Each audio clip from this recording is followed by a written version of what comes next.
this week's BrickTalk. Thank you for your wonderful patience if you've been waiting on YouTube or any of the streaming platforms. And thank you very, very much if you've been listening to us ramble for a little while on Twitter in the space. Welcome to this week's BrickTalk. I'm Randy.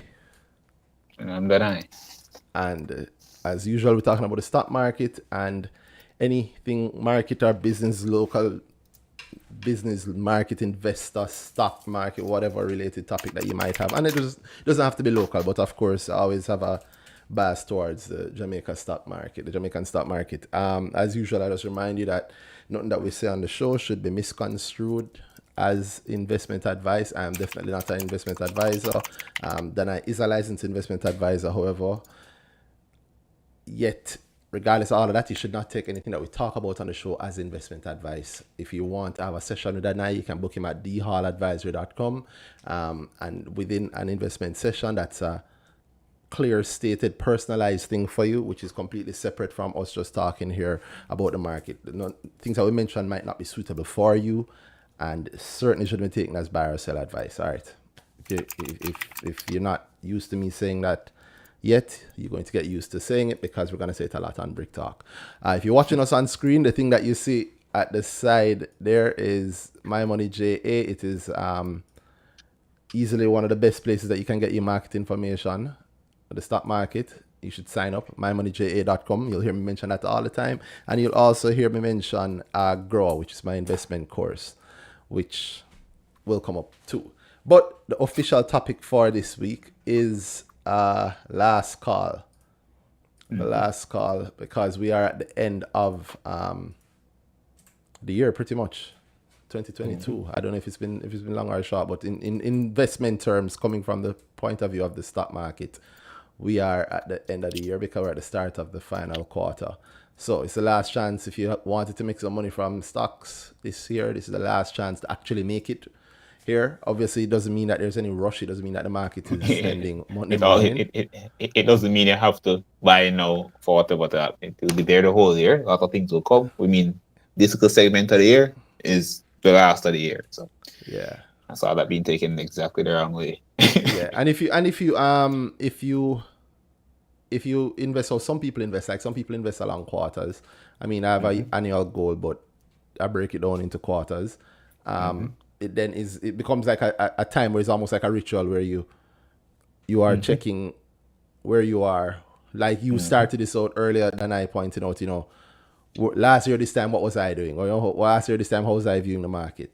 And also naturally the planning for okay, what do I think might happen over the next 3 months, and how do I plan for next year, blah blah blah.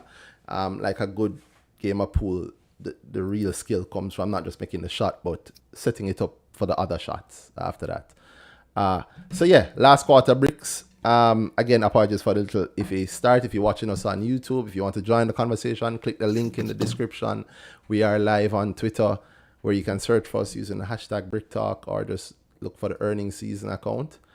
And yeah, with all that said, welcome. And we do actually have somebody that was on and talking before about Fosrich. What is his name this week? Pablo Bricasso. Boom Joy himself. And you're saying about a quick idea behind Fosrich. What were you saying? Let me just catch me and everybody up. I was saying that really been liking Fosrich because of the upcoming rights issue and because of the new lines of business and partnerships that they've announced, as well as that the business center development BPO rental thing that they had mentioned, and just in general, I like the way that Cecil Foster has been, keeping creative in his approach to growing the business. So, definitely like it, definitely been liking Fosrich, and who knows, at the start of next year, Fosrich still may be something that I use to get, to meet my goal for next year. All right. I saw an article here that was shared speaking about a ban on incandescent light bulbs to take effect April 1 next year. Well, there is, I do know a company that's, a rather, they're a preferred distributor of one of the largest LED manufacturers in the world. And, they sell a lot of LED bulbs. Word. So what do you think the market right now is for incandescent bulbs? I think many people still buy incandescent bulbs just because they're not fully aware of the benefits of, LED bulbs. And I don't know, it might just be, a traditional thing. Some people like the tone, I guess, the tone of light that they get from incandescent bulbs, but I what I like that. mean. The warm You light do? is better for you. Of course, the blue light I like is it. I is haven't bright, used but them it's in not for years. human beings. I really like them. I haven't used them in years. Been LED for a long while now. Yeah, I mean, But yeah, I but you do like them just get LED and get LED in the color that in the you right like color. in the soft light, yeah, or get like a programmable LED and program it to the color you like. But do you think this ban might be a plus or a hurt? I almost didn't want to talk about it because I'm thinking I can see people looking on this and thinking, oh, it might affect phosphorus versus does this not sound like okay? So I don't know how many incandescent lighting fixtures are in Jamaica, and I don't really need to. What I know is that any that have to remain after this will probably have to move to LED options, and like you say, phosphorus supplies that. So it means if it's even one more sale that they didn't have before, they now have, right? Definitely. Yeah. I Well, suspect it's that. like, No, I go was ahead. saying it's actually interesting because I never immediately made that connection until you just But I mean, I didn't read into that article just yet after it was shared. Okay. But I mean, even just from the headline, most people just read the headline. suppose Washington have a huge stock of them. Incandescent bulbs. Well, yeah, that's a great question. What do you think would happen? Well, I feel like they'd probably see that and have a sale out on them. Try and move the inventory as much as possible. But I don't think that it. I don't think that that incandescent bulbs as a percentage of their sales would be any great impact to worry about.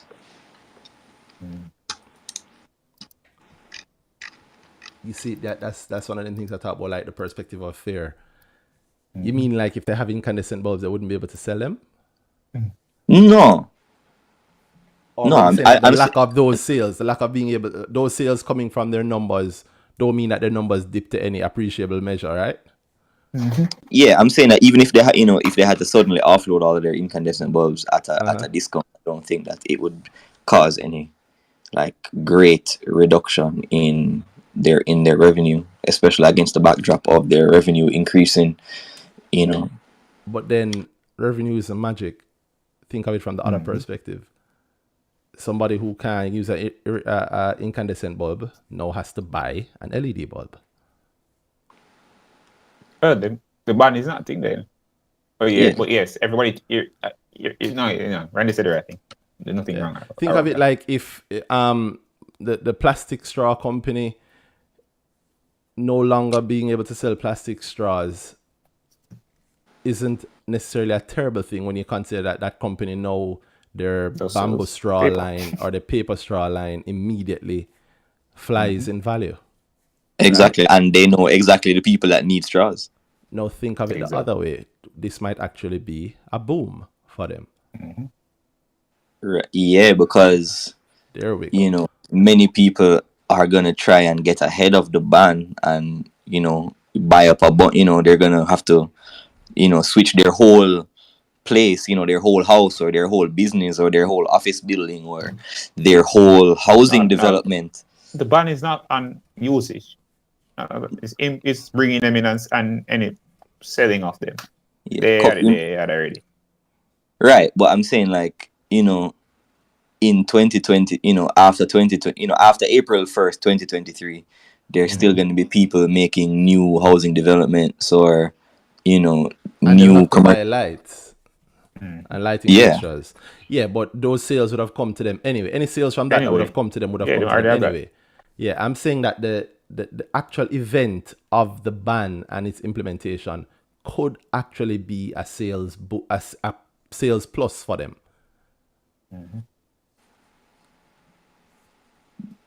Yeah, I agree.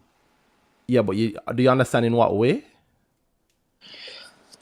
The replacement, as you said, yes, obviously people have to replace stuff, but also think in a real way. What happened when plastic bags were banned?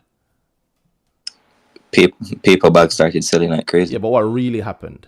It wasn't paper bags that were selling like crazy. Yeah, what really happened right when the ban was announced and in the months leading up to the implementation of the ban?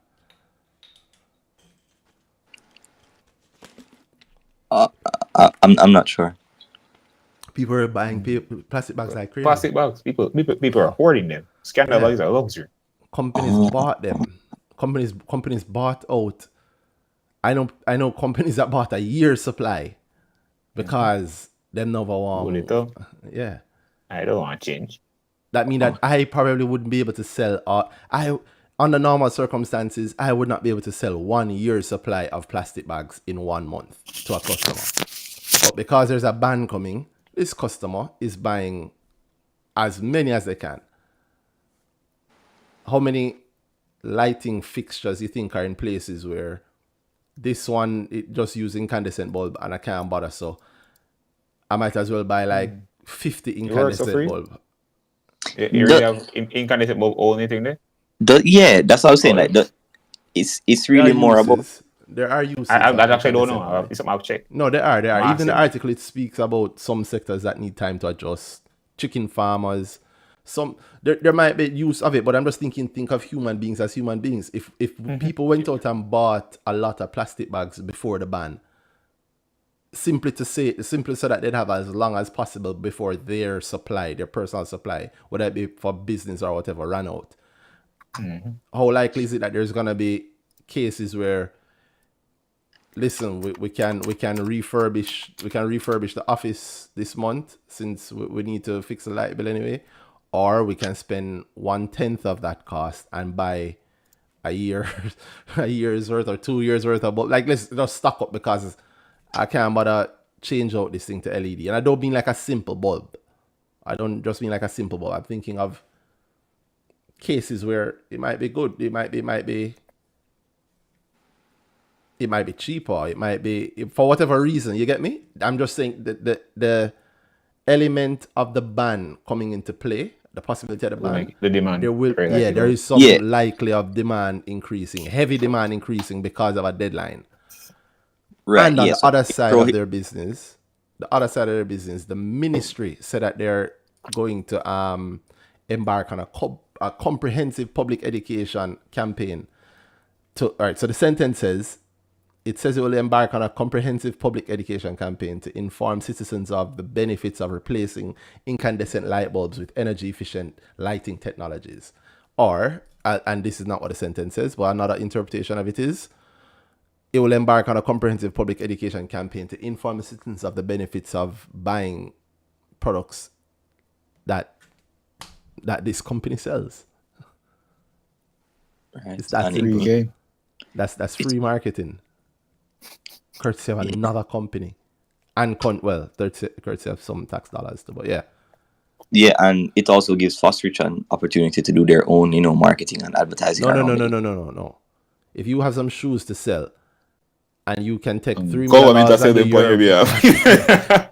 you can take $3 million under your marketing budget, or the government is gonna spend $40 million or $50 million to educate everybody on the benefits of the kind of shoes that Randy sells.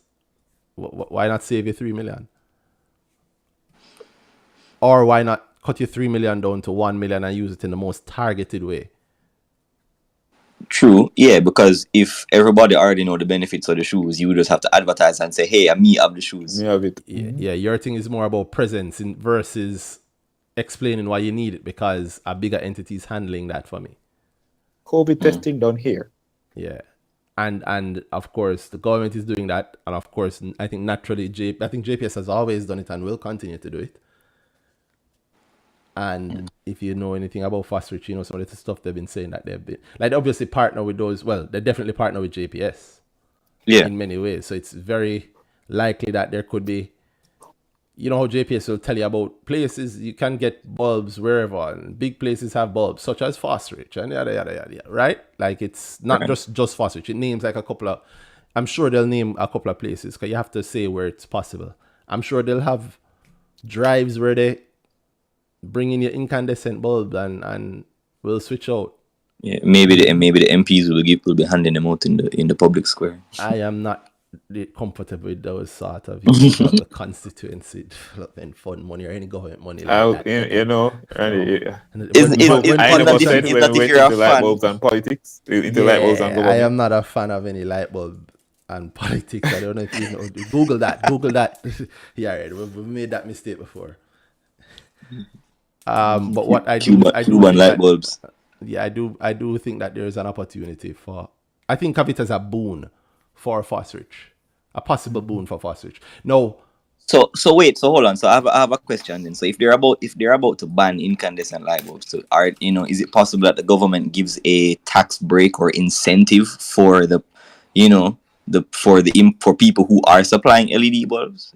Possible. Think about this now. Think about how much further ahead of the people who haven't looked up the answer to that you're gonna be if you look it up. That's a sensible question. That's a naturally good question. And I think it's a natural question that a lot of people are going to ask themselves eventually. Or if it's true, and it means that there's something good that will happen for Fast Rich in that case, and it becomes public that it happened for Fast Rich and it was good, anybody who figured it out way ahead of it coming out benefits, right? Or stands to benefit, I should say. Right? Mm-hmm. Definitely. So that's the power of looking up that answer. All right. No, go ahead. Sorry, you sound like you have it in front of you. Damn. No, yeah. Right now, but okay. No, yeah. It looks like they already removed the import tax on LED bulbs. Ooh. From 2014. It's still in place? I do not know. Taxation can be a tool to push the masses, of course. Encouragement towards LED, so you'd remove it. Mm-hmm. Kind of want them to do the same thing with electric cars, right? Which they have in some small way, I should say. Right. So if the tax being removed off of something increases the profit margin on that thing, and then if they all of a sudden sell a lot more of the thing that they pay less taxes on, that's they sell more, we are doing through that. It's fine, go through. Yeah. Yeah. I like the way you're thinking, Yared. Sorry, go ahead. Me too. Yared. No, yeah, man. So I didn't want to finish up your flow, so I got you, man. Yeah, their overall margin would increase if they're selling more of something that they're not paying as much tax on, and that they have a competitive advantage because they're already the preferred distributor for Philips. So if onto the other places. The other manufacturers. I don't know much about the other manufacturers. Man, just come for selling stock. I don't know about the other manufacturers. Which I think is the most important thing to me. What I see is how, like, Yared don't give a damn about light bulbs, but you asked him earlier, right? Yeah, but the second I asked him what the company started giving me this nice story. I'm like, why you buying this stock there? The second him owns some of the light bulb company stock, he's suddenly caring. 10 minutes ago, I'm sure he'll never know. He'll never know that they were the preferred distributor for Philips. I did know that. I knew that from a long time, man. All right, boss. But that don't mean nothing to me or many people. However, I like how people switch once them own the stock. There's a level of loyalty that comes along with it, boy. The Frisco gas station one is always the very very obvious one. The second Somebody owns some Fesco, a beer Fesco on them IG story. not just that. Which is right. Not just that. Everybody who drive that own Fesco shares, even if it's just it cross their mind. It crossed their mind when it's time to get gas. Say, yo, my own Fesco shares, so. I mean, where would you buy gas if you own Fesco shares? The cheaper gas station. Word, really? Yeah. Word. Which one cheaper? Yours or the one? I mean, again, it depends, like if I drive down Beechwood Avenue, for example, and Johnson's is, 3 cents cheaper than Fesco, I'm still going to Johnson's. Word. Yeah. The dividend is bigger than that, Yeah, but I can still get the dividend and buy the cheaper gas. Like, there's nothing stopping me from doing that. Not at all. I respect No, that. where do you get dividend come from? I respect that, though. I respect the loyalty to your money over the company. Most people naturally wouldn't do it, though. And I think even if people do it, it has to be a decision now. For me, I can't do it. That's not true. If there's traffic there, I will. If there's traffic, I will. I think I can do it, but if there's traffic, I will bypass. I'm not gonna care about like with the price. Meaning, if the next gas station is 50 cents cheaper, yeah, but this one I own. At least in this moment, I own it, right? There are people that's like that. If you want, you want to track around this portfolio, check when you might buy Lasco versus Grace.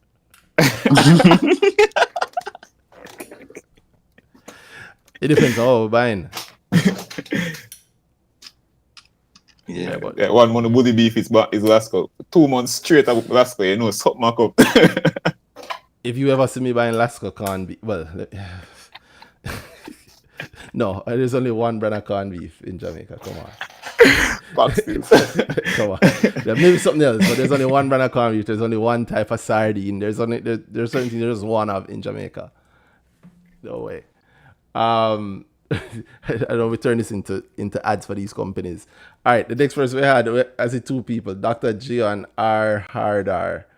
R Hardar was here first. What's up, R Hardar? I hope I'm saying that correctly. Randy. Oh gosh, is this a troll? Blessings. Right. No, I thought it was not a troll, but no. Maybe it's a troll, but at least a Jamaican troll. How are you doing? Doing good. No, we're not trolling on tonight. Not in this moment. No. All right, thank you very much. Blessings. So, well, one thing that I'd want to raise just in relation to the My Money J. I don't know if I mash up mine, so or we do something wrong, but at the importing of the CSV, I think that's a very good feature that you guys have on the website. But you like some of the other features to come then? Or what? You tried yours and it didn't work? No, it did, but I did it previously, but I bought some more stocks this week and basically like redid the importing. Just do it again. Yeah. But it has told me I have more stocks in a dollar than I had last week, and I know we never buy no more. Did you just do it for the same portfolio? No, it was about 3. Oh yeah, one portfolio. Yeah, one portfolio. As in on My Money JA. Well, here's what you do, because the My Money JA help see every My Money JA window has this nice little chat bot at the. It's not a chat bot, but it has this chat feature at the bottom right. Just click it and send a message, and it will get handled. Okay. Never ever said that. Cool. No problem. Cool. Is that why you're calling? No. Oh. No. Well, right, great. partly. And it's really just in listening and Well, just through one of my bridging and put me onto you guys. Getting a little deep understanding, but just a question that I had. There was during I think it was the same. There was a second IPO on the same day. I think 1-to-1 happened. 1-on-1? IPO. No, there wasn't any. There wasn't. I think it is the PBS preference shares. The PBS, right? It was the PBS, but well, as far as that goes, man, I guess it wasn't a junior market IPO. It was just a main market IPO, was it? Oh no. No, I understand. No, it's preference shares. You know that. It's under. It was PBS. No, that this is not the first time. Yeah, no. Somebody tell me the broker keep it. Two different brokers. I hear clients from saying the broker tell them it's another IPO opportunity they can get onto. Because it is. Wow. Sorry, you know, it just clicked to me. What IPO sounds like to people. So are you really wondering like how come people not really talking about it? How come it not really getting? Yeah, like for the most part, I know why I couldn't join because I know they were asking for like 100,000 to start, I think. But just in terms of the company in general and all of the, I guess, tentacles that are in all the different companies, that the fact that they're like a hub for transactions and stuff like that. PBS is, but I realize you haven't been investing long. You don't know what stocks you bought. That's the problem. Huh? No. You don't know what you bought. No man, he didn't buy. No man, I know what stocks are bought, but just in terms of the as you rightly said, the conversation around the IPOs, and so I was wondering if PBS was a good option. I mean, I thought it was, but when let me help you out. Sorry, continue. Yeah, no, well, stop interrupting you. I was just saying, just by the discussions around all the other stocks, I kind of then dissuaded myself from considering and buying it. I mean, if there was a time when I would have the chance to, because I know I wouldn't be able to get in on the IPO, but I was thinking that when just in normal trading, whatever price it's available on the market, I'll be able to buy some at some point. So that was my intention, really. But yeah, as we said, just in terms of conversation, not really hearing anything around it. I kind of dissuaded myself from looking into it any more than that initial lookout. You understand why I said you don't know what you bought? I know you didn't buy. You understand why I said that? No. Yeah, but I get when what's you think. Sorry, go ahead. You thought PBS? So you think PBS listed at the same time as thing as 1-on-1, or they were actually in the same time as 1-on-1? Right, like I thought it was the same day, like on the 12th. No. Why? Also, it's not the 12th. 1-on-1 listed on the 1st. Oh, the 1st. It wasn't listed. The thing that I think PBS was open at the same time. So around 1-on-1 time, people were telling me that they were being shocked. The PBS as an IPO they can get in on and put some money here and put some money there, kind of thing. Or they're going for 1-on-1 and the advisor is telling them get some PBS too. But yeah, Harder, you don't really invest much. You're new to it. Yeah, man. That, I mean, it literally just within probably the last year, I've been literally dabbling in it. So just IPOs and some stocks that I had from when I was maybe like 14. I understand. So like I could tell because you're thinking IPO, but even when I'm saying it, you're thinking every IPO is IPO. So you Yeah, can't so you can't figure out why people aren't going crazy over this the way they're going crazy over one-on-one and before that dollar right. and before that yeah, because every IPO is not IPO. Mm. Yeah, this is part of the you want the market education before you go into this thing. The best thing you can get yourself in this space is a little bit of education. I mean, easy plug for my other investment course, grow, evermickel.com/grow. If you go to that website, you get details on it and you get the dates for the next one. But even if you don't do that course, you don't have to do that course. Even if you don't do that course, you still want to educate yourself a bit about the market, just understand more around it. And I'll tell you, please to do that because there, for not just for you, for anybody watching, anybody listening, there are lots of missteps that can be made and are made. And I realized, like what Danhai was saying is that, lots of people have been told, oh, this is another IPO you could get into. Not that it's not. I want to be clear, not that it's not. It is. It's. Is it? No, because it's not the first time the company put shares to the public. It's also not. The You're IPO right. is It's not IPO an is not IPO. a class of shares, I believe. Is it? It is. Well, It you is. can make it be. Yeah. Select It's funds, but I don't think people. it The thing is. you're buying into. No, it's a I class. guess It's a shares. yes, Yeah. the class. All right. Yeah. Cool. Yeah. I'll give them that. It's a line that they walk. I can give them that. So it's a first time they're offering that class of shares, right? The PBS shares, and those shares are preference shares, which are different from ordinary shares. So the company itself, PBS, that company's ordinary shares are on the market and have been on the market for a while now, quite a while. They even had preference shares on the market before. And I think they have more than one set of And next preference class shares. of preference. Yeah. Yeah. So this is not like a new company coming to the market. It's not what a lot of times when you hear a lot of the rush, a lot of the people excited about the market, what they're excited about oftentimes is the is a new company coming to the market, not necessarily a company that's already on the market putting out preference shares. Right, that happens. So like JMB did some preference shares, I think last year or the year before, maybe it was this year, I don't know. But JMB did some preference shares recently. You probably didn't hear about that either, right? No.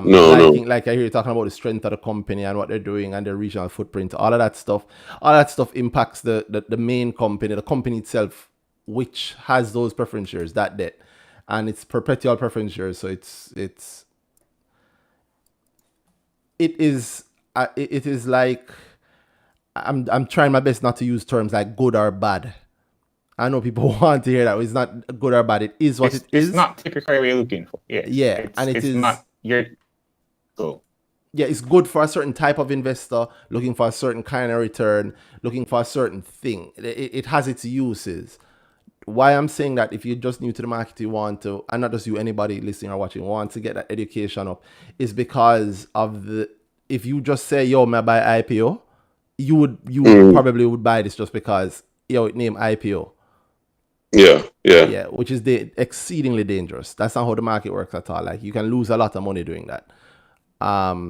You can lose a lot of money doing that. So I would tell you to you want to get into the market education. You want to be, like I said, I'm biased, evermickel.com/grow. But if you don't want to grow, you want to at least maybe read some of the documents on the JSE's website. Talk to call your brokerage house, ask them. They might have some resources for you. Even my website, evermickel.com, has guides on it for beginners, people who want to understand things, people who want to maybe just learn at your own pace, to get a basic idea before you start. But you want to understand that stuff because you can find yourself getting burnt by putting money into something simply because it is an IPO. It's a dangerous thing. Okay. Yeah, for this PBS one, like I said, it's not the first. PBS is already listed and has been listed on the market for a long time. These preference shares is just new debt that the company issued, so it's not it is not the same thing as the ordinary shares, and it is not going to attract the same level of noise, the same level of excitement. You're not going to see that, and it certainly isn't on the junior market. These shares are on the main market. The main market, right? And both their ordinary shares and their preference shares are on the main market of the JSE. Yeah, that's what I realized. Because as far as the the prospectus was going, it was just basically highlighting that it was going to be a main market thing. But as I said, You didn't it's actually read the it isn't an prospectus. IPO. So You yeah, didn't actually read the prospectus. yeah, I So did, I did. I went through. I went through I always find that the. part funny, you know. Yeah, I did, no, man. but then I only went through. Well, you did well, yeah, yeah. you didn't read it. Yeah, yeah. And I can say with confidence that you didn't read it because I know it says if you had read it, most people don't read the prospectus. Let's be honest, right? But this is not the business report. This is not Owen James. Like very very real. Most people don't read the prospectus. Most people in finance don't read the prospectus. So there's no way somebody who just cared about it and not like in love with this thing is gonna read the prospectus. Hell no, this boring crap. No way, right? But here IPO. Some of them wonder how come it don't work like the rest of them. So vibes. Yeah, because I know if you'd read it, you would have none of these questions. You know exactly what it is because they have to tell you. They explain it very, very clearly. So your question from the jump makes it clear that you didn't read it. And that's okay. Meaning it's not okay to not read the prospectus. But it's okay that you didn't read the prospectus because you also didn't put any money in it.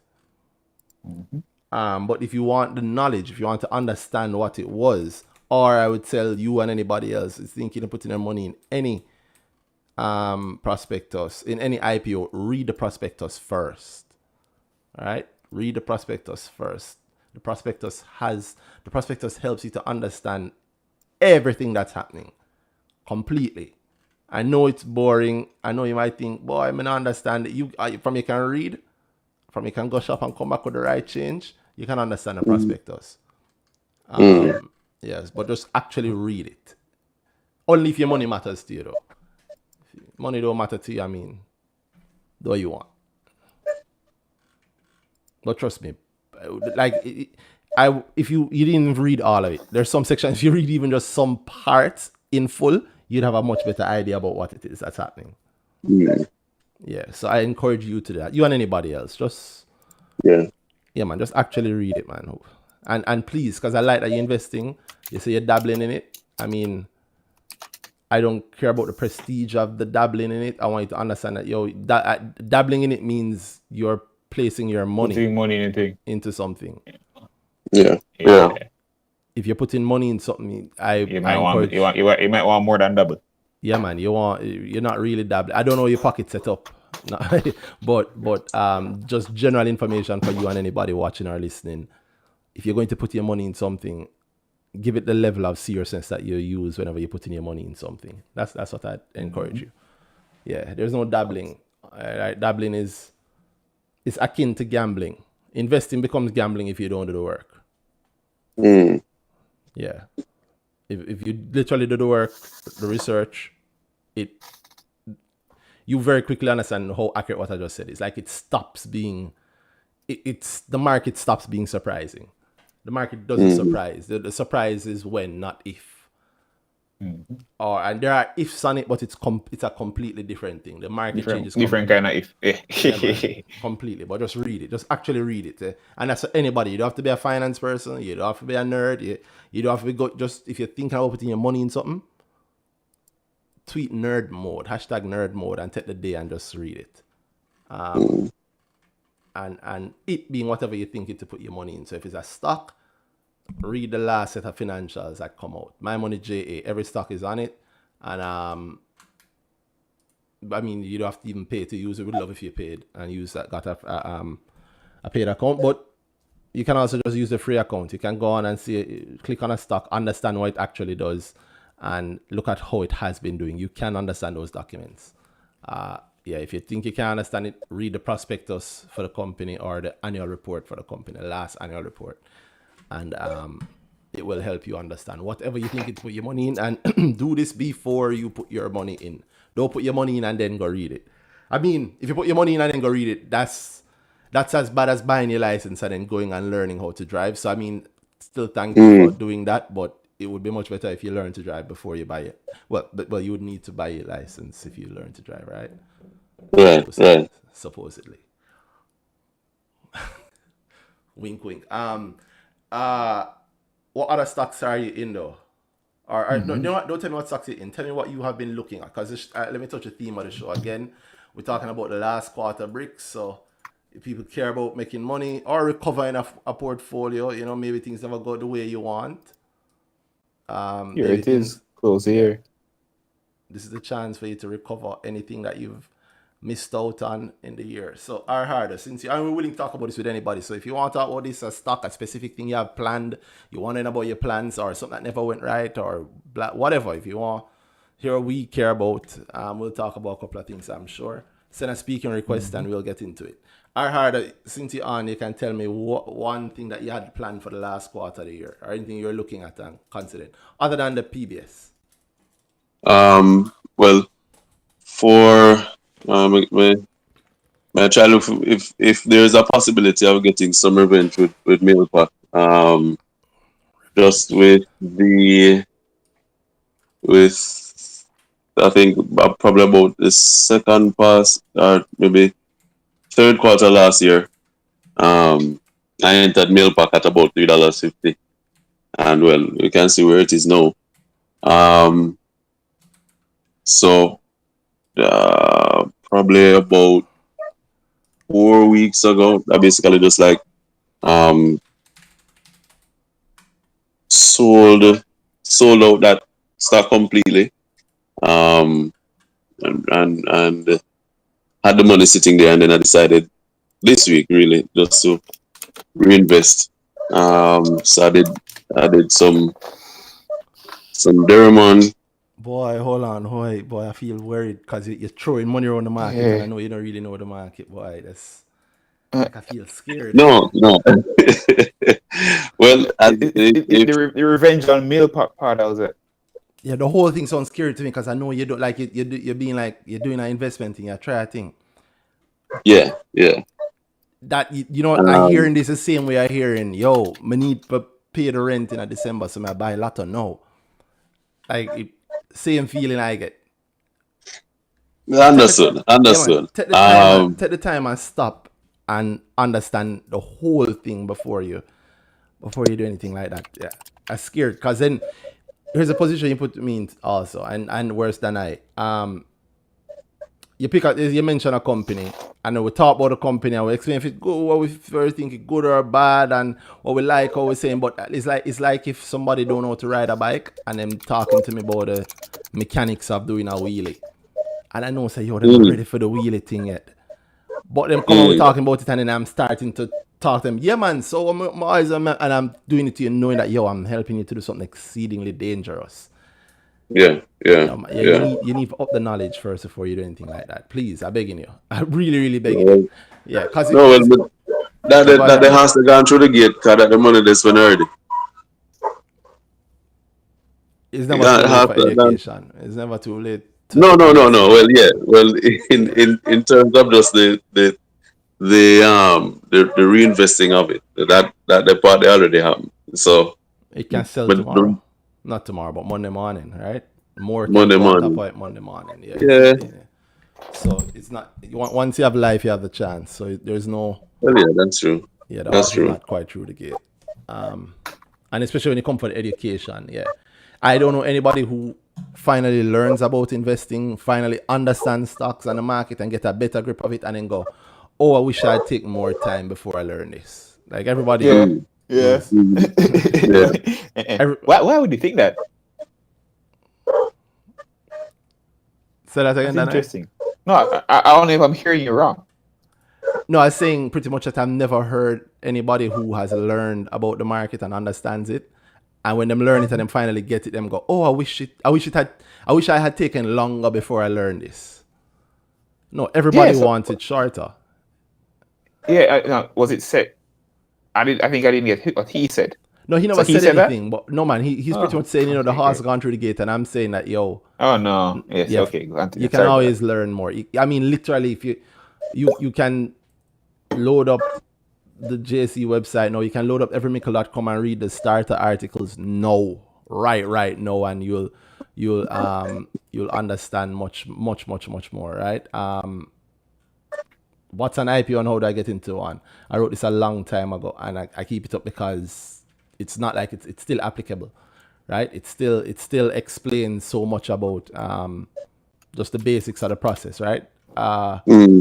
It has lots of small but simple explainers to have you understand how just some basics of investing, where to start out with, which broker is good. Those little things are there, and I really, really want you to even get that knowledge, because it will shift what you're doing already. Because right now, you don't know nothing at all about the wheelie, but you're asking us about, like I literally can't give you no feedback on your wheelie. Because I see somebody who is at risk of dropping and breaking their neck. Yeah, man.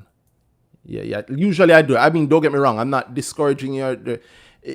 There's certain things I would love to talk about. I'm not saying that people have to have a great breadth of knowledge to want to talk. I'm happy that you want to talk. It's just, I cannot talk to you at that level. Because anything I say about any company that sounds good, even if I say, yo, like I know that you're going to want it, right?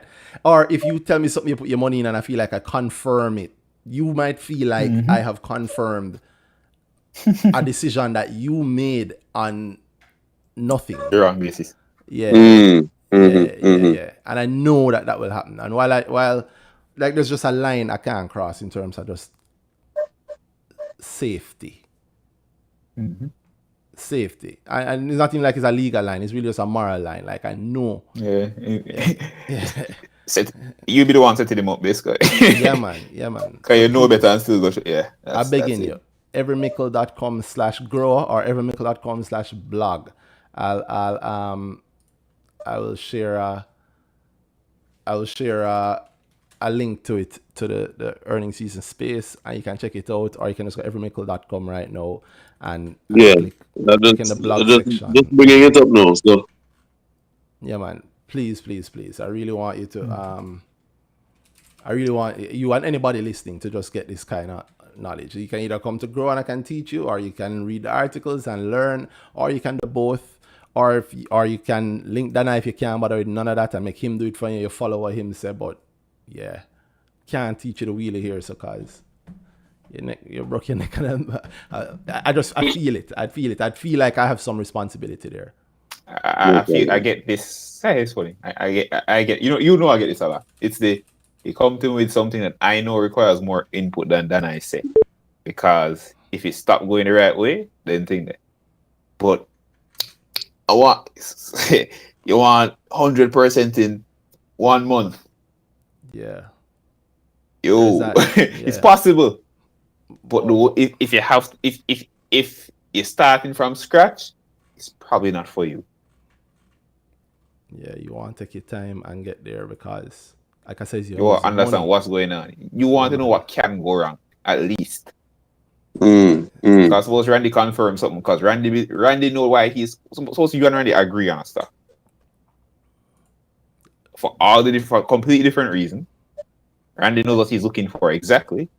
Yeah. You both have the same finish line, right? But then Randy thinks in 2 weeks he'll go 100%, and you think the same thing.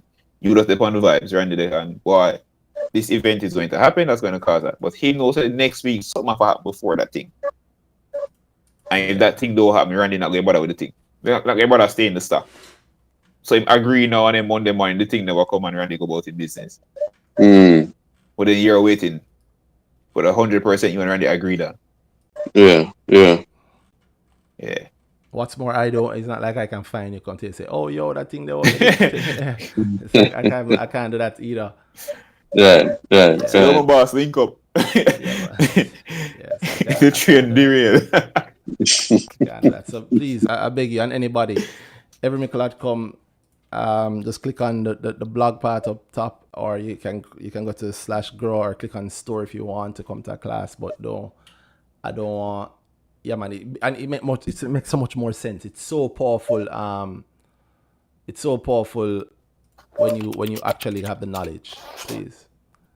And listening still, I mean, you'll understand it, and you'll understand maybe just the difference when we're talking to somebody. So I use that to intro Don Gio himself, medical doctor. Dr. Signals. investor. I did not want to call him that, but that's Danhai. No, the private credit doctor. No, man, I don't know him, man. Even though some life change. You ask me here from that in profit just up. How you looking now, big boss? Hello, Danhai. What's up, Randy? Yes, Hello. All gone. I'm good, man. I'm good. Um, just want to talk. I've never been on BrickTalk before. Really? Yeah, I've Sure? never been on BrickTalk before. Yeah, That's sure. crazy. That's Yeah, weird. well, Why do I think that you have? Yeah, me too. In my head, I'm done talking about signals already, at least, but I've had so much signals conversation. Damn. Well, maybe, welcome. maybe because I'm listening all the times. Because what? Maybe because I'm listening all the times. Maybe, or maybe also. I mean, also like we mention it from time to time, and we tweet at each other. So I don't know. I thought, well, welcome to BrickTalk. So you say you just want to talk. First time. What's going on? First time, long time. Well, since you always call me Mr. Cygnus or Dr. Cygnus, well, I have to say that I'm kind of glad I got rid of it. Dang.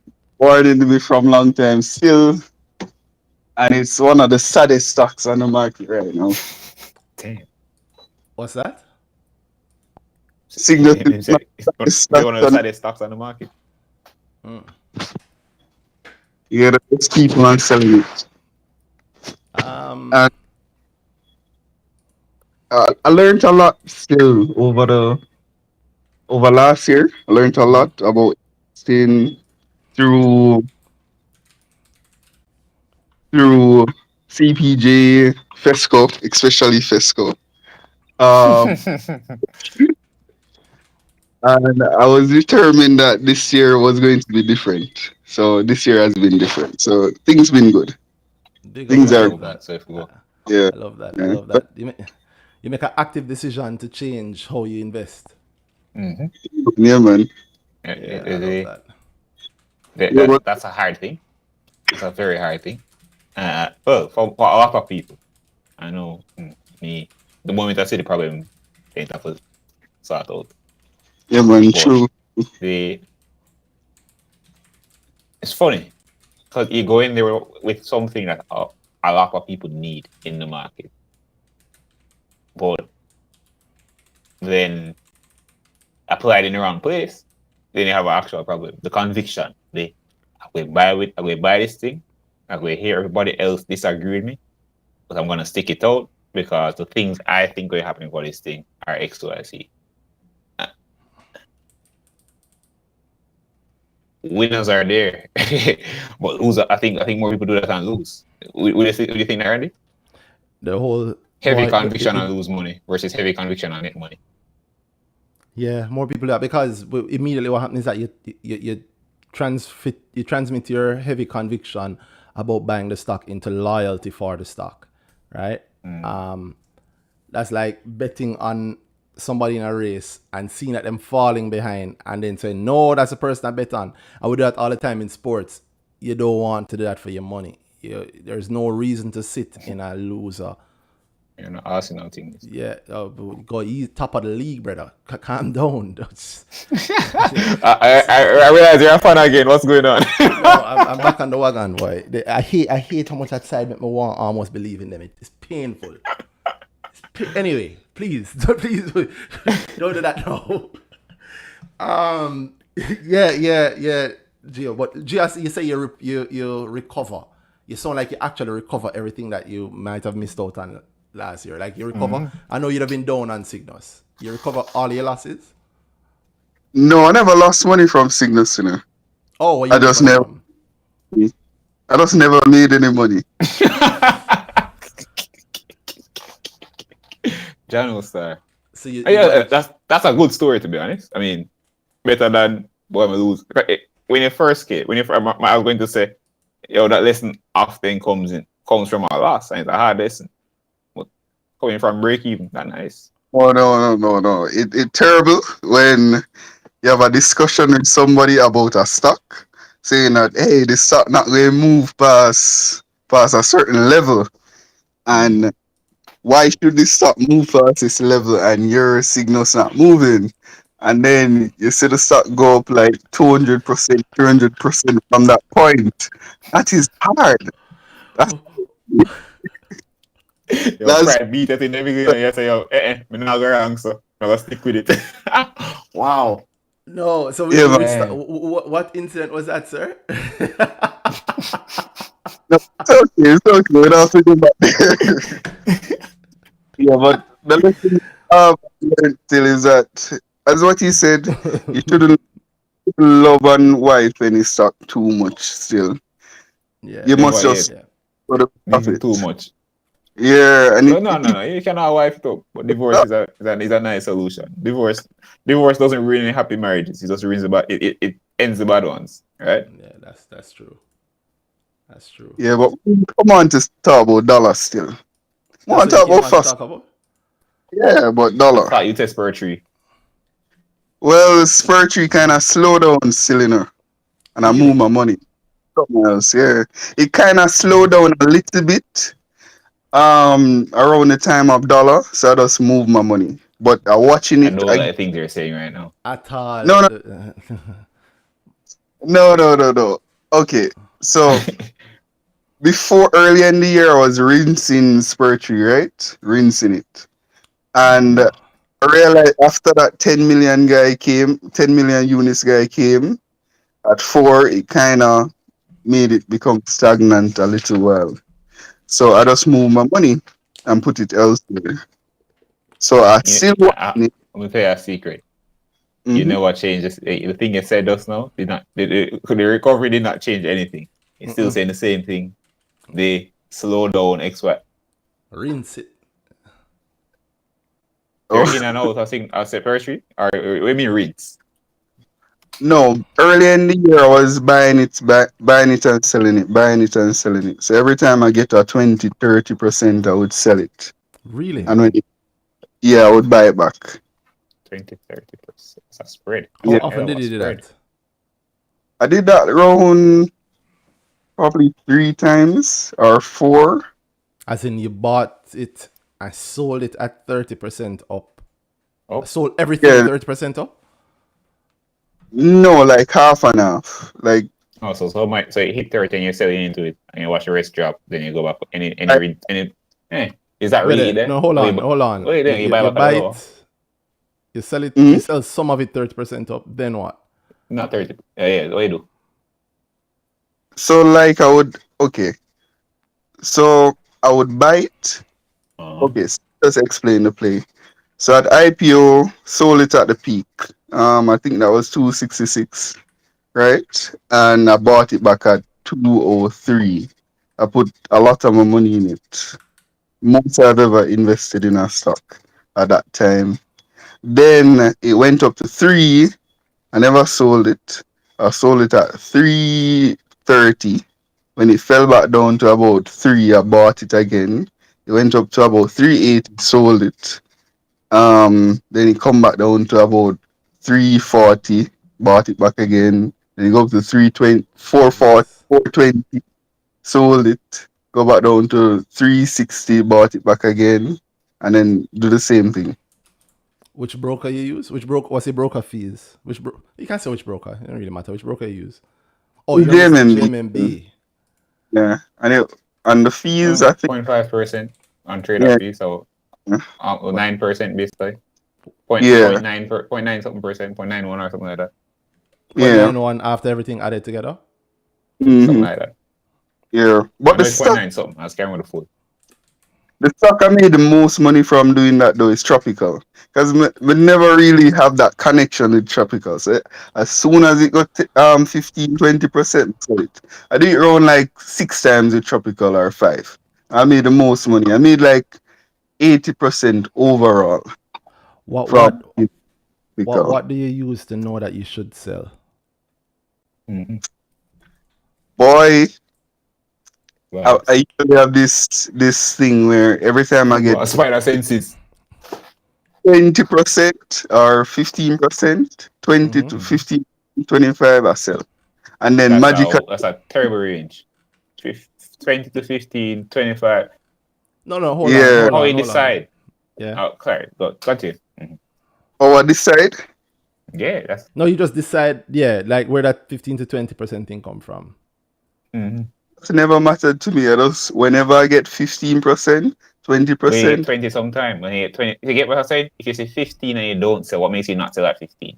What makes you say I'm going to wait for 20 when you do in the times that you wait for 20? What makes you say I'll wait for 25 in the times you wait for 25? Okay, so it's usually dependent on the demand and the supply at the time. So if I realize that the demand is quite strong and I think it can go up a little bit more and the supply is a little bit weak, I would How you generally determine that? a bit How you more. measure demand and supply?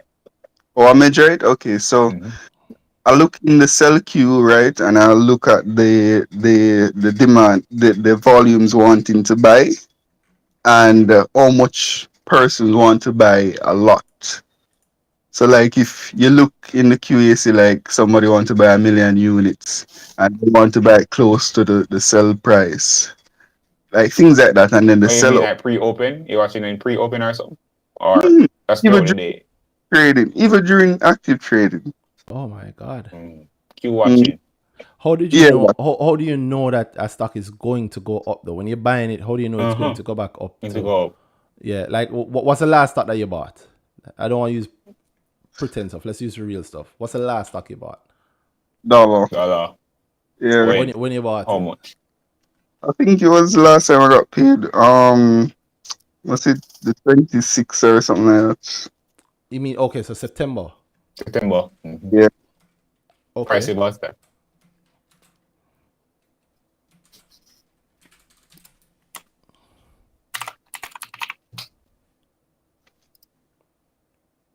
You remember what price? Like what's your average price on dollar? Average price on dollar. About 311. And you're looking for 311. 15-20%? Huh? And you're looking for 15 to 20%?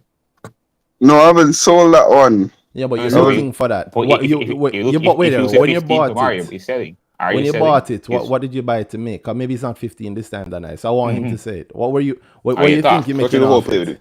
Yeah, like And you it's, bought I want it 60% selling now. 60%. Yeah. By when? Within 3 months time.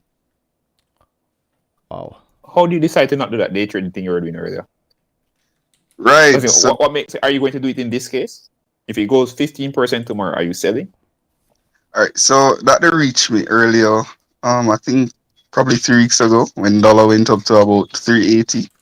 I could have sold because I had all my account in it. Hold on. What's the average price? 311. 311.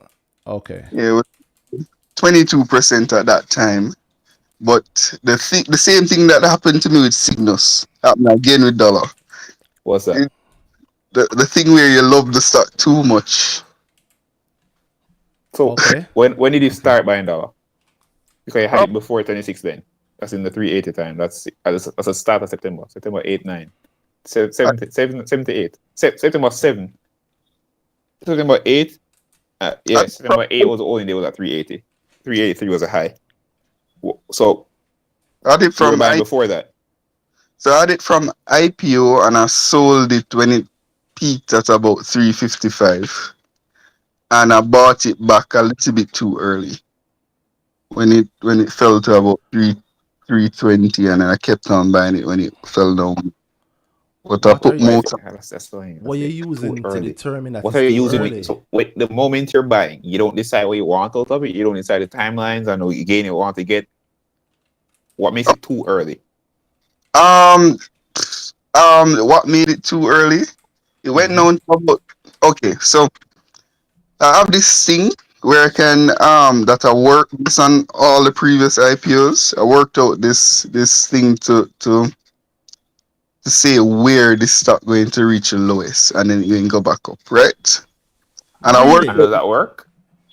yeah, it normally work for me. I worked Normally out work. What's Wait, stop. normally? No, don't move off of me. How What's often? normally? Which all type? When did you start doing it? I started doing it from Spur. That's how I got it at the two. No. Whoa, you want a school spur tree? Which IPOs you looked at previously to determine how spur tree would move? So at that time, I never knew that was the pattern. I just Say we're using the thing then. So wait, so No. Spurtree wasn't the first time using the thing. What was it when did you work out your pattern? And which stock was which IPO was the first IPO you used the pattern thing you worked out on? So the first one I used it on was Spur, but I never knew it was a pattern at that time. Say we're doing the thing. Say we're doing the thing. I mean, you did a thing in Spurtree. Or you said you worked out it's a what? something Let me hear after what it Spurtree. was. Let me hear what it was. It was a what? I'm not going to tell you the exact thing, but I'm going to tell you that. I don't mind the thing. I don't want to know the thing. Talk Okay. talking. I want to know. I normally like say what the peak price is, and then I look how far it dropped from the peak, right? During that initial decline, and I come up with a range. So I said that every IPO would normally drop within this range. So I looked at Spur. And this was based on Spur. No, I looked at Sounds Spur. like that. Learn. I looked at which one? It worked for Learn. It worked when you did it at Learn. Yeah, it worked for Learn. And you had the formula by Learn. Yeah, but I learned out the formula. So I said that they used to work out the formula. It worked for JFP. He's worked for working it out JFP? along the way. So you had an idea and you're testing it, right?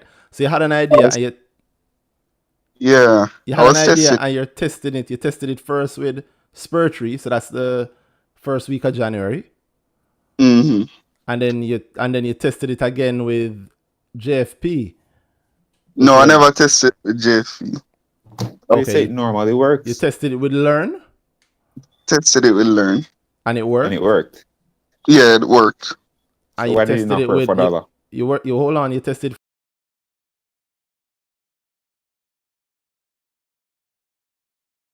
$1, but then I was like, no, that's special. It's not going to work at this time. So I don't know. I just thought dollar was special with the 3 billion. I mean the $5 billion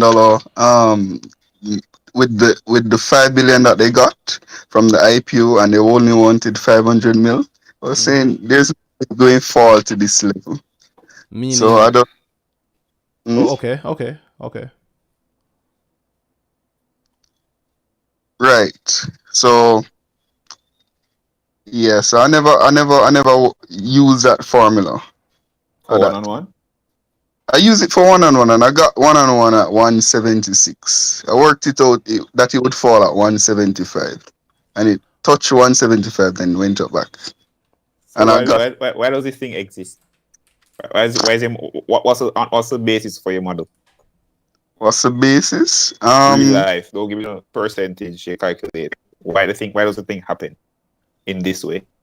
To be honest, I do not know why it happens, but it always happens. Except when it doesn't.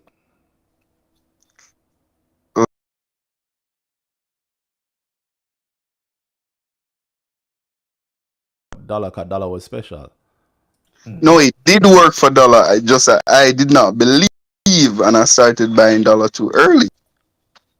So it worked for dollar as well.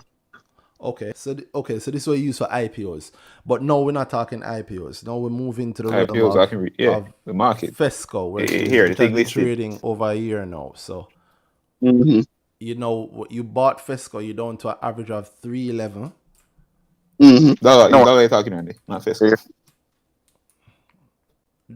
Sorry, dollar, not FESCO. Thank you.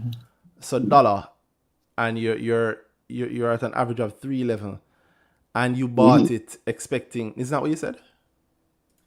Yeah, I bought it, wanted like 60%, 50 to 60%. Okay. And you think that's going to give you that in what time? I give it until February now, but I really want it before February. So you always want it before. But you say you have a method that you use.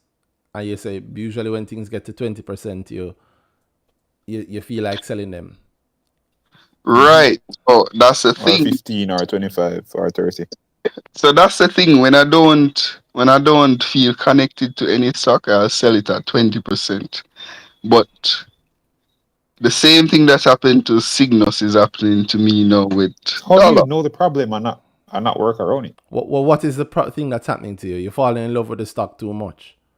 Yeah, fall in love with dollar. So recently, when I saw the 22%, I wanted more, and I never sold, and I should have. Why? But you said Why? that you bought it for 60%. So why would you sell at 60%. 22? Yeah. Right. Average price is still close to where you initially bought it. But the thing is, if you can sell it 3 times at 22%, that's 66%. That Yeah, but there's an interesting no, part. That's not not if you 66%. no. All right, okay, cool. but okay, so which one are you doing? Are you selling it at 22% 3 times, or are you selling it at 60? Yeah. I'm probably going to. I'm just going to judge based on the market. Wow. Again, I normally look at the market to decide what to do. I know you've been listening But for a long time. You look at the market to decide what to do. yeah, but I definitely want more than 20% from it. You've been listening for a long time. So what you know I call accidental profit?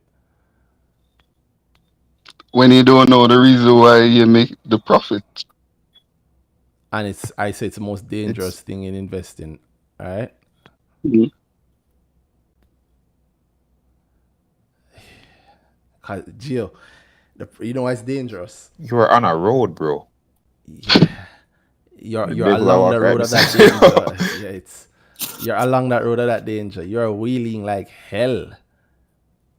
But you don't, what you're doing to make the bike wheelie is not what makes the bike wheelie, and how to handle it is not how to handle it. Yo, that's like I'm scared for you.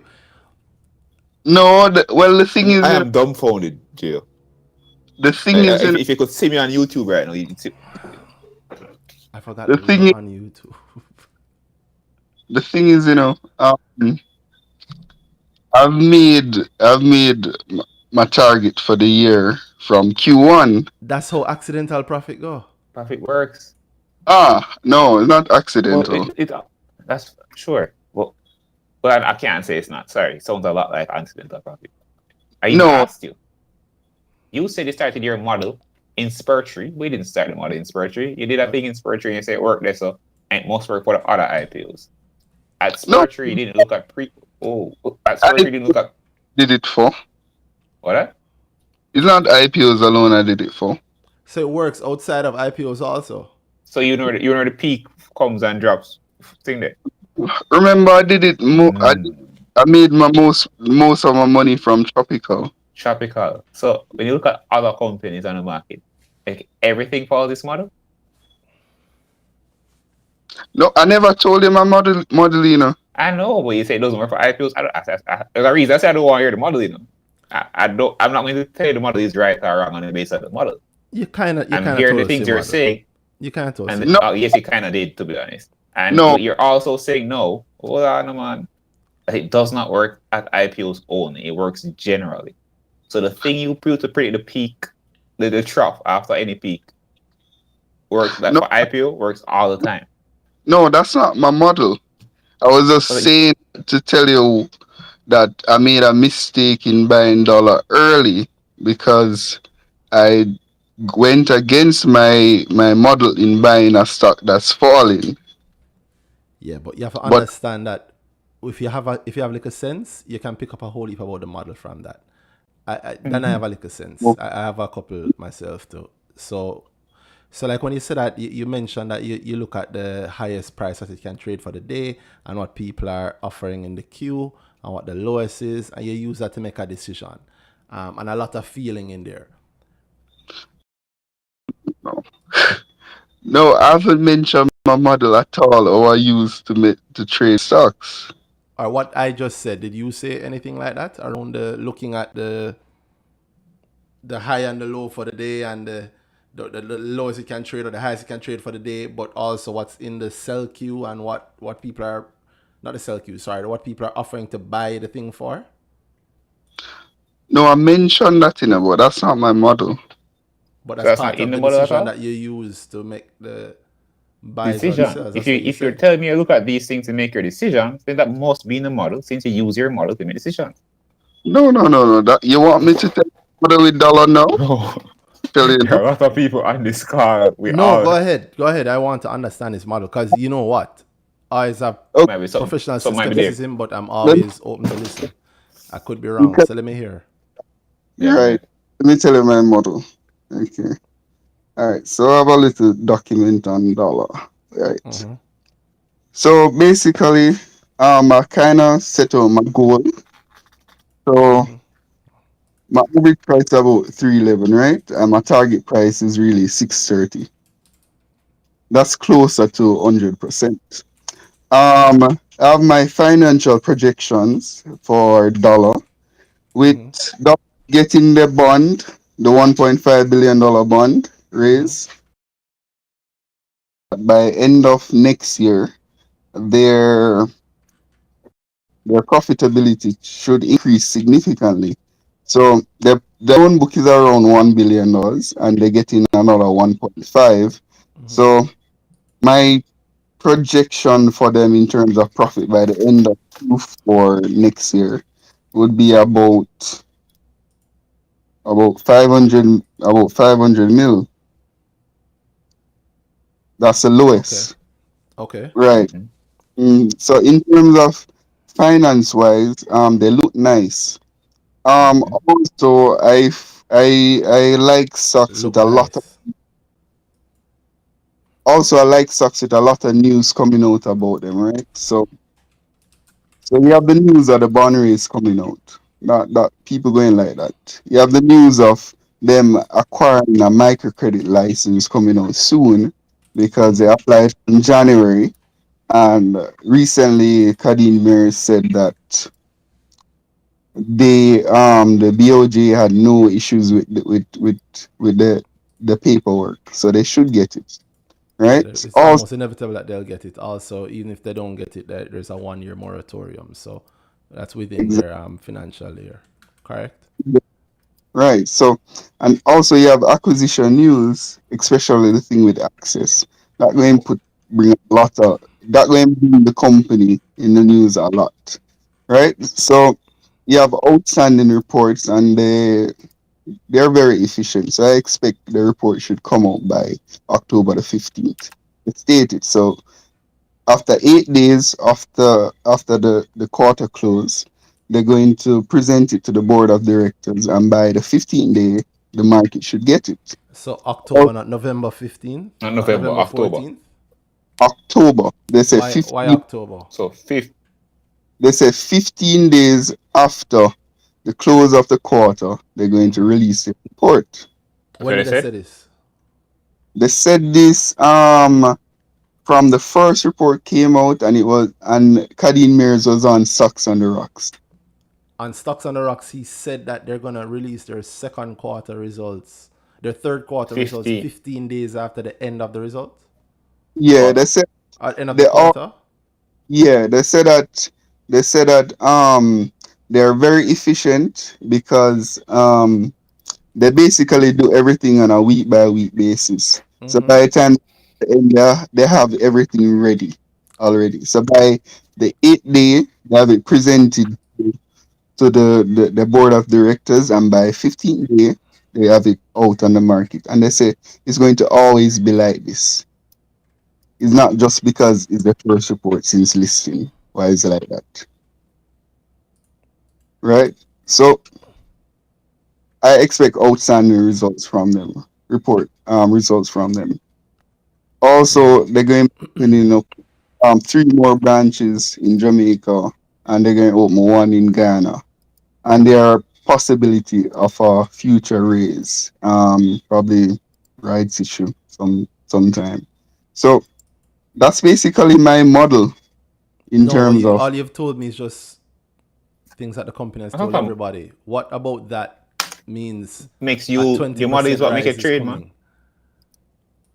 So what makes though okay, so basically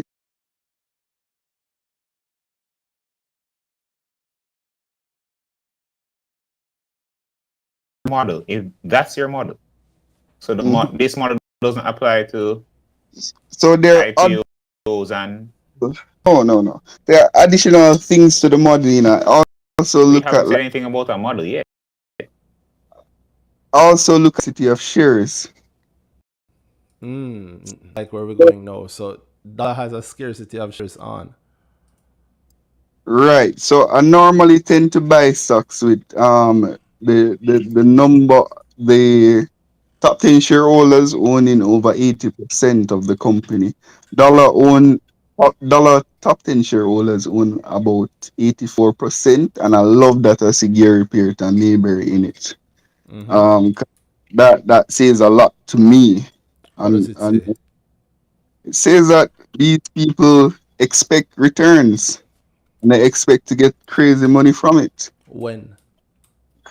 Hmm? When? When? They usually like quick returns, probably within 2 Or years. again, Who? who usually like quick Gary, returns? don't call Gary Peart name with that. All right, I won't. But the Mayberry guys, they will take their money out of a company How you check Mayberry? They'll take their money out of a company if what when? when they get back the returns, good returns like What 300, is good returns, Gio? Gio. Mayberry had companies for years. Gio, you're 4%. scaring me, my guy. Mayberry have companies that they list. Mayberry is most of the junior market. Check how much of them sell. Do you think that they're like that because they spoke openly about selling carb cement? No, they sold lumber at a profit, right? They tend to move profitably, but how long? Sold access at a profit, right? Do you understand? Do you understand those situations? No, you understand both of those situations well?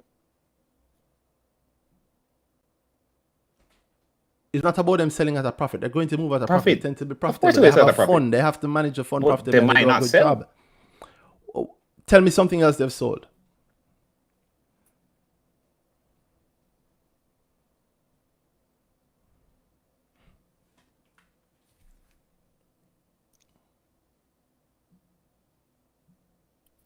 Bro, you are wheeling and I know it's working, but when you drop, like when you drop, it might be Confirmation bias, I think, is your biggest problem. Why you say that?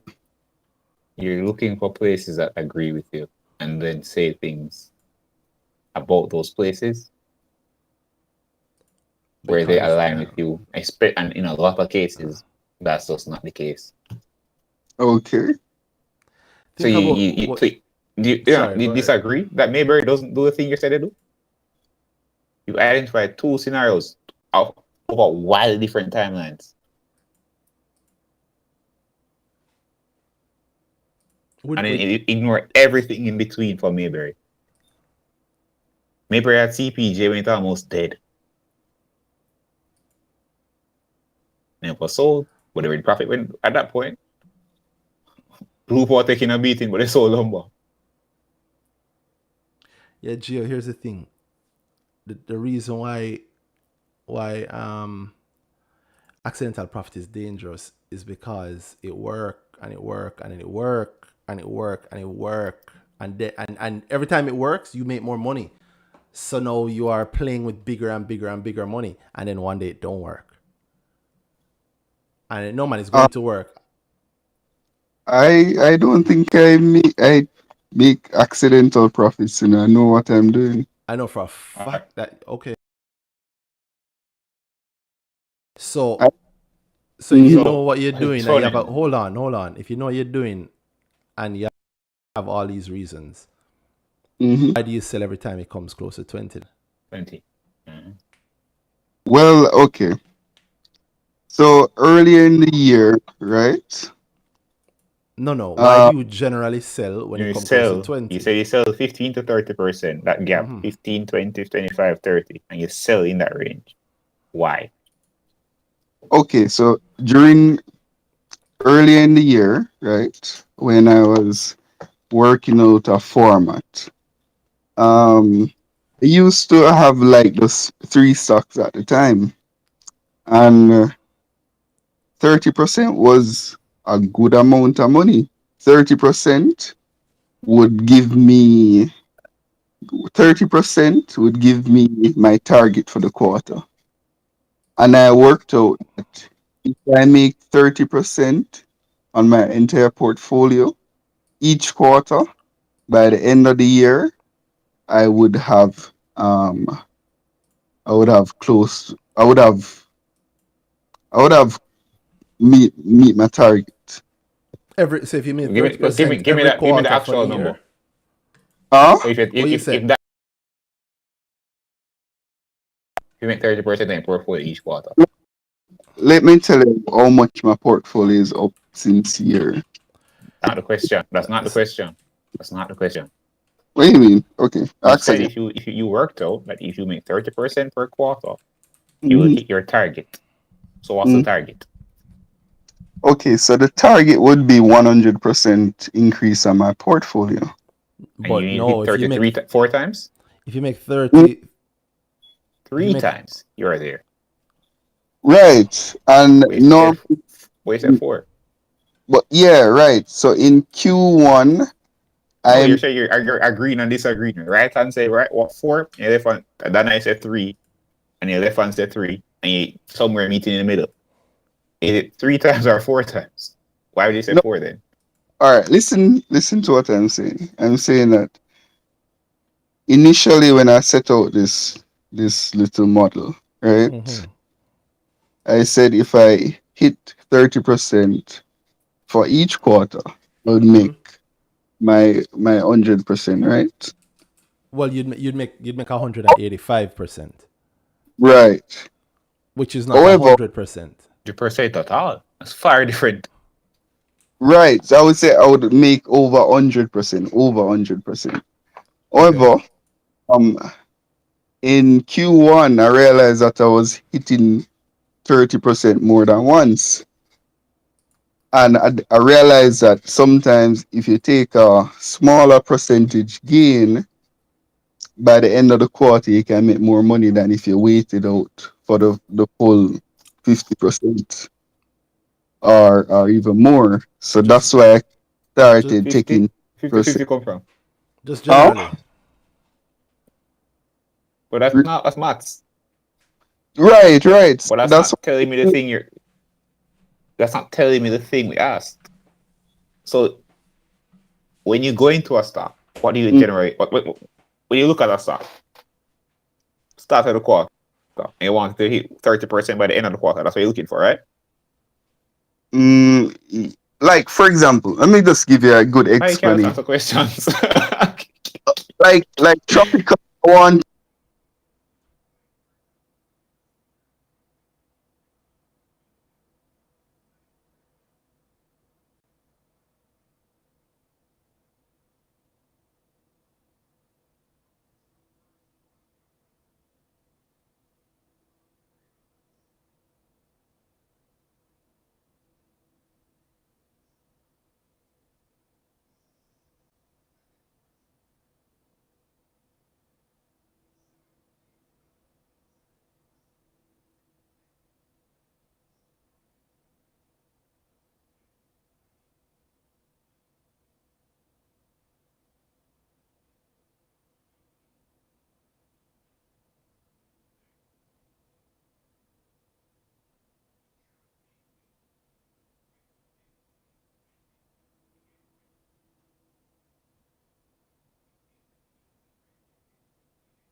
So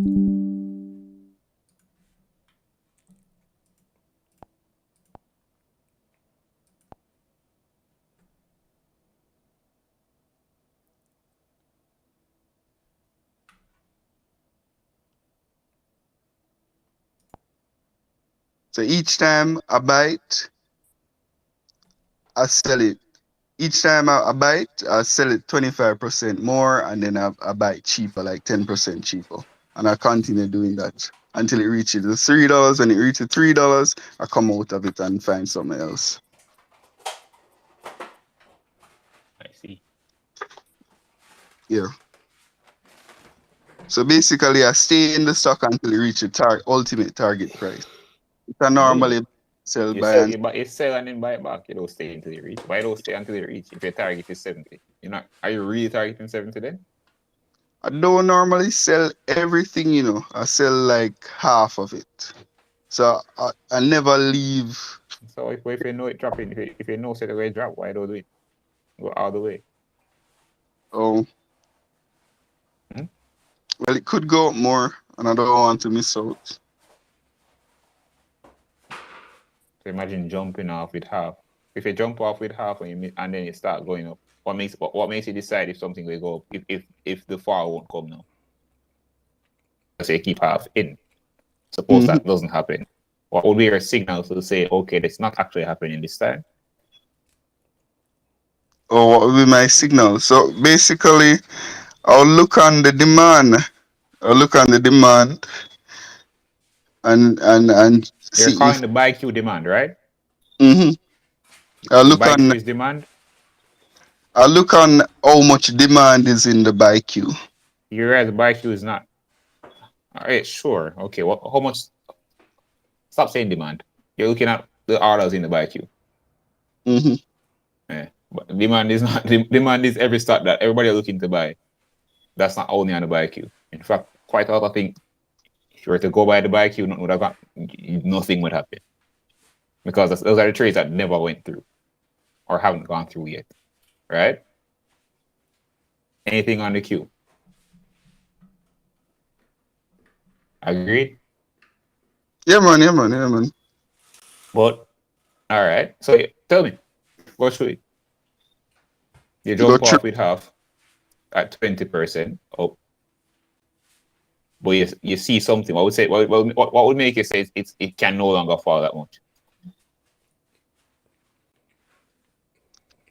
Well, I don't wait until it stop falling. You know, I choose a But stocks suitable. don't work so. Stocks is not. It's not. It's not a river. You see the things after they happen, not while they're happening. Falling, it's falling or it fall. It's falling or it either fall before it never fall. Right? It's not like the thing because somebody sell stock. It's not because you see these sales go through me, the stock is falling. The stock has fallen. The next step is will it continue? Will it actually continue? No. But you say you set a bucket at 15% down. What would make you think that bucket need for raise now? The bucket need whenever it's not being filled, I put it up. Over what? So you have a timeline before that happens. How do you decide it's not being filled? Because again, stocks we don't see the things that are happening. We see them after they happen. I don't use that. Well, I don't use That's a really time. life. Yeah, I don't use a timeline. I basically just use what's happening in the buy queue. If people Tell me jump. what you think. So tell me exactly give me an example of what would happen in the buy queue that would stop you from, that would make you have that feeling. Okay, so if I put in an order, right, and I only get some or I don't get any at all, and then somebody comes in front of me with a large buy order, right? And I suspect that nobody not going to sell to that. Nobody not going to sell enough to that person. So I'll go in front of them and I'll buy it. Oh, And you're me first. yeah, and sometimes sometimes I can manipulate the market as well in terms of I pushing don't up. think you want to say that anywhere that you can manipulate the market. That's a dirty phrase that everybody. What do you mean by manipulate the market, boss? It's okay, never mind. No, money, but it's in your best interest to explain that you are not actually manipulating the market. You are just placing orders. Right. So, explain what you mean by that. No, I can't. Bro, I condone no manipulation of the market outside of buying and selling shares. If anybody want to talk to G about him and him, whatever I'm doing, talk to G about whatever I'm doing. So, my gosh. So, G, this doesn't sound esoteric. It doesn't sound like you're not seeing any gaps in this. Well, what are you asking exactly? If your method, if you don't see any gaps in it. In my method? Mm-hmm.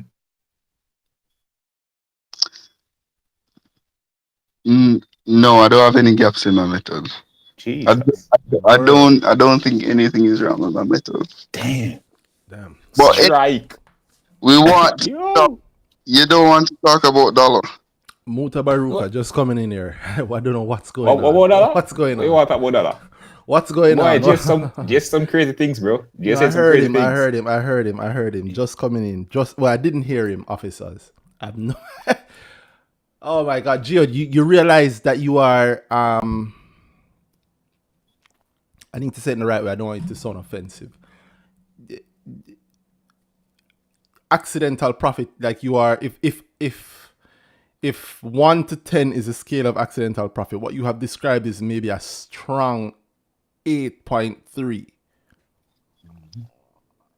Like you are. Go again. Let me tell you, why would you call it accidental profit? Because you are you based on what you have said, you have no clue why anything that you're doing is working, but it works sometimes. It works. And the times when it works, and it includes two things. It includes upward share price movement, giving you the feeling of congratulations. So you believe that the thing that you did previous to that upward share price movement is the thing that actually predicted it, and you ignore the fact that the reasons that you're saying as to why you're doing it, they don't line up. So I give you an easy one. You look in the queue and at the demand in order to have an idea of what the future movements will be. No, but hold on, no man. Listen to me. Just listen to me up for a second, because I will ask you questions around this in a second. So you will get to jump in. But I remember that maybe 10 minutes ago you said that you bought dollar because you're expecting at least 60% in 6 months. Mm-hmm. What in the queue a month ago when you were buying dollar, or 3 days ago, whenever you last bought it, what in the queue then indicated to you that dollar would be at 380. 380, yeah.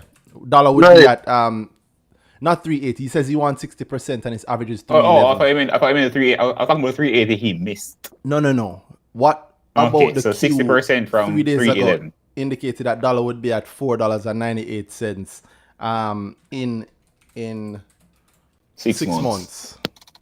But wait, I never said anything in the queue indicate that the stock going up 60%. You did, but here's what. I didn't ask you those two things together.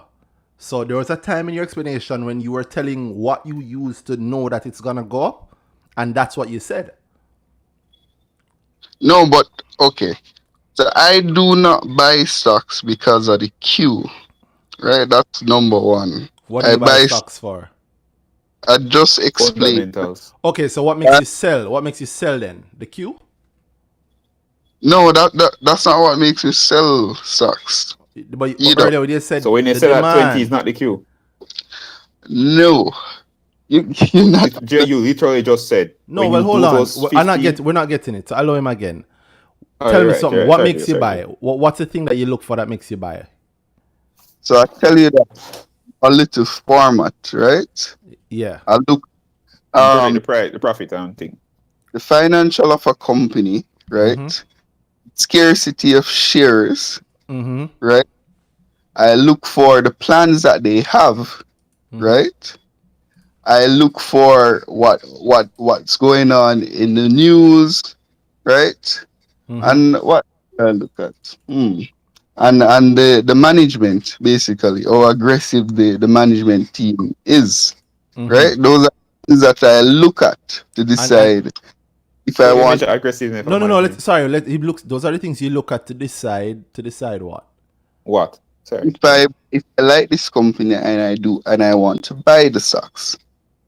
So what do you use to decide that the share price is Side. going to go up 60%? 60%. And the timeline too.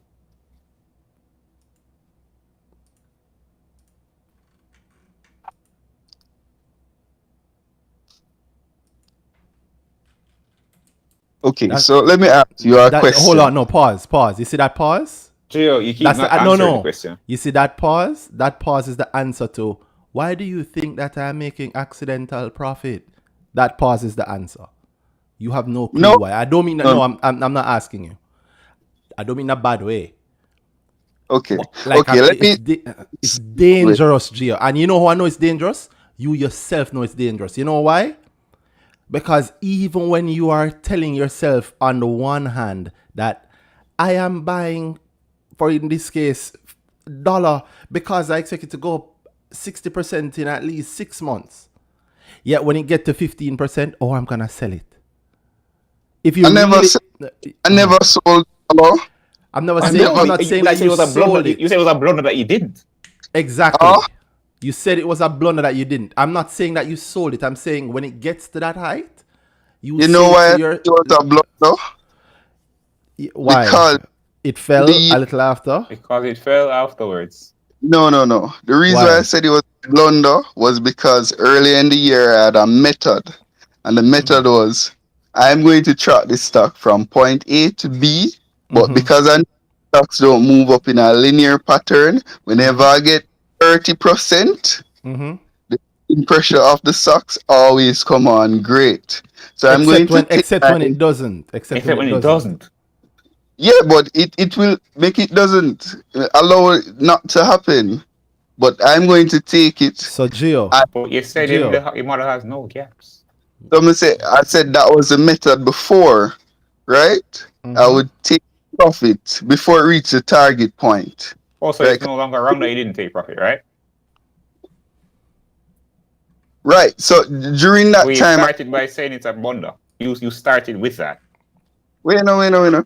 So I'm saying that, or during that time, I usually take profit before it reach the target price, and I'll buy it back, right? But dollar, after understanding a lot more about my method and what I like, I say I'm going to stop taking profit so early. I'm going to wait until it reach the target price, right?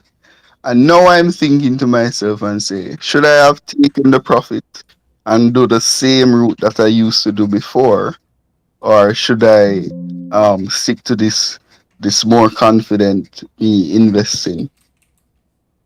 I think you should listen to. I think you should listen to. I think you listen to yourself sometimes. I think you should listen to your the imposter syndrome here, because it is telling the truth in this case. You are doing a dangerous thing, my guy, and it's working until it won't work. The problem is when there's a time when it won't work, and it won't work with big money. No, it work with already. I've invested. You're not hearing what I'm saying. It will work with millions. Bigger money. No. He's already have millions. He's not big money already. The same set. So bigger money. Yeah, same concept. The concept is that it will continue to work, and every time it works, it increases the amount of money you're doing the incorrect thing with. And there will be a point at which you will be burnt. In fact, you are getting burnt many times now, but you're ignoring the burning because I believe, and sometimes it work out. I've invested quite a bit in Fosrich and big. We are not saying you don't have money, Gio. Nobody is saying that. We are saying you're going to work. You're going to make more money on top of enough money you already have. At that point, it's going to be bigger money. That's not like this. That's a concept. If you make money, you have more money, though. I bought Fossil at 24, right? When you guys were saying do not buy because this What? AP. What? I remember. Leave the man, Danhai. No. What? He's on top of this. I said what? When you guys What were you, boss? when dropped the first notice that hey, we're gonna have a stock split and we're gonna have an APO / rights issue. They put AP. What did we say? You guys said Be no. very careful in a jail. Be very Hostage. careful, yeah. So you Be say. very careful when you say I said. First, you guys said Fostage is at 10, but they want to have an APO, and you guys said, me not too like it, and I say, you know what? No. That does not sound like do not buy. No, man. I Say something bought- concrete. Say something concrete. Say what Gio. I say, man. Say what I say, man, Gio. Say Say what what I we say. actually say. Say the actual words. Bought 24, right? No, say the actual words. No, man. Gio. Say what I say, man. I don't care where you buy it. Tell me at 24, then I say what? You said Fostage wants an APO. It sounds like they want an APO. They're leaning to an APO. Yeah. Uh-huh. I still say. Continue. I personally still say. I don't hear do not buy all no. In my mind, I saw clear signs that Fostage going to go at least $40. And What I were bought. those signs? What were We're those talking about signs? different thing, boss. What were those I want signs, to hear Gio? those signs, but I want to hear what I said. When was this? It's the same when they first announced that they're going to have the APO / rights issue. So And when the was clear- what was the date? Let me just pull up the first time they said that they.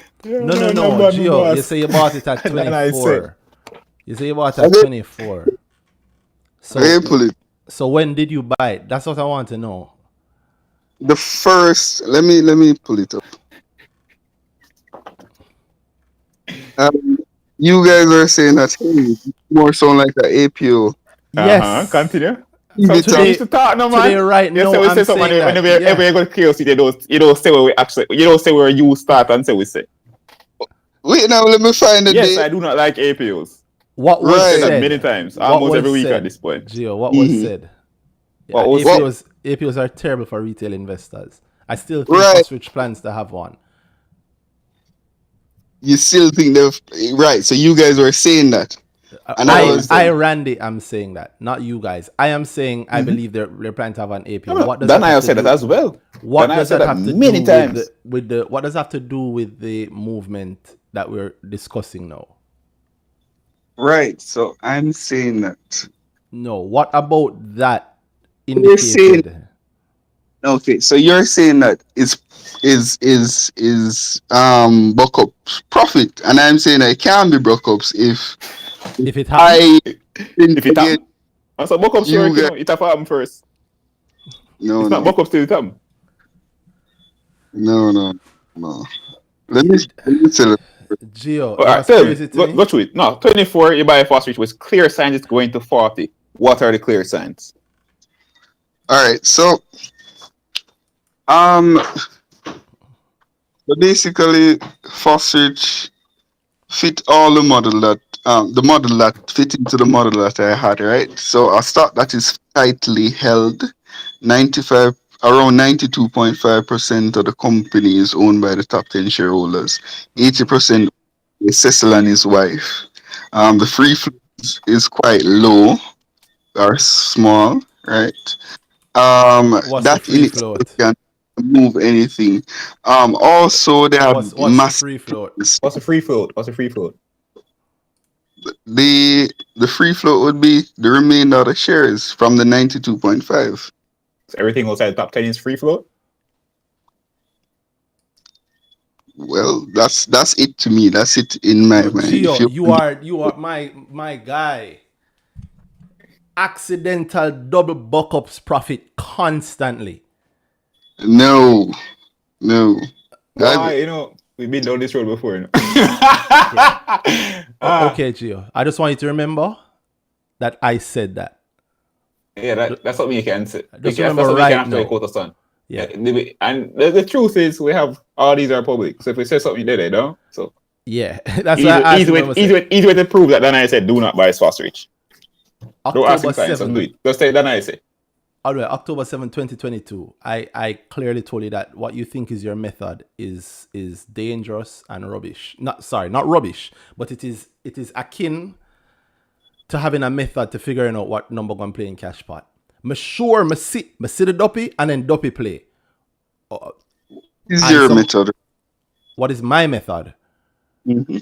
You've done you grow. Invite to find it out. Somebody gifted you grow, and it hurt me because that's why I don't like giving away grow, because people pay for it, take it serious. And I think if you had listened into grow the full thing, not just but know it's I go through the full thing, especially the first part, the boring part where you definitely think what you are doing now, you would not be doing it.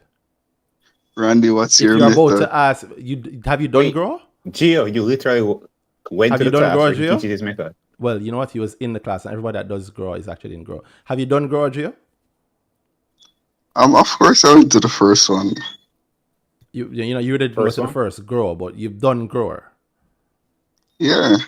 Okay, but you weren't at the first one. What I'll say is my method is that I start out with understanding where I want to go, what I want for my money.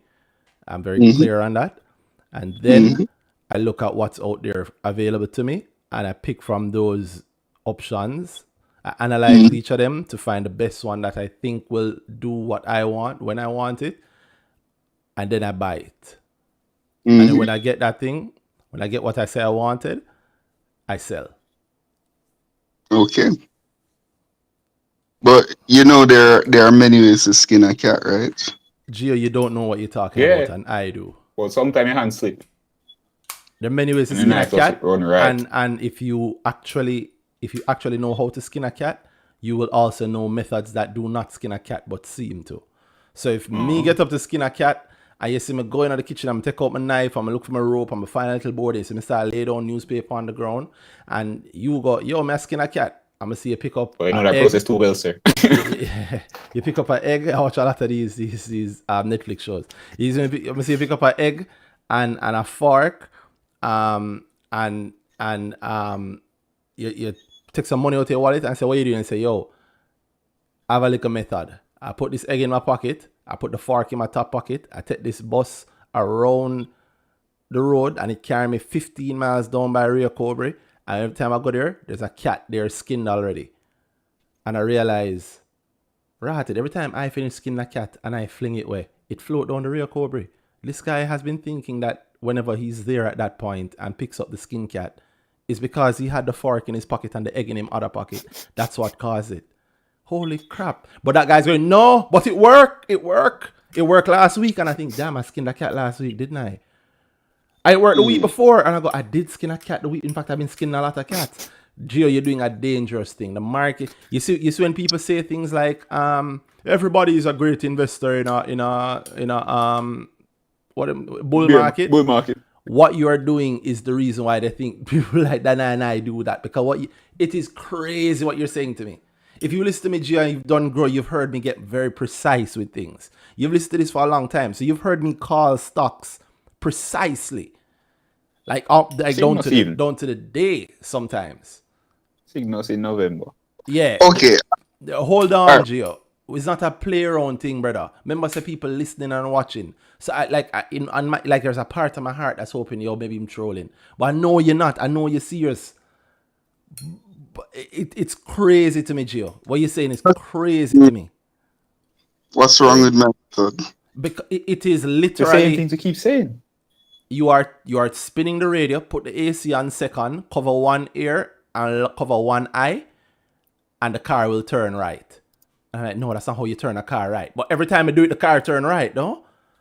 Yeah, but one day it's so we will actually just for a line and I'm not here holding the steering.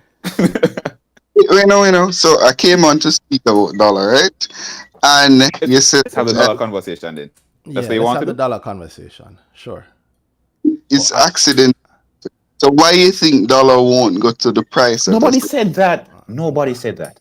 Him just want to hear him say. Him just want to hear it. I know. I'm trying to use psych. It's okay, Gio. Merry Christmas. Dollar is gonna go to 6 by next year. That's what I think. I could be wrong, but that's what I think. Why? Last night, a dream seat. That's my method. It's been working. I think mine better still. I Well, found you a don't wonder know, on the you pavement don't this know my morning. mother woman, right? So, like, Gio, you want to have a conversation with the stock? We can, but that's crazy to me what you're saying. Like, it's crazy to me. You know it will dip because it dipped? No. No, I never say I know it was No, going to dip because it dipped. No, I I never am saying that that's what you do because you are not able to tell me a thing that you can reliably look on to say that this indicates the share price will move in one direction or another. Or the Unless other. you are able to say that with some strong bases, I am gonna say it's accidental profit. The way I like stop saying it's accidental profit is by saying what the bases are, and we look at them and we see how strong they are, and then we say whether or not it makes sense. But the fact that you are saying that that is your method of picking a stock, which it is, and the more you no. explain it, is the more Really. complicated you get. You're gonna say no again and add something more to your method. And then No, we said, or I'm going to say the same thing again. no, I told him the method, right? And I Yes, told you did. you me when I completely come out of a stock. No, I asked you what makes you sell and when you sell. I've Yeah, heard but why you completely come out of a stock, but the beauty behind knowing when to hear that is I didn't ask you it. I asked you something else, and you told me earlier. Twice you told me how you exited stocks. I told you. You don't remember? I told you that when I think the demand is weaning and the sell is getting greater. So And then that's I went into how you measure that, and then it became very vague. no, that's You not me didn't? eating that stock, that's just me taking some profit off the table. The fact that you just think that those two But you things are have to predict separate. that. If you're not taking profit, you're taking the profit because you think it's going to fall. So, of course, you're predicting that stock. Hmm But you So, just said no 5 then seconds you ago. just said, you say to them, do it again, bro. You agree. You say something and they disagree with it immediately. But the disagreement is a yes. Yeah. It's accidental profit. It's not bro. the first time you do that. No, you guys want to tell me that it's accidental. Like, for example, No. I don't want to tell you it's accidental profit. The market is going to tell you, and if it don't tell you next quarter or this quarter, it's gonna tell you at some point. so I write Square Tree from IPO go straight to 450. And you know, Sorry, pause. I Yeah, feel that last week, dog. I didn't feel that. I'm mad on asking if them send him. Hear me out, Gio. You rode Spur Tree to 450, you said, right? Yeah, 450. When did it hit 450? it hit 450 like 3 months ago. Okay, but when exactly? This was like in May or something like that. During that time, April. April, yeah. Yeah. During that. We're in October, so that's not 3 months ago, but cool. So anyway, No. So it hit 450. April.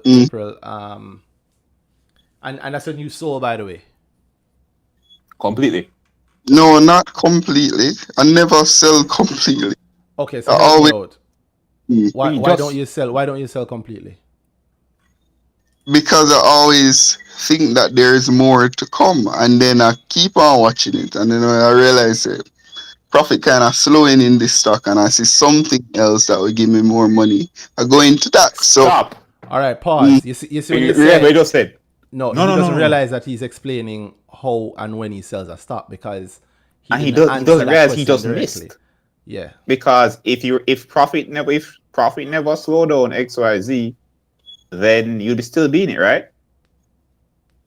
Right? I don't think I'll think about that one. Yes, but he can't say yes at this point.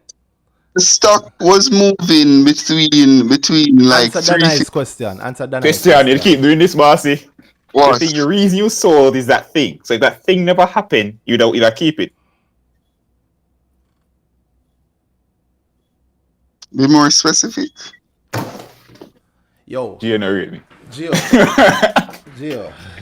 Big up my boss. Big Talk up, about dollar. We can talk about dollar. Yeah, We can talk what's about up with dollar. dollar? We want to talk about dollar. We want to talk about dollar. Yo, but rate him. On the body. You know who for phone? And on my phone? You see, she texts me on my phone? Was me. What you say you cook for dinner? Come in, Gio. Come in. We know them way there. Come in, Gio. Come in. Dollar. Yeah, so Boy, acting whoop about up on the car in the gym. Whoop up on the car. you were acting so really solely because of the wall, you know. That was all. So That the was, wall never come. So if the wall never come, you understand? That's all he's saying, bro. What's hard in that? Talk to me about Gio. Like I don't think anybody on the car right now saying. Like, I think everybody's like, yeah, right. Come in, Gio. Talk to me about dollar. What you want to talk about Let's dollar? talk about dollar, We bro. say 6 months. 6 months. Are we there? Are we much of a conversation for you? So, dollar. 6 months. You think it might hit 498? That would get you to your goal, right? yeah, that will get me to the goal. That sound 6 months. 6 months from now? It Or sounds 6 6 months from months-ish. when? 6 months from when? Yeah, from when? So 6 months timeline would be February. So this one's after September done. So these 2 quarters. February. No. Stop. February. When So 6 months from like August. September. Start of September. No, man. 6 months. 6 months. End of February. When in February?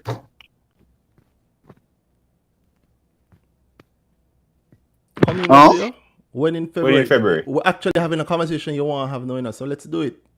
15, when the report should come out around 14, 15. Okay. Oh, February 14th. 15th. That's why you care about them dropping the report early. Because when the profit is seen, people going to rush to buy It wouldn't be because they February want to then, see the Randy. profit. No, stop. It wouldn't be February then. It would be January. Yeah, it will be January around the 15th, but yeah, around February I give it. I just give it till What? February. Why? Hmm? The man same Why? give it till February than I.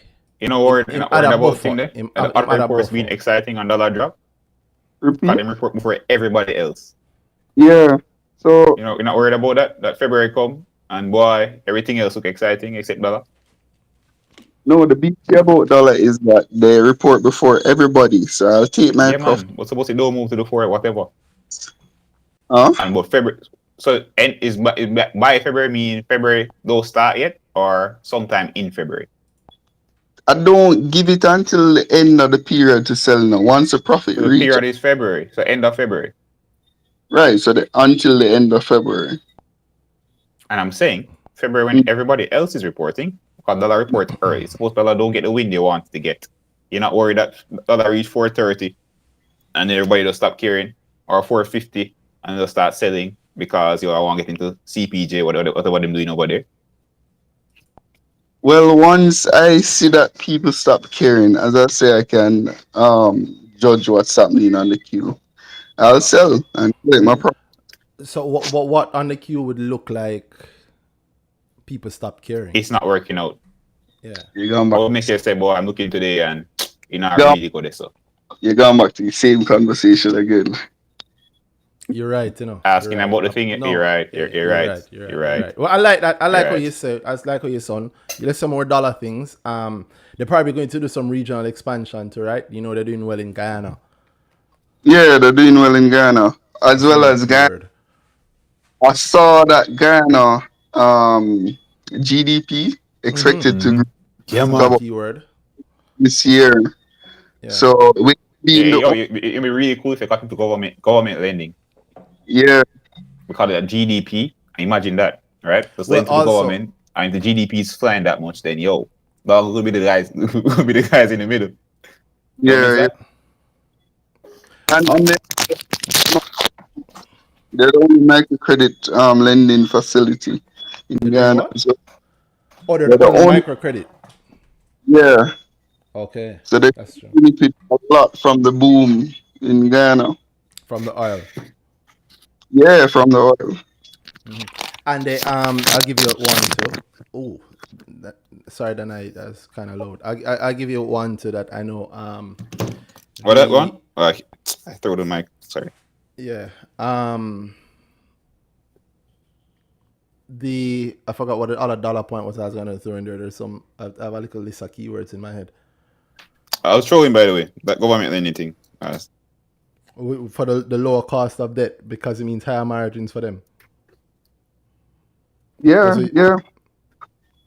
And then As I mean what Danhai was saying, but yeah, which is similar to this $1.5 million bond, but we said those already, so there's no points for that. There's what's another one?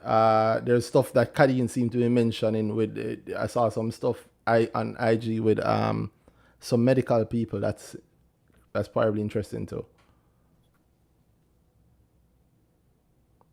Oh no, I remember what it was. Sorry. First Rock's private equity arm buying the oil company in Trinidad, and that then means that there's possible synergies between Dollar and that company in Trinidad, because that company is actually doing work and has workers and stuff. So I think there's the possibility of, if that company doing any like lending stuff with its workers, that's an easy in for Dollar. And what the leadership of First Rock Private Equity is also is in the leadership for Dollar. right. Yeah. So the question I wanted to ask, Oh. right? And I was actually waiting. Yeah, what do you guys project for Dollar given this $1.5 billion bond? Or will it influence the profit bottom line? How will it influence their bottom line? How do I think you influence their bottom line? They'll make more money. Right. So they'll For make cheap. they make about 40% on each dollar that they lend out. Currently, yeah. So if they borrow just as much dollars, if they borrow just as much dollars, then almost the same effect. Probably about 30. What's the real effect of that? 30% after the margin on the loan. Right. So I'm seeing something like close to like 600 million. If that's what it work out to. Yeah, around that. So now they're making, and that would be what, per quarter? Well, you tell me. You said 600 million. There are 200 and odd. There are 200 now, right? Year to date, they're at 119, but that's just 2 quarters. So 2 quarters and the IPO money they read just then out. You thinking that they have another? You think that they have another roughly 500 million worth of profit to come over? Next 6 months. Well, it has, so 300. You think they're reporting 300 million worth of profit, or in that region, anything over 100, or anything over 200 million worth of profit, up to the quarter ended September. Or the recent quarter ended September? Well, you have to, because that's Q3. It's have to. That's the quarter I was reporting soon. No, I don't think they would reach 200 million for that quarter. I think they probably reach around 100 million. So you think the rest of the money coming in next quarter? That they're going to do, up to December, you think they're going to do, so between now and December, you think they're going to do 400 million? Yeah. Right. So I think they should do about 100 mil this quarter, and probably by what's this quarter? When you say this quarter, what do you mean? What time period? It ended. The one ended September. Yeah, and I think by probably the end of December, the quarter, the end of December, that quarter, I think they should do probably 150. All right, well, help me out. So they do 100 in the quarter that just finished. That's what you think? Yeah. And 150 in the next quarter, which is a quarter that we're currently in. Right. So we're going 250. Why 100? We're going 250, and they're currently at 120. We'll call it 120. So that's 370. But you're expecting them to report 600. So where's the other? No, not 600. This quarter, I mean next year. Next year, when? The end of the next financial year. When? So you mean 2023? Yeah, when this 1.5 December 2023. Yeah. So January 2024. Yeah, basically that. So because you expect them to report 600 million in January 2024, you think the share price is gonna go to 60% higher than where it is now in January 2023? No, I'm not saying that. I'm just asking you what are your projections? No, I'm Asking if you agree with me. I, What are your projections? why 100? Why 100 million in this quarter, in September quarter?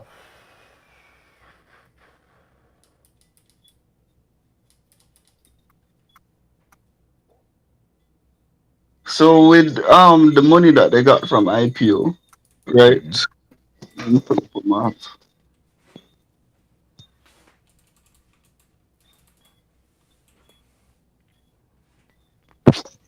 From tablet.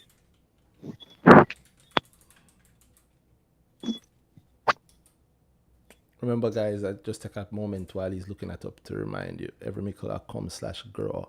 If you want to learn how to make money on the market in a structured, consistent, repeatable,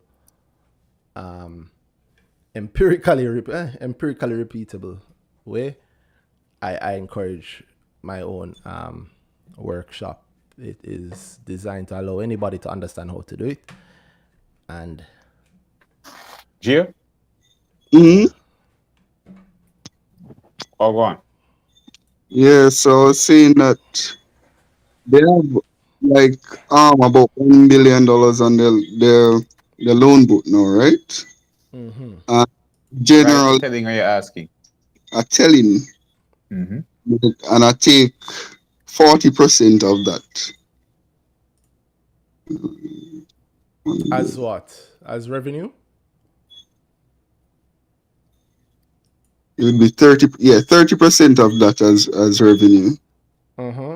Why you take 30% of that as revenue? Because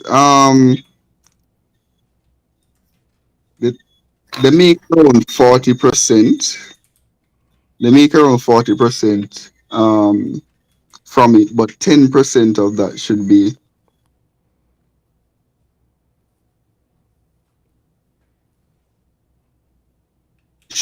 the cost of the loan. Okay. So wouldn't that be gross profit? Yeah, man. But okay, so where you get the 40% from? They say that most of the loans they make 40% margin on them. Okay. And what's the life of most of the loans? About 6 months to a year. So that mean that they get 40% on 1.5 billion twice in a year. Basically. But that basically doubles the number that you should expect if what you're saying is correct. So Right. you're expecting 1.2 billion from them then in a year.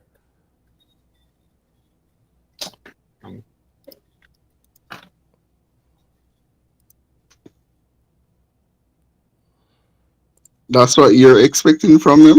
No. Oh, we're using the thing you said. I'm saying what to you ask. said. Yeah, I'm just adding some a little bit more. I just add a little bit more structure around what you're saying. The thing you're saying. So we're testing the thing Yeah. you're saying against the other thing you're saying. Okay. So if you said they make 40% on their money, and the loan book, how much was the loan book before the before the bond? Before the bond? Yeah. What size was their loan book? Bond was about $1 billion. And this recent bond going push it up to about 2.7. 2.7. All right. So 2.7. You said that they make 40% against that. Yeah. Stop. So 40% profit. 40% profit against 2.7 billion is how much?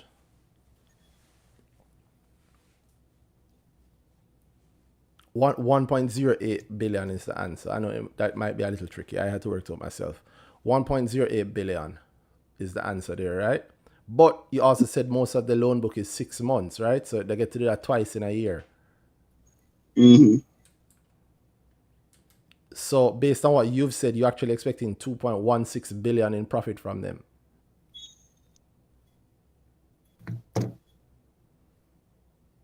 I never expect so much still. That's why I asked your projections. These are, I want to be very clear. They're not These are mine. not my projections. Right. That's not my projection, you know. But you These are predicted me the your thing. projections. The thing you said just now. You expect them to make 40% of their loan book in a year, right? Yeah, more like 30%. All right, so you expect them to make 30% of their loan book in a year. If I just go off that, that's 810 million. Right. But you expected 600 million from them. So we're asking why.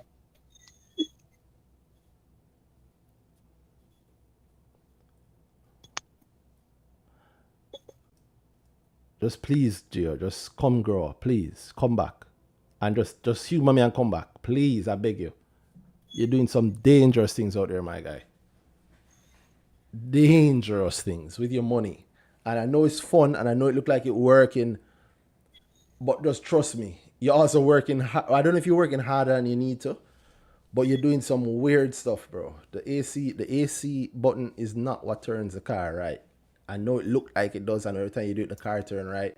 But just trust me, there's an entire other system.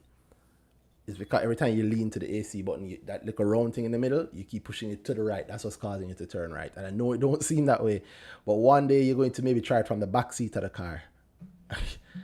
And that's when the crash will come. You might not get hurt with that crash, or you're going to do it again and there'll be another crash. You're doing the same thing in the market. Like you're using, and the problem is, and like I know what you're doing, right? What you do is, this will be accepted almost anywhere else because you've said enough of the dollar keywords. And once you said the dollar keywords, everybody else agrees with you. And you know the numbers, and they'll say, oh, you know him numbers, right? And most people don't know whether or not what you're saying makes sense.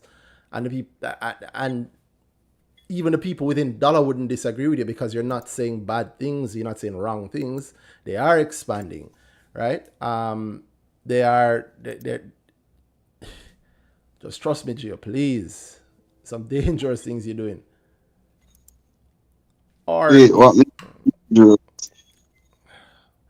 because he says what makes it dangerous?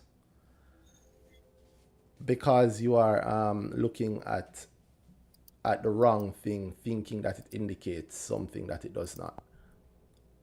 Like, what am I looking at that is wrong? Almost everything is not the things you're looking at wrong. You're assigning them incorrect meanings. You don't have an actual method. You can't act. You're not being honest with yourself about what it is that makes you sell. As anybody who listened to what you've said and what the times when you sell, why you actually sell, they've heard it, right? But I meet my goal. And that's true. You need to meet your goal. Which goal? The 60% or the 20%? Or the 20. No, I tell you that I have a price in mind that I start with and what I want to end at, right? Okay. I take profit off the table, right, at 20% marks. Why? And buy them lower. Why? Yeah. Because it must fall. Right, basically because But what when it doesn't fall? What about when it doesn't fall? Thing is, the stock never moves up in a linear pattern. Except sometimes it does. It does.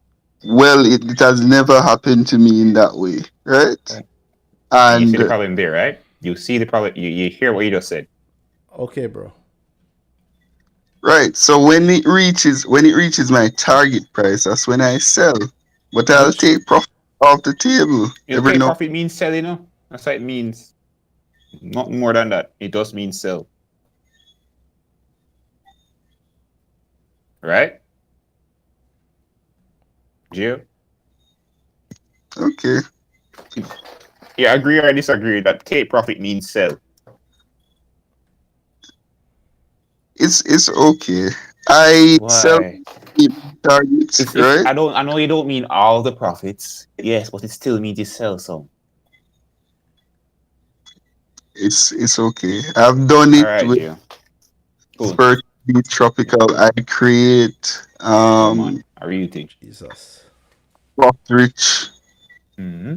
and I've never Got made any mistakes this year. Right. And 4 stocks on the market. Yeah, my man. portfolio up 125%, so it's Yeah, working for me. man. I'm proud of you, Yeah, bro. man. You Do it. listen. The ultimate rule is if you can if you think it works for you and you have a method that you think works for you And it work. and it work and it keeps working, like I could be wrong. So Fox. good luck, bro. Good best of luck. Like serious best of luck. Yep, But and dollar report the 15th suppose them October. don't report the 15th of January 2023. Well, it doesn't matter if they don't, I Why just not? know that if it's going to be there. What if What, it's Gio? not? I don't have to see. I don't normally sell when I see the report. I sell before the report. But okay. Good night, guys. I think I No, but take if up. you said before the report, that would be what within the first 2 weeks of January then. That'll be Mm, next week. I know when the report should come out, and I sell a Next little. week. Yep. So the profit is normally there, and I take profit. Normally, so not every time. No, not every time. Like the last But time the report came out, the profit wasn't there yet. the model has no gaps. And it always works. Always works. The Sometimes last 4 stocks. No, a no, little. no, no, no. You're not allowed to say that, Gio. It always works. All right, Gio. I mean, good luck. I suspect it might work again. Fox. I, good luck. Yeah, man, I it mean, will work again. very likely you're rich enough before you decide to change step. He can afford to get it wrong. So Damn right. No. good luck, Gio. Money boss. Do you think, boss? Anybody But have any other big up, Gio? Anybody have any Come on, you other go. points or stocks or anything else that they're interested in? Or strategies or methods? Yeah, that's interesting to talk about. Yeah, I think strategies would be great to talk about. I went into a little wargaming thing with this That's week. fun. Yeah, it was really fun with the group on Mm-hmm.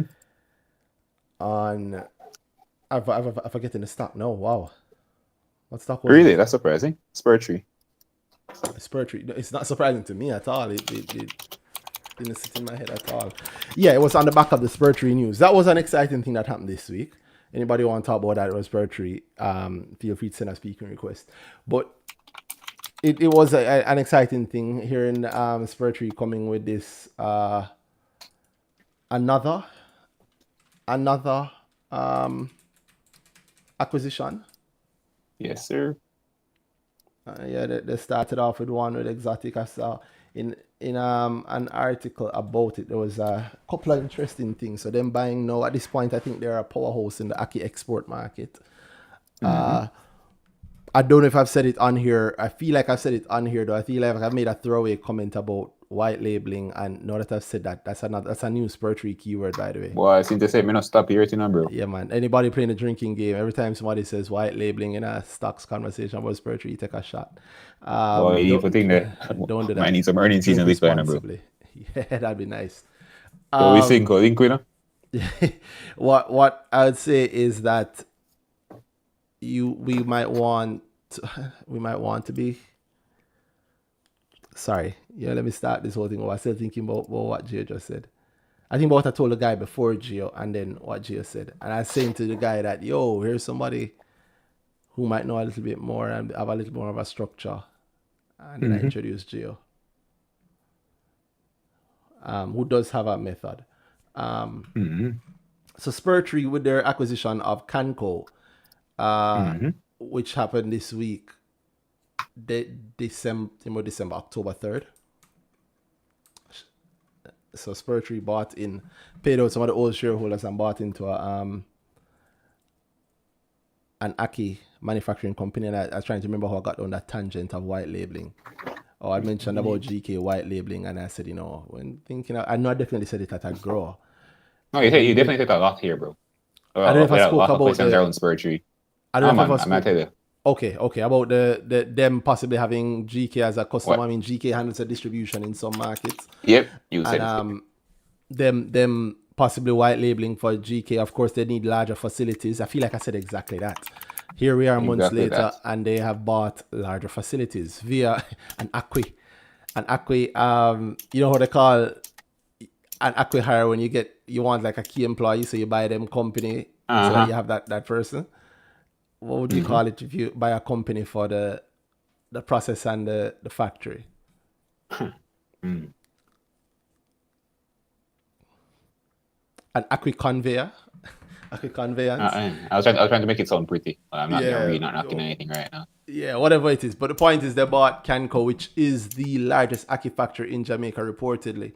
And they already had they already had Exotic, which has been growing and is a strong player in the industry too. I think a couple of keywords around Spur Tree that will happen is, will they raise rights issue? Will they if they raise how much do they think they paid for Canco? I asked that in a group and one person said 100 mil, and I regret not following up with him about why he said that. I don't think that's necessarily far-fetched, but anywhere from 70 to 100. I'd go up to maybe even 150, but I don't think 150. I think maybe 100, anywhere from 70 to 100. And I based it on some factors that I saw looking at Canco and just doing some estimations around the kind of money that they may make or may have made and what they think they could. Spur Tree doing a raise later on for this, and I'm always gonna say a rise issue, and I've also heard it said chatter in the market spoke about spinning off a whole Aki. What do you call that? Like if they handle mainly Aki but canned goods, but Aki can exporter, because if they merge Exotic and Canco and push their own Aki line to it. Well, they don't have the Aki line. Aki line is Exotic, right? So if they merge Exotic and Canco and spin it off as its own company on the junior market, that could be massive opportunities there, and that company could very well be painted in such a way to make it clear that it is of the size to have its own lines and also take a shot white labeling for GK, which also has a sizable presence in the export market for that product and a few others, right? Canco itself was reported right before the pandemic to have lots of excess capacity, about 40% excess capacity at the time. I don't know if the pandemic was good or bad for them. Man, go through. You're going to hear. Did somebody say it recently? Economies of scale. That's a good one. That's a good. It's actually true, but you're gonna hear it. Yeah, man. Oh, they're exporting more, and then somebody will discover that synergies, the economies of scale. So they can just scale. They can just export with GK and save there too, and it's gonna run. But the thing, wait, name again, the SEZ status and thing there. Yeah. On who? I wonder if the spin-off would go main market then, because can cause SEZ status. Word. Yeah. It's on the list. You see, it becomes more and more interesting. Pull them together. But Canco's this SEZ is on the location, but thing is very close to it. Exotic is very close. So I wonder if they want to extend that thing there. Exotic does more than can Aki's, right? Yep, they do. But they are, as you said before, they have capacity, so it can that too. Throw all my capacity into the tax. Throw all of Exotics as much as they can of Exotics tax. Throw as much as you can of Exotics flow into Canco. So just take we need excess capacity, sure. But say my excess capacity is 20%, I would move over as much as I can there because I'm saving more there as long as I actually am saving more there through the thing there on the tax break on that path. Because both of them are mine. But both of them, you know how they speak about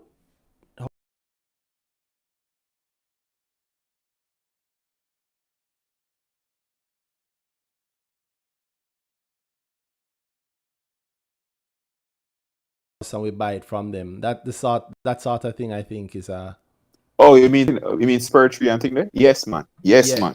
Which then that's is a good exactly setup then. Yeah, with the SEZ thing, right?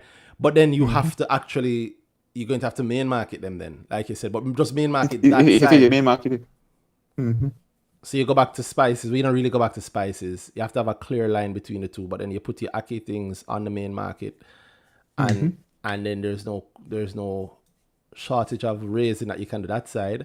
And I mean, I can go down the road with this, as you know, because the GK factor is still there. The GK factor is still there, as where the right sauce behind this is magic. Listen, bro. Well, like that would explain then why you would want to look at massive distribution. Well, because if you're scaling up your factory, you need to have throughput for the factory to justify scaling up, right?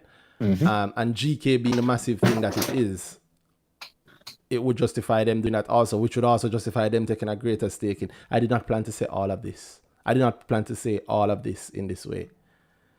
I thought Kanko was an interesting thing. So, annoying thing is, I don't own any.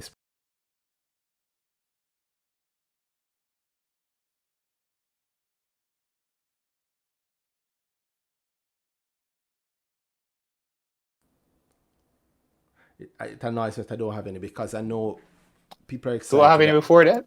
And I know more people are gonna be. People are gonna be even more excited.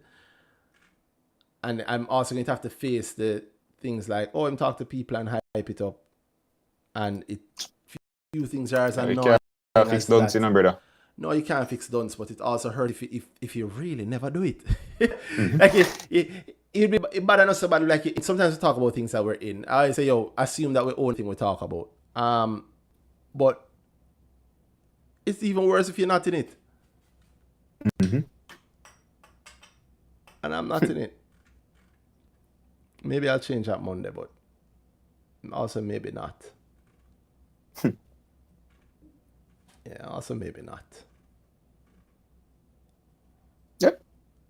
I'm not gonna give more. There's a lot more I can give in terms of the actual depth, but I'll talk about on this show, so that's fine.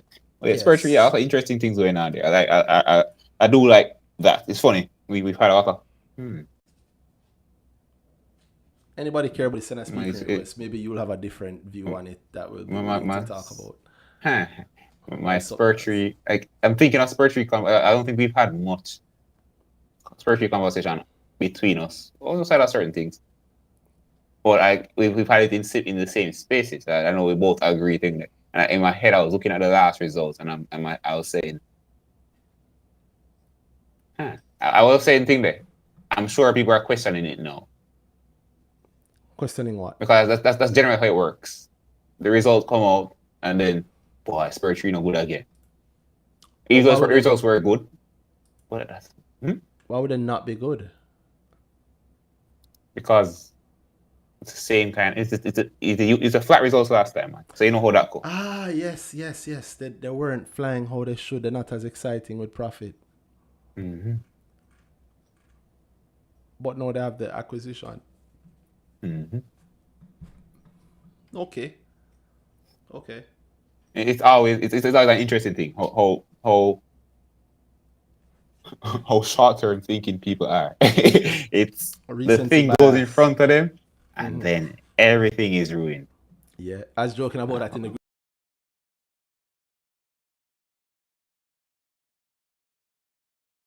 Because the spiritual thing came out, and I was talking to some people they were talking about it, and they're saying it's like the most exciting thing to happen on the market in a while. And I go, you were extremely excited about Eddie Focal literally yesterday. Literally the day before. Eddie Focal is another one that I think for the fourth quarter is it could be forgotten. Nice things. Good things are going, man. Good things are going. Good things Not in are fourth quarter, bro. No. Listen to that interview. That briefing. But there could be blessings behind it. I don't. If they're not Enough blessings, that bro. If they're not as exciting as the crowd might want them to be, if they're not as exciting as the crowd might want them to be, you could the blessing of even picking them up for cheap. A lot of people. That is a blessing. Yeah. I've noticed these trades, these larger trades, the sub It's in. level. You see the bike you? I saw the CEO on Instagram talking about buying heavily, and I saw him Look at the, showing a buy. Orders are coming in interesting. My bike use has changed actually. I never trader. Oh, that's interesting. Well, you said a buy queue or the sell queue? Buy.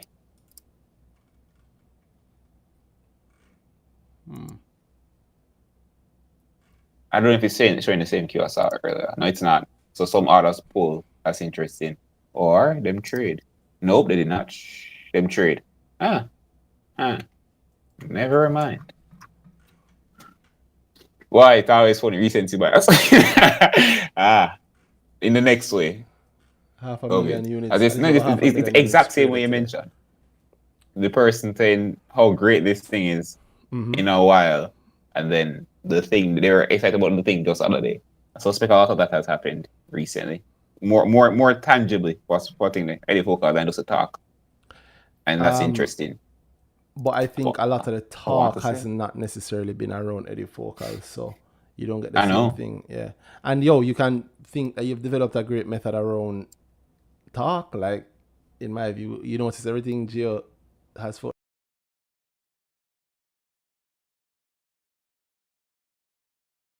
That's also another red flag of not having a method that you can that works outside that. Although that's not necessarily bad. It could be it's a noise method. It could be a high how to trade in a we do it every now. We look for that every now and then. Yeah. And I depend on it a lot of times. Like for me, a lot of power is in predicting it. But Eddie Focal, I think I hope might go quiet. I don't have enough, and I still don't have enough. I plan to buy more. So that's one of the things that I care about for the fourth quarter. Not that I expect it to pay off in the fourth quarter. It may or it may not, but I expect to be buying more in the fourth quarter. Let's put it that way. You can take a 30% out. From where it is now, 268. 268. I mean, you can get a 30% off all sorts of things on the market. Input. Yeah, 30%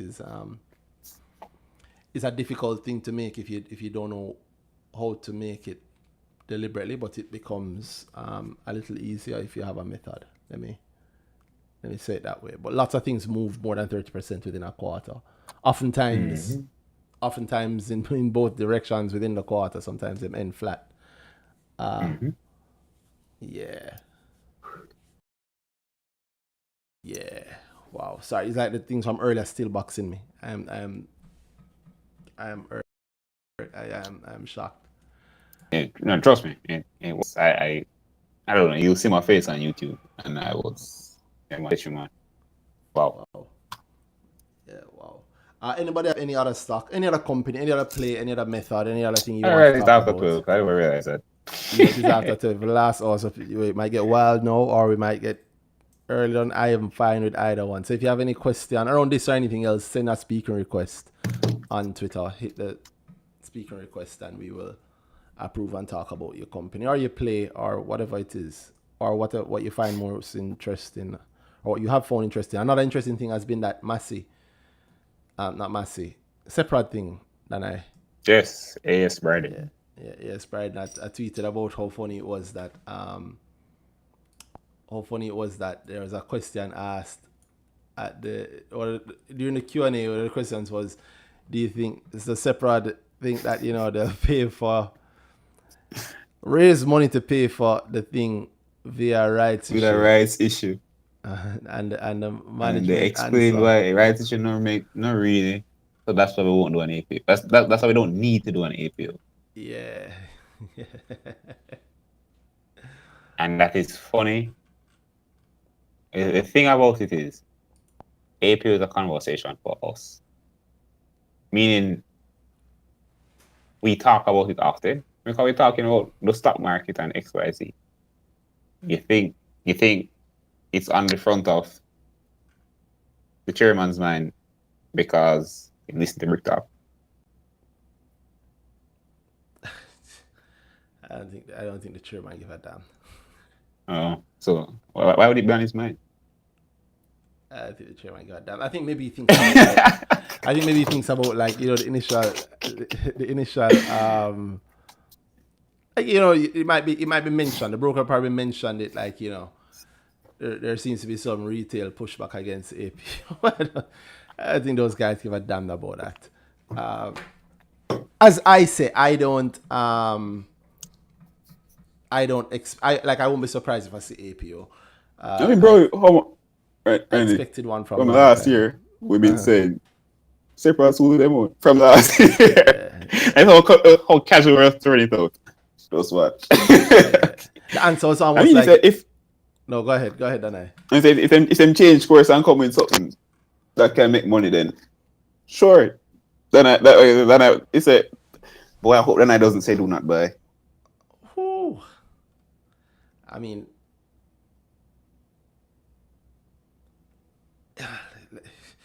you might hear him say it. You might hear him say it. That guy. I don't know. I'm very interested in buying it. I know exactly. Yes, I agree. I want to see how they structure it because those guys are really good. But the interesting part for me is they'll call it an APO this time. Because that's what's popular. No, it wasn't. The term never really exists back then. Or not only that. Because in real life, I mean, the effect of the APO, the method, the actual public offer for unissued shares from a company, the shares we got last time, the APO, it's APO because it's APO in essence and everything, right? But how they did it was, we don't call it that thing because it's not a thing yet, but we also issue the shares to one party if we pay for something and then we think that, and then we give you guys this nice discount. Well, the party. Wait a minute. Did the party sell the shares, or issue the shares? Or separate shares available for the public? No. When you said available for the public, what do you mean? Yeah. In the thing there, in the offer, wasn't it the only separate shareholders? Maybe we're thinking of two different things. What are you thinking of? When they bought face thing there. For a mixture of cash and shares. And then when the excess shares that they were selling.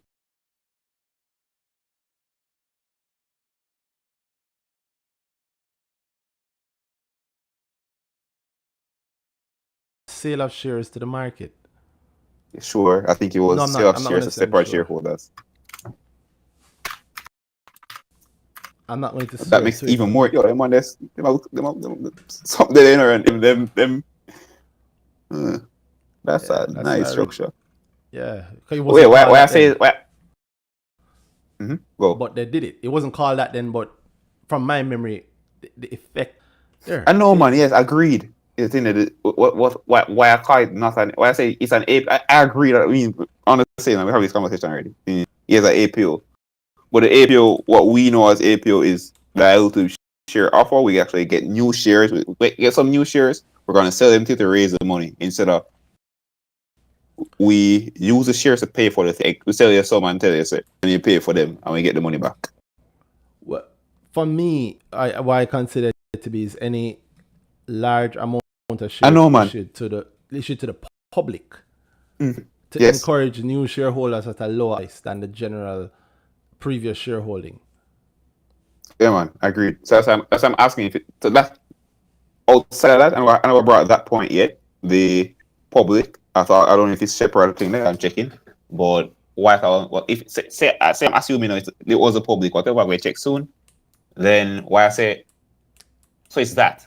It is that thing you just said, but how APOs are done, it's, hey guys, prospectus, we have some new shares, public, offer to the public, da. Versus we buy the thing first, show you guys a nice profits from it, and then sell you some of the shares that we were used to that we were used to pay for it. Because them doing it that way, very different psychology in it than, yo, we have some cheap shares and then anybody want? Well, they kind of did that way, but it was. I know, also, man, but yeah. but also thing was it thing there? Or you have it on NMJ? Yeah, I'm actually looking at it on screen right now. So Oh, so wait. how they did it was a bit different, and 91 million, so the public could get in. There's the vast majority of it, I think 55 million was reserved. Reserved for who? Management, other stakeholders, yada yada. Yeah, 55 million was reserved for employees. Key investor pool. Yeah, existing shareholders. So they had a what do you call it? With rights issue, with rights issue features. Rights issue features. APO rights. Oh God, people, that's funny because there's no such thing. All right, be clear. Yep. Anybody tell you that there's no such thing? There's a rights issue, and then there's a dilutive secondary offer. If they're not doing a rights issue, it's a dilutive secondary offer. Anyway. Yeah, that thing. The same thing I was asking you, alright. I really want to check it, but I don't want to check it. No. What's that? A rights issue can't about 8 in the past. I've never had a definitive answer on that. Cygnus did it, but Cygnus isn't a Jamaican company. It wasn't a rights issue. No, Cygnus wasn't a rights issue. Whatever it is, just the concept of a record date in the past. To me, that's different. It's just like me having a thing there. I have a IPO for a company, and I say, because we already are, there's no more preemptive right lines for an IPO, just for any issue for. Whoa, which one? APO. We can't say preemptive rights. So in this pool of shares that we're going to push to the public, shareholders as of this date get a discount. That's all it is to me. It wouldn't carry the same weight. I just picked that date. So to me, it has to be in the future because I have to know from before where I can exercise my right. Okay, I can't tell me, oh yeah, you had the right back then. Correct. But in Cygnus's case, was that it's the APO? What did they waive preemptive rights? Good question. I have to check. Yeah, and remember, Cygnus is also not a Jamaican company. That's exactly. Yeah, and the Cygnus when you said that thing, I said that's why I have to check. Yeah. And Cygnus from the jump has agreements to allow their board to do all sorts of things with the shares for the good of the company. Because Cygnus, as we know, it is the wallet of the group, right? So they treat the wallet how they treat it. Raise. Yeah, I mean. More money in the wallet? No problem. Yeah, do it. Why not? Do it. Why not? Have you seen Twitter, bro? Those guys were calling and said them wrong. That's funny. Cygnus to one company we can't tell them say them wrong. Yeah. Because pre that Twitter, people were arguing on the line of on the line of pari passu. Like, okay, what I say here matters as a shareholder of this company. When Cygnus by its very nature is no. It's what me say and think that it's for the good of the company. That's interesting. The argument never actually matter. Because as you can see, and the argument is happening after the thing that went wrong to cause it. But even if they caught it before, it wouldn't matter. So Cygnus will have the next APO a couple of years, next year or the year after, and then. But they'll be exciting. I wonder what's going to happen next year. They'll be exciting. Huh? Like February, March next year, they'll get exciting again.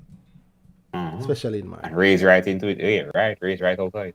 Right at the NI. You think they'll raise into it? I don't think they'll raise into it. not into it. I think they raise on the back of the nice.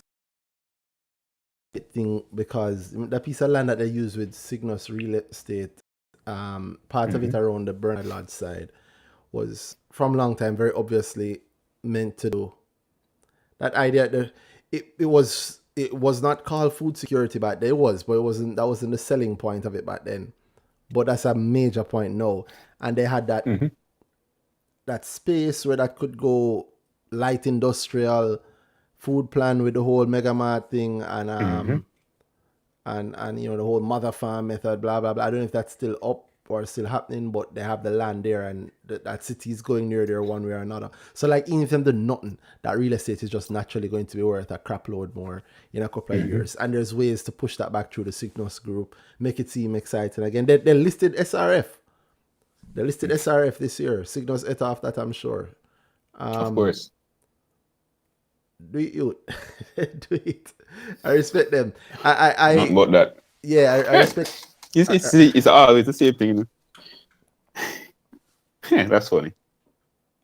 How people, the interesting part about how when we talk about things, people often go to personal lines.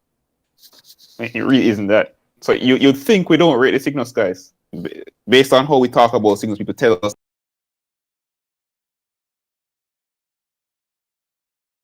because nobody bothers to ask the actual question. They go with what you say, how it sound, how it feel. It feel like might also like do not buy. Yeah, well, that's that's something you would never say. We would never come on a show and say, "Yo, this is not advice. Do not." But what? It is not advice, but here's some advice. No.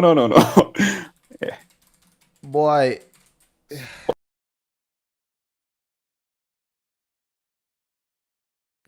Yeah, but people hear what they want though, so that's what they hear. That's why they hear like it's an APO. It means that you're not buying. No, it mean they might do an APO, and I still think some companies are planning to do an APO. I think so. It's gonna do one. I think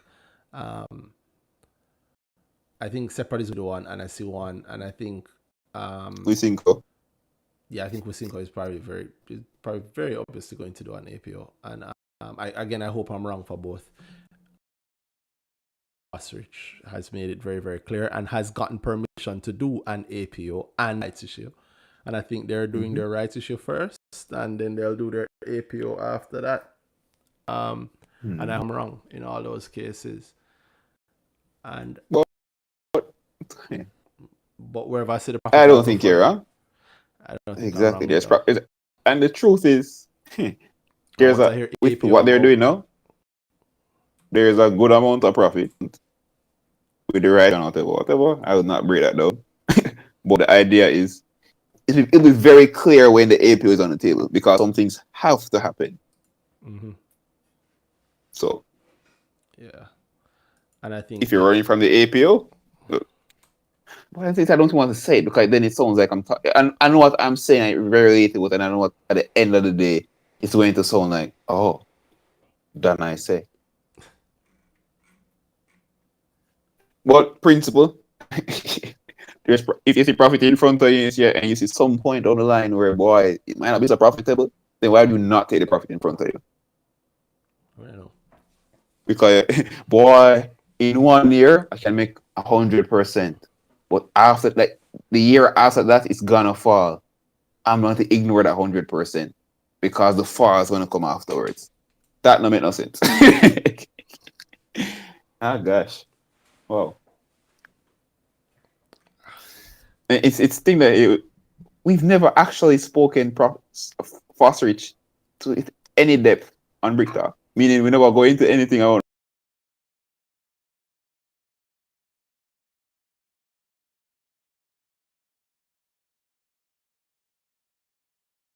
a few times, going back years at this point. More than first few, appeared more and than then, few, and then disappeared. Yeah. Wow. The thing now is if him hear that, then somebody else hear that. That's the thing I'm thinking about. Yeah. Damn. Oh well. Rough. Anybody have any other interesting thing on the market or for the quarter? I'll try to go one for one. So if anybody come on and talk about one, I'll go with another one that I see, or maybe strengthen yours or both. But that's it. The price for it is 1-for-1. So you give one and I'll give one what I'm seeing or what I was looking at or what I'm in. Maybe I can talk about that. Send a speaking request and we'll approve it. Somebody had sent a speaking request before, and by the time I saw it, it was gone. But if you want to, you can send back his speaking request or not. What's one thing that I feel like I'm forgetting something else that happened. There's A.S. Bryden This week, Yeah, A.S. Bryden, You mentioned Eddie Focal with the raise. Spurtree. Dollar with the very obvious taking 1.5, so they've upsized. And else is there? So most go on to you. You're right.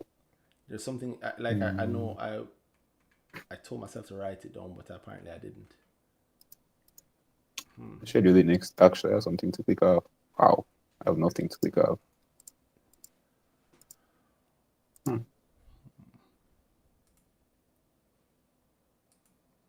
I don't know what it is.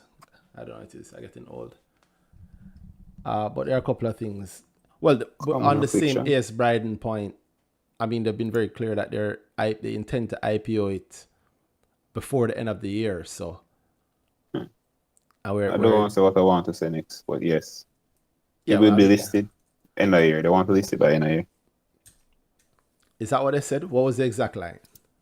They said, check tweet now. What is it? Well, I don't want to say what I want to say next because better you say it. Yeah, that's why I'm asking. What is the exact line that was said about them listing it, about it being listed? I'm going for it. You know, some food. That's funny. We can read when I'm just in the group. That's funny.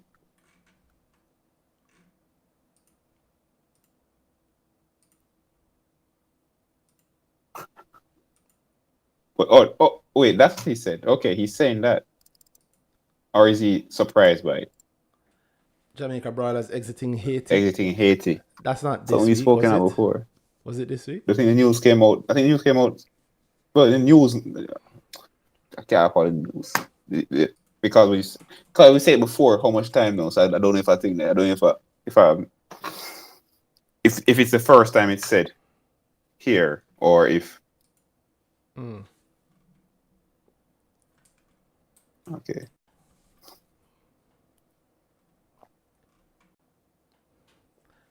We're excited to announce that we're taking the Bryden's Group public. We believe in creating a culture of ownership through the organization. Publicly listing our shares will allow any member of staff to become an owner of the business to benefit from the value we create together. And that's from a memorandum sent to Bryden's Group staff. All staff members will be offered the opportunity to purchase shares in the Bryden's Group before the shares are publicly listed, facilitated through salary advances to staff members.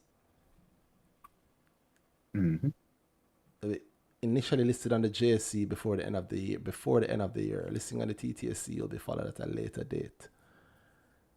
This is the thing I don't want to say. I find it interesting if you don't say it. I won't say it. All right, so you know what it is. That's fine. I suspect so.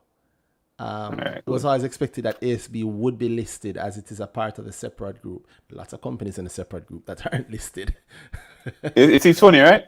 Richard Pandoy is a master of being careful as the leader CEO of a company in what he says. Yeah. That's why I went to what exactly did he say. We believe that employees and investors will be excited by the opportunity to own and excite this entire exciting entity. Now, I'm not saying it. I've given enough. Even just in the last year, I've given enough free things over in the last 10, 15 minutes. But the thing you just read is really what I would say is weird is where you talk about employee whatever. That's literally a plan I've already outlined.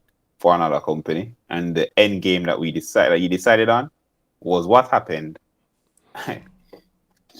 So I'm looking at it here, and I'm like, yeah, it's something Randy Moss get up and said, hey, same game. Very interesting game, and these guys are sharp, as I've said. I look forward to what will happen at the And they have by it the on end both of the sides. year. By the Ace end of the Bryden year. is separate APO. How you think them going to mix together? I don't think they haven't said the APO yet, have they? They haven't, but we expected. So, how do you think they'd mix together if they did? You think they'll mix it? I don't think they'll mix it. At all? Nothing across the board? Of course, they're Boy. related, but I don't think they'd mix it. I think they do one before the other. I think Ace Yeah, Bryden man. is this Hey, year. I don't mean mix like together. You don't mean like one What event? on the back end is the benefit? I don't want to say that publicly. I'll talk later. Yeah. People, I know better than to try and give you bad radio like what Danhai is doing. I don't want to entice you to something and not say it, which is why I to people. But what I will say is that I don't do it on purpose. yeah, the Ace Bryden move is a very interesting one. I respect the fact that Quite. brothers do it. I really like that a lot of companies took advantage of the pandemic to broaden their reach and really make a heavy move.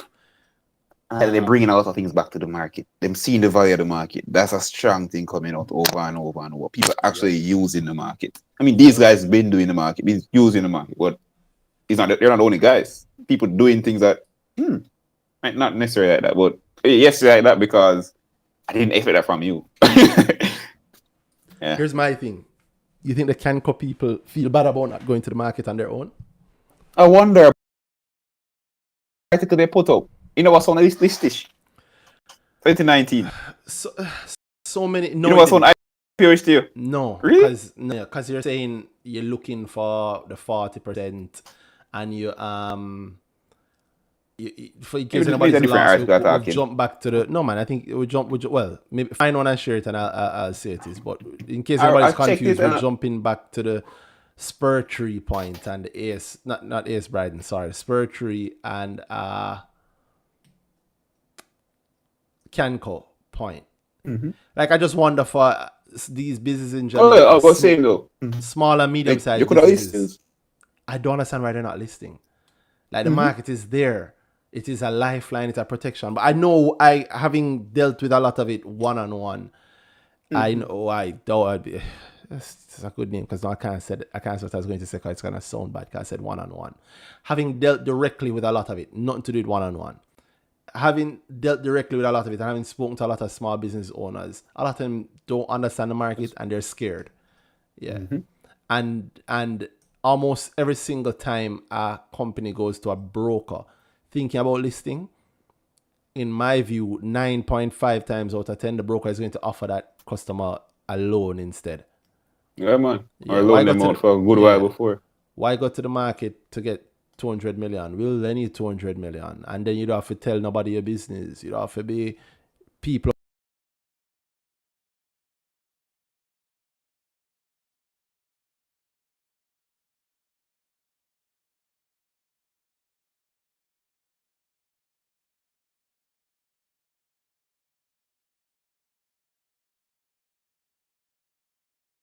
That you've been spoiled Often. by Mayberry. You've been spoiled by Mayberry. That's not a thing that's pushed heavily elsewhere. Yeah, so it's actually Mayberry. So it's my thought about it was I know the thing that Mayberry, but then I think about the other places. Nobody else But does that. the first part is very the other people will do the listing. Cause yo, that makes sense. Nobody else does it. The VM kind of trying now. I see GK making moves. Who else? 15 brokers. Who else? 15, you know? Oh. 15. 1 Stop. 5. What was Barita's last IPO? What's a good question? Jesus, Yeah. what is going on? Yeah. Barita does exciting things, you know, but with already I listed know. stuff around the same deadline, around the APO-ish lines, you know, but not Yes, like 15 brokers. And you hear who carrying companies to the market actively? GK, Mayberry as usual, and now VM. VM walking the game, nice. I mean, it's funny. VM Everybody else IPO about the talks place, about but it. now they find a thing they're walking in. Because I think, Sagicor do the every now and then, and NCB are on the same timeline. yeah, but Sagicor, but I mean, I know. No, I'm not saying that. I'm putting them at the same. We're not doing the same thing because it doesn't feel like a thing. Sagicor more co-broker. That's like them. So they're more core broker than actually do the IPO. Yeah, well, Wow, that's crazy. It's 15 brokers. How many of them will sit down with an entrepreneur or a small business face to face and say, yeah, no, where you are, we support you. Let's list this. Let's list it now. You're ready. List now. Maybe many of them aren't ready. I know enough to know that a lot of them are a lot readier than they think. But then, can you blame, if my job is to give loans, can I blame that's what I'm saying. This guy don't know that he's ready for listing now. And I have to list through me too. If I make him sign this thing, one of the clauses in there say I have to list with me. So what I'm getting here is a $300 million loan. And that might be linked to somebody's... And they earn so much rate from the loan. Exactly. And I might be linked to somebody's KPIs for the year. I structure the bond. Might. I was going to tell you the whole thing. Yeah. I structure the bond. That's money. I sell it to my clients. That's my money as well. Plus fees. And fees. I'm going to put some of the funds going to go into it too. Like 3 of the funds going to go into it. So that's some nice. And that's going to be on my thing there. And then this company is going to keep doing. That's a one-time sale, bro.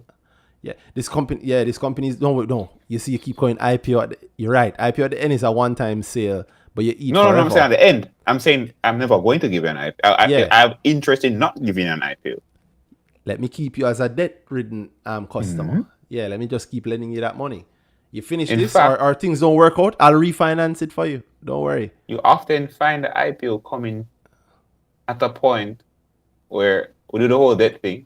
We get the IPO thing, but we tie already, so more things coming out for this anyway. So the IPO, I sell it within the sale and you get the IPO, but I don't sell it somewhere else tomorrow still. So very few people doing it. 15 brokers, hundreds of companies. Or JMB don't do the same thing there. Since who? Yo, JMB, my view of JMB when I just started invest was them are these people, man, and I just stopped. Who's the last in the list?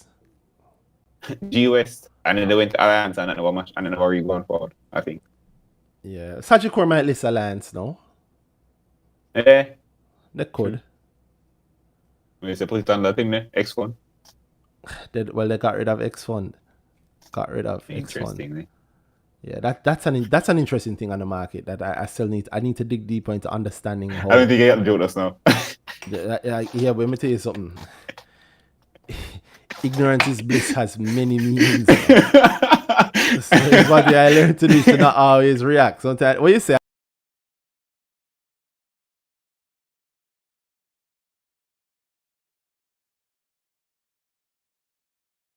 You just move neatly into the thing. I mean, hey, yo, it's an entrance into a segment of the market that they weren't touching directly, sort of the cambio thing. But I just I wonder about that. 15 brokers with a coupling link to commercial banks. All these business relationships. And I can't understand why it wouldn't occur to them to, just take some time.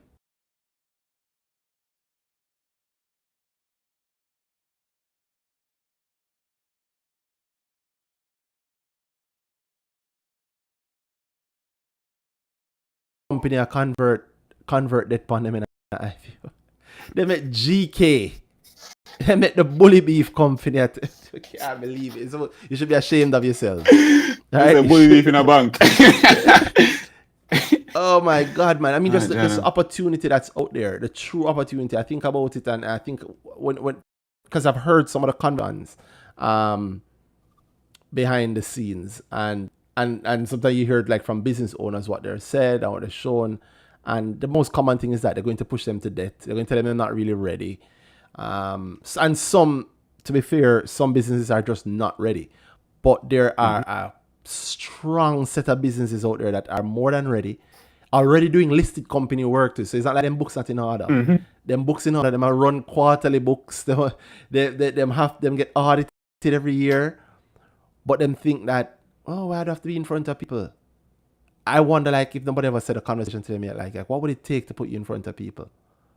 Like, how much money would it? Yes, it's a bother. How much money would you take to go through that bother? Because the bother is the level of work you're doing now.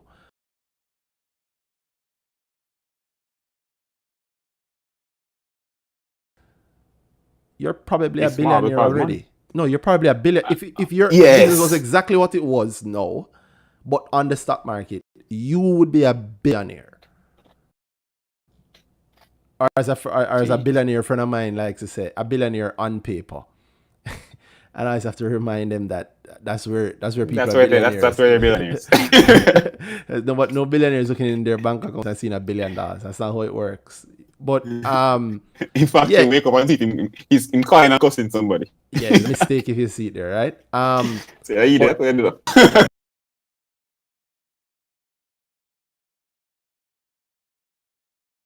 Companies in Jamaica and them not doing it. And there's this pretense of to list, you have to be at this standard, you have to be so much profit, you have to be this big thing. No. You just have to meet the market Follow requirements. the rules. Just meet the market requirements. You think about how they talk about penny stocks. Who? And when? Not the industry guys. Locally, how they speak about penny stocks? Yes. When? As Because a- sometimes they speak about it well, and then sometimes they speak about it, they'll throw it away. But I don't think they Oh, is it not always understand the what case, that what one? they're actually talking about. Isn't that always the case? Where them right and not meeting them left. I think they disagree themselves. That's why when you don't really understand what you're talking about. But the idea is, I don't know how I always see it. If you listen there, you'll be a penny stock. And then they talk about it, or there'll be a penny or a version of a penny stock. As if things can't come to just not be good enough for what it's a weird idea that if it lists, it must be I don't want to say if it lists, it can't fail. Because that, in truth, yes, people that willing to bet and believe will do it. I don't want to say bet. People that willing to invest in this company and they expect that it will pay off, and them know say, yo, if this thing becomes good, that's a big payoff compared to this thing that's already prim and proper. So I don't know why the idea is. It's like they're protecting people from the thing they say is normal. Boy, people shouldn't be able to invest in this level of risk. I'm like, what? No, the people should decide that, right? I don't know. It's a lot of conflicting ideas, and they talk about the penny stock market like, boy, that's a terrible place where everything goes to die.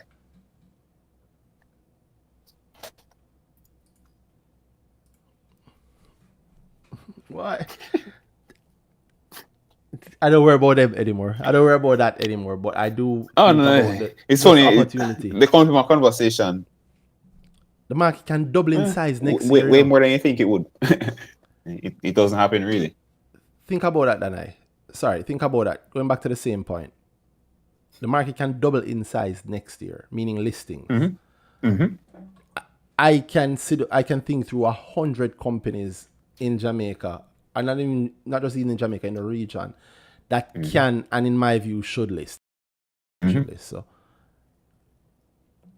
literally 100, it can double within 1 year. I have no idea why more. I don't understand. 15 guys can't work at it.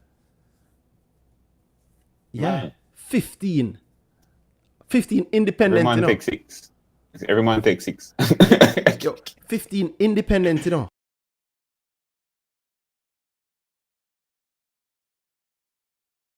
That's money that's sitting there. You're leaving money on the table. You have to announce that you're going to investment banking first. But they're all investment bankers, no? Only in hashtags. Oh boy. Oh gosh.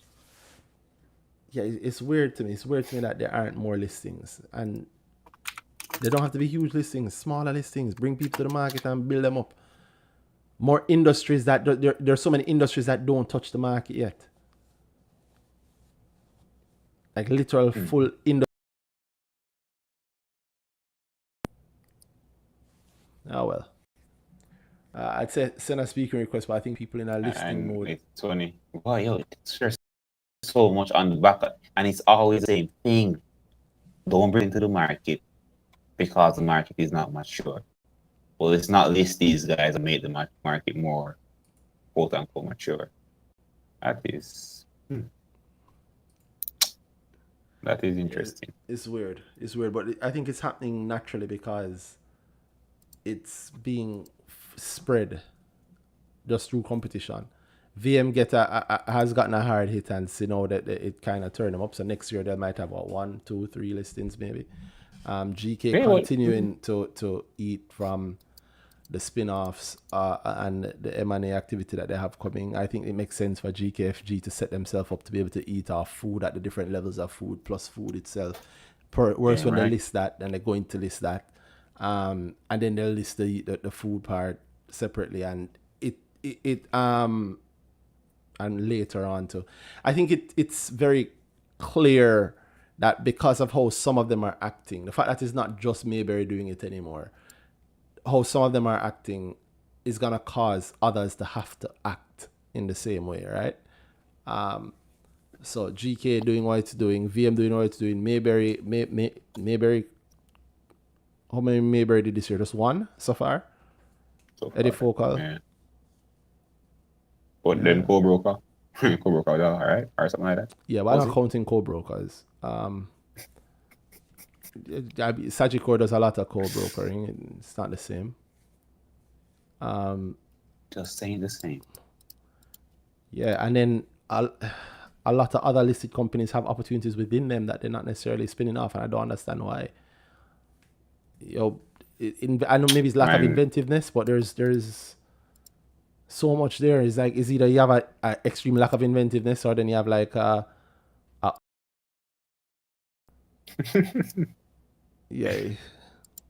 I think it's more like the farmer. But that's what brings you there. Eventually, you want to. You need to drive there first, right? You're not going to speak for do it say. So you have to understand that there's a reason to do that thing. Yeah.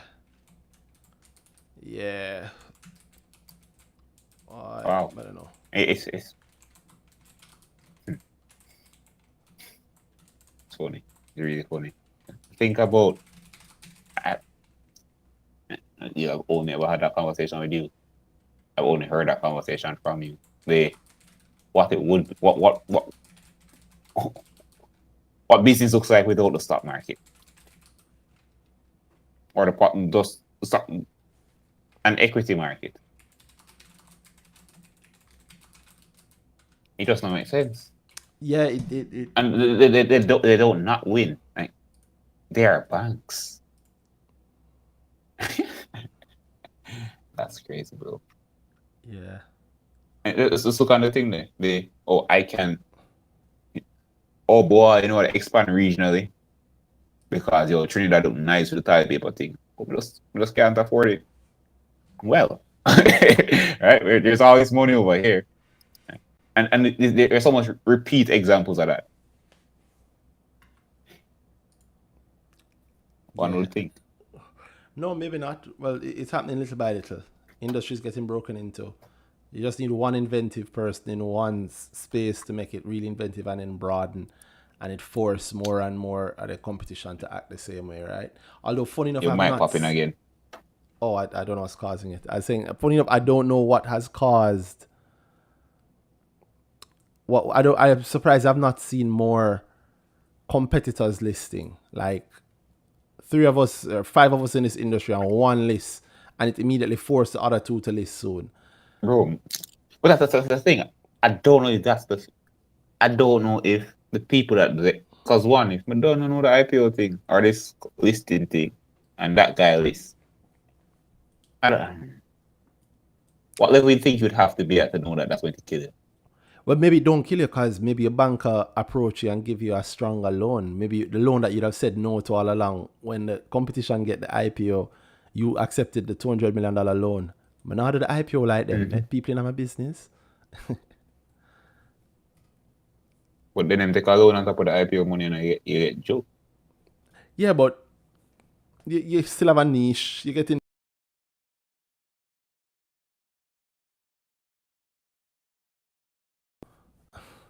Not saying that that's what happened. I don't know what exactly happened.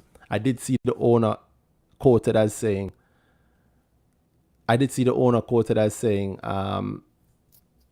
they are that they were looking to sell from long time and they wanted to sell the whole thing. That was interesting. No, that's it. Yeah, but It's the one article I don't read it, don't it? maybe it's very early in the article too. You said that we were I looking know, to man, sell but I the know whole say I have thing. a lot of articles open on my screen. That's too weird. Yeah. That's interesting. That even makes it even better. Now that's interesting. Yeah.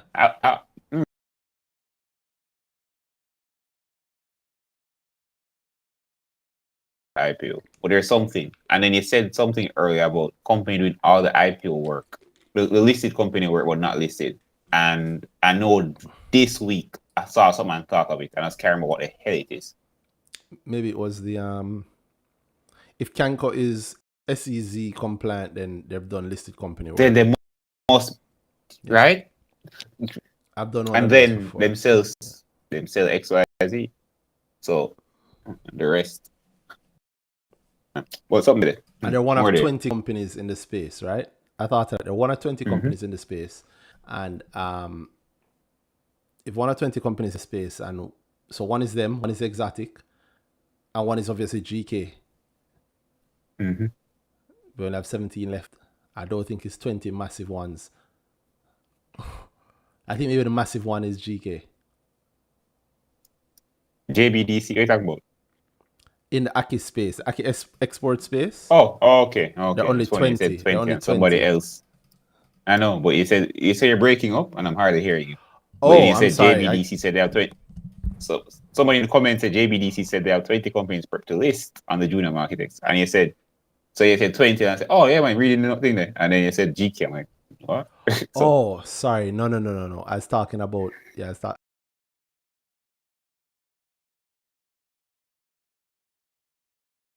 companies. GK is 1, and the GK is 3. right. Hold on GK before is they're 3. out. Well, Or hold on before they're. they're two of the biggest, and the biggest factory, the biggest factory, just got bought for a song. Well, I don't know how much I got bought for, but if you're in business, you should consider being listed on the stock market. Don't take the loan. Why choose? List and then take the loan. You might not even have to pay it yourself. Fox. Which was one of the big hints I also saw on the market this week, before it was overshadowed. What up? I don't want to touch it again. It's all right. I'll leave it there. Right. I saw somebody to say, "What do you think about AS Bryden?" Come on and ask us that. We'll talk about the AS Bryden thing again if you want. And come on and talk Breaking up about weekly, it. bro. Is that bad? I'm sorry. All right, Yeah, hold on. it's.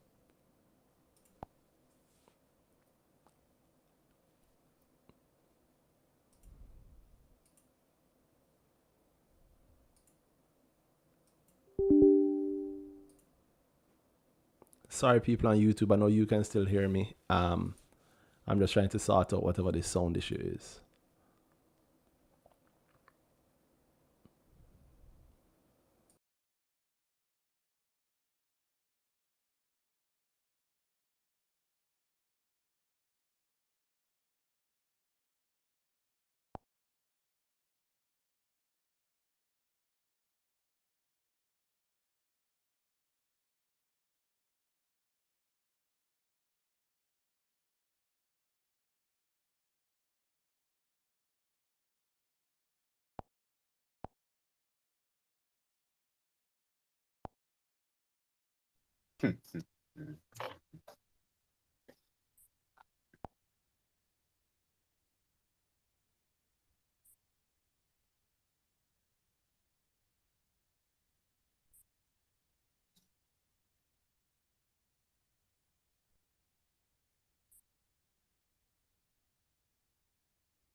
Good and clear.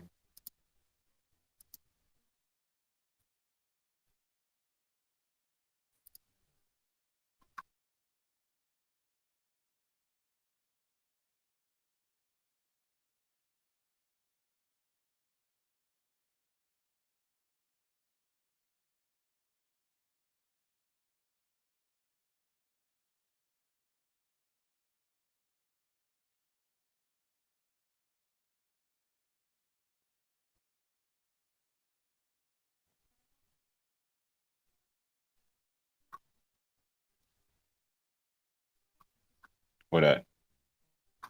I hear that I'm frozen on YouTube. But I don't know. I was Fix wondering one if the side and people on next side YouTube mash could up. hear me. Could you guys hear me on YouTube just now before I started speaking? I guess YouTube is good now, so they can hear me. I'm sorry about that if you could hear me. I don't know if anybody's sending any speaker requests. I was saving one for if anybody sends the last one. The last one I don't want to talk about. I also have no issues saving it until next week or another week. I should point out that I should share in the meantime. The not the advanced grow. Although advanced grow is also something I should share, but just the grow calendar for this month.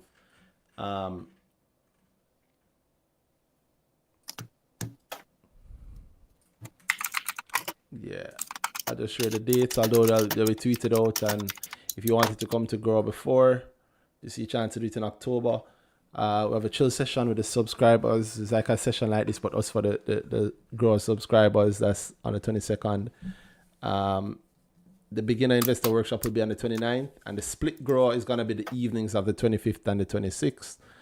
And of course, the advanced grow, we're going back over move up. If you've done grow, you know what that means. You understand more about it. I'm going deeper into move up.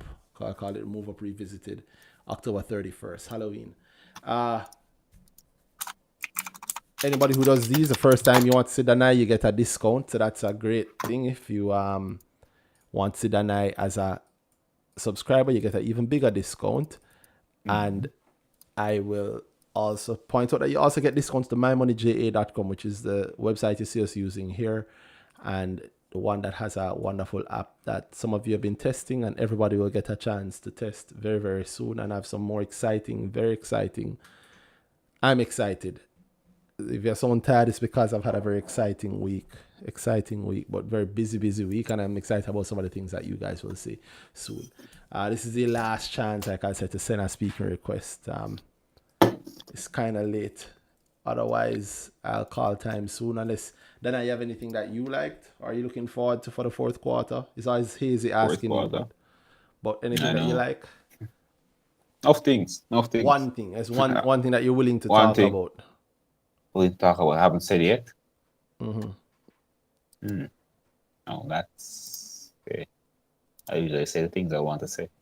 Oh, we're not. Well, don't pressure yourself. Don't feel No, pressured to. and then hold the ones I don't. So. Yeah, don't feel pressured to do it then. This. Check in.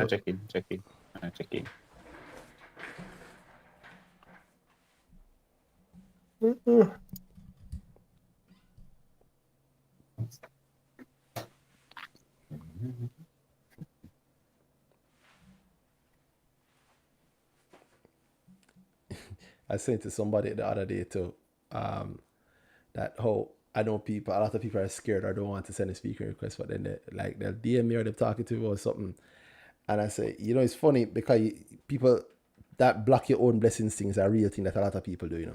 I don't think people realize how good a conversation, how much you can learn, how much you can get if you actually send a speaking request and have a real conversation. I try always to help the actual people who are coming More than on. anything, to me, it's much easier of a conversation.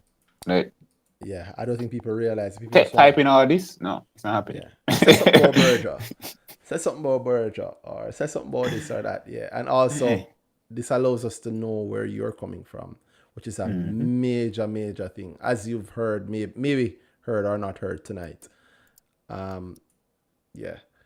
All right. Well, I guess we have the last person for the night then. No, I'm not going to say it. That's fine. I'll leave it out. You can leave it out No. then. It's fine. Yeah. Safety first. The brick cutter himself.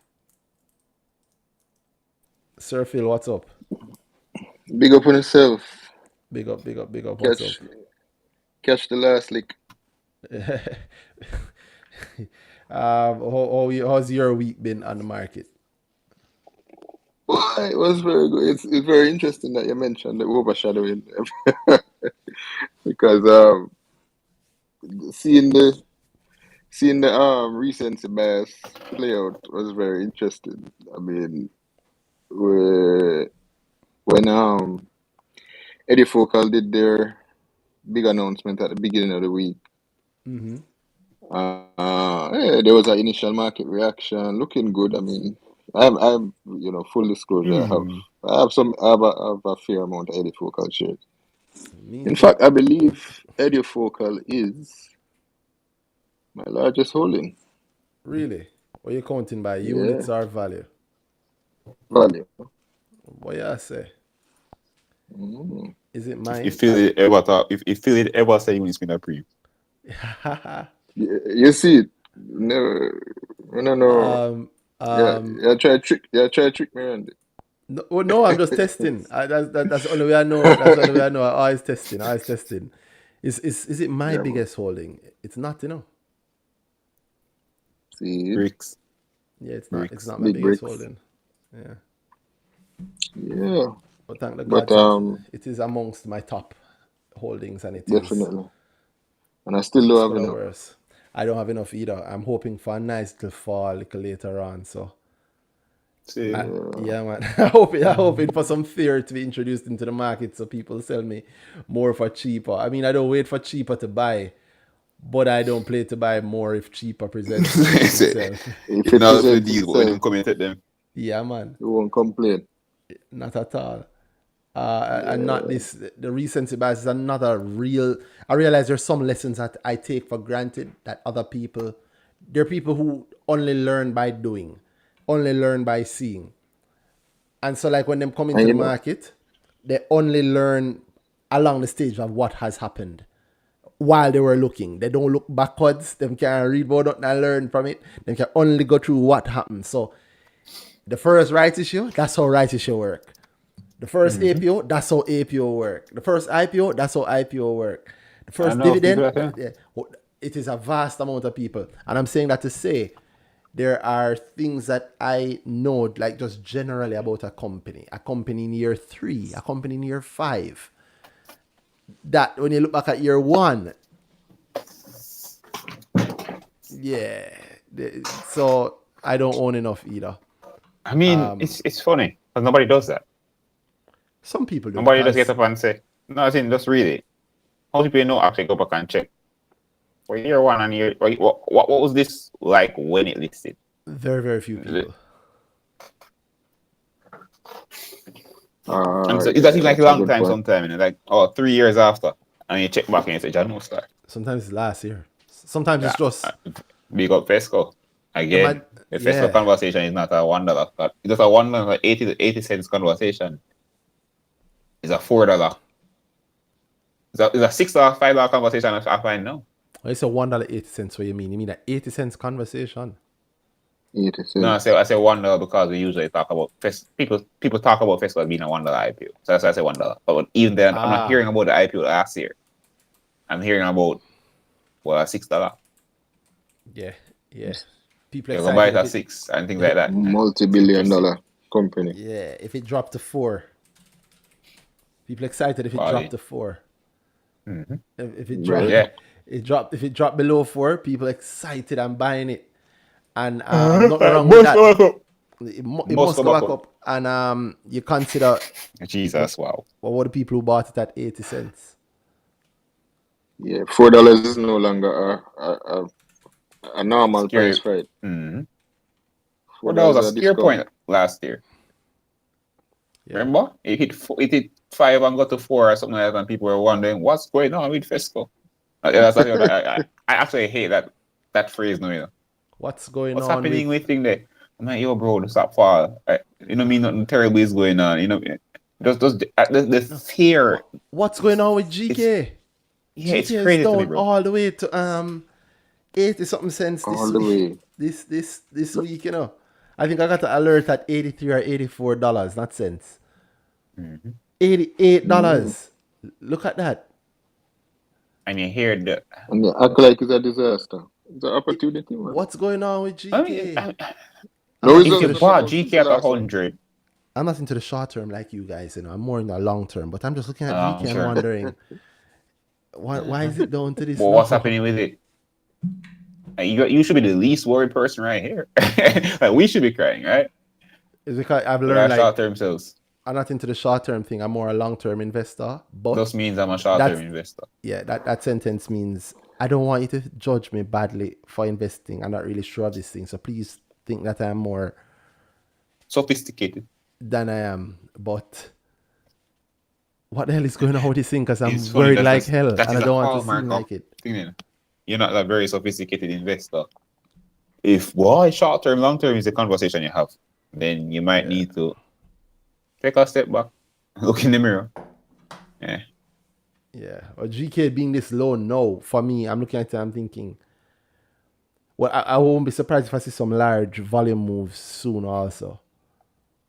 94, we saw 10 million moving. I won't be surprised if I see some more large volume moves. And if you look into GK, you know, you have an idea what to expect. They've been so secretive with what their plans are that they put them out on company letterheaded things and publish it on the internet. So it's It's a joke alone. as well last time, Randy. If you want, why? yeah, don't say it, but yes, And- that's where you hide. That's All where right, you good. hide. That's where you hide. I'm at the age now when I'm thinking, oh my God, all the old people that's growing up are right. They were right about everything. Yo, you know what I think of all the time now? I'm probably getting old. So Dada, you can tell you, I actually think maybe they were right. Maybe things got bad when they stopped teaching civics in schools. Like, I legit think that no, because I can see, because I used to hate it. I used to hate hearing it. So I looked up what the hell did they learn in civics in schools, and you look it up and it's stuff. I mean, some of the stuff still taught. There's teaching social studies or whatever. But like, you look up at all, like if you can ask your parents for like them old civics book or something, and look at it, and if you see what it represents in terms of knowledge and how the knowledge is given and what it meant that this was taught. What it means that you have to be as a kind of person, like you understand a certain level of responsibility. I just really sound like the people that used to call Miss Gluda. You know, Jesus Christ. No, I think you're right, because I have thought a lot about thing there. That's that specific point. They think- might have been right. I mean, I don't think it's the right forum for this, but just Yeah, it's not. check our generation, and I'm looking at it, and every day we see it. The fact that adulting is a meme Yeah. that everybody feeds into. The fact It's that- a general, I do not want adult responsibility, and I think it's weird to me. And I don't It's have not to weird know. because it's not. But I think we have it too easy to a level. I'm not saying boy, somebody take that wrong. But I mean, we have it at a different level than our parents did.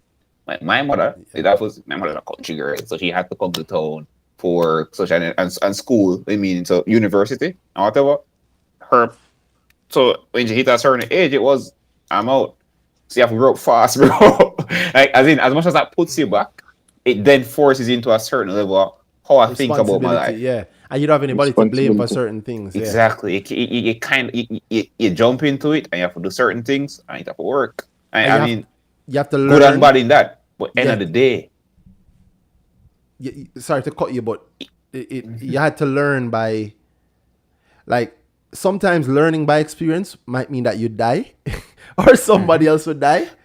So you can't always learn by experience. You have to pick up think about the things we talk about. with You other. have to learn As from an the experiences adult, we of were others. never taught Yes. how to fill out a bank form.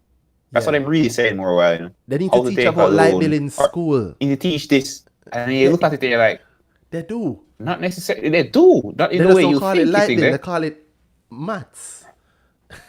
But you want it written. You want it presented in a way that you want them take the maths and then give you how this work for a mortgage. You don't do it already, but you want to tell them that. But you never see it in the maths. That to me, that's the way we also people like other people my age, whatever, push for say certain things, whatever. It's very odd to me. Like it's a real thing. Like it's something like grandma gears. I know you're alone, brother. Well, here's the funny thing for That's- me, seeing that. I know that thing is dangerous because there are people out there who want you to be like that because it works for them. Exactly. Like It I'm works like better the for like them. the person that wants to sell you a bad mortgage wants you to think that you don't know how a mortgage works. Exactly. Because then Yeah. I don't have to sell you a mortgage on the terms of it being good. I can Good. sell you a I just have a mortgage.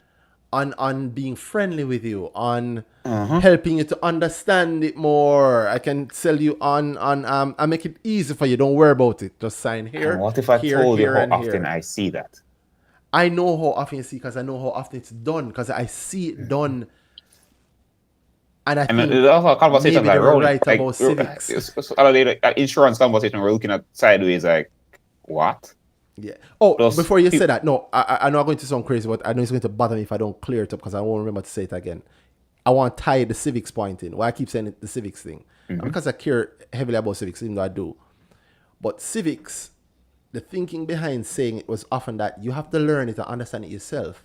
Because the people who benefit from you not knowing it are people who have a vested interest in you not knowing it. And as politicians, and you'd have to you'd have to explain to any Jamaican how dangerous it is for a politician to any know process, something bro. that you know, Think that about you it, need to you know know, better than you. And so it made you understand that, you have to understand civics because those are the rules that we're all playing by.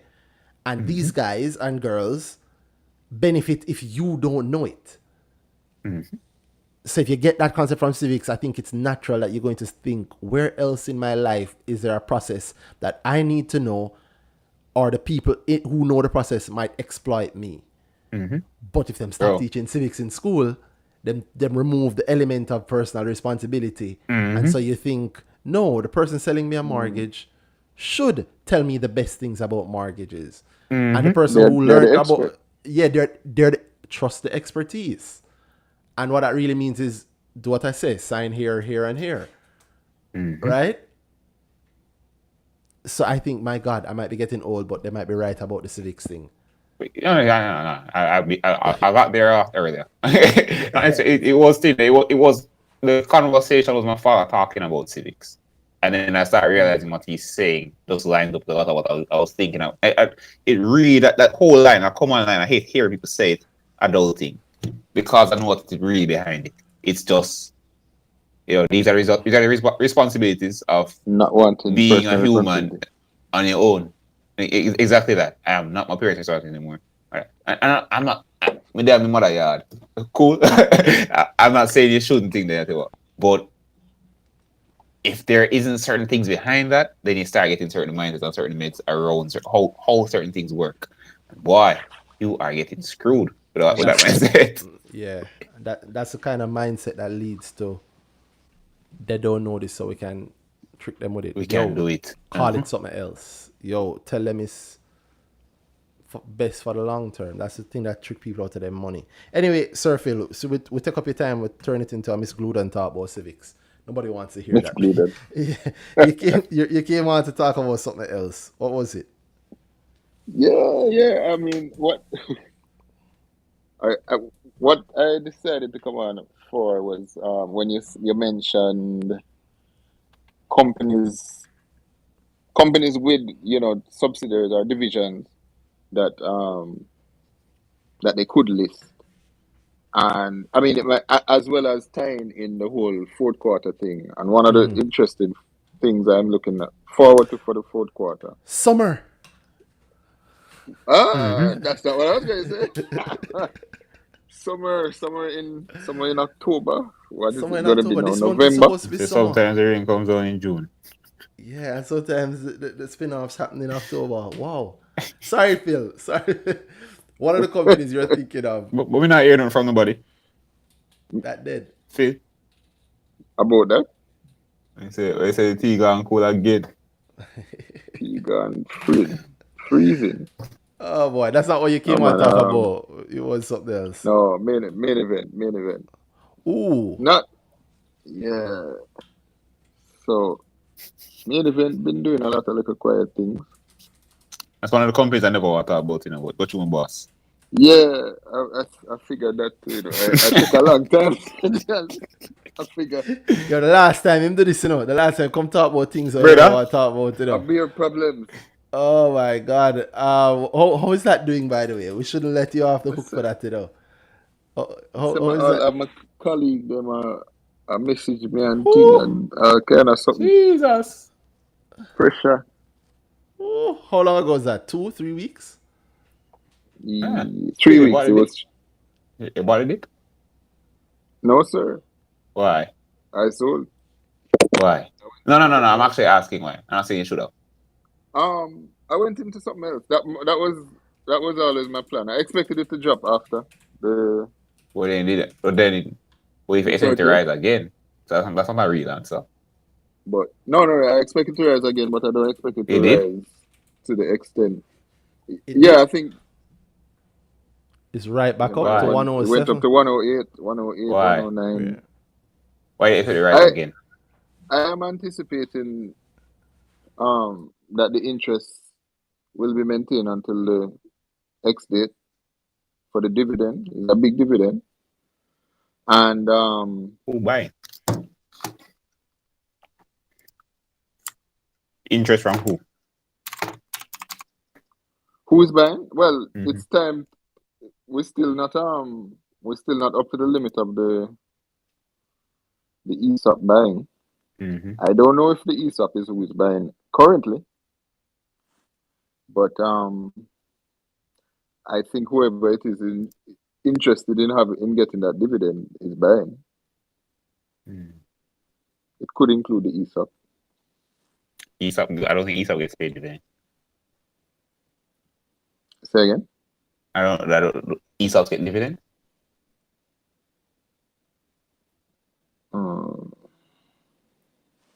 When they purchase. Oh.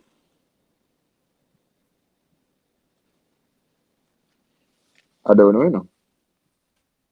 That's actually a good question. Why wouldn't they? I think because they don't retire the shares. Yeah, the shares aren't retired. The shares still are out there. Outstanding in a separate outstanding, entity. yeah. But it could be. And it could be done in a way that they think. You could set it up in a way also for like JBG's but it could trust. Also does not do that. JBG's trust. The trust gets the dividends. Do they not? Know.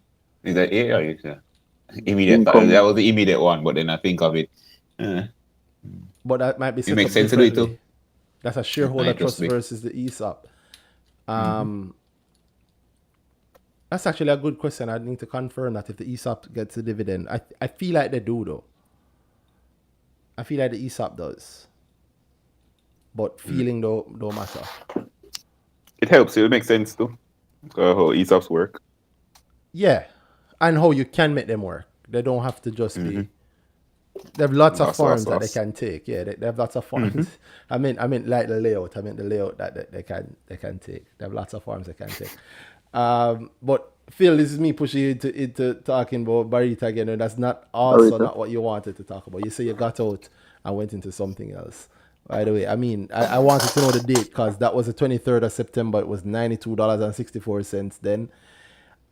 It's $107.62 now. That's what 20-something %.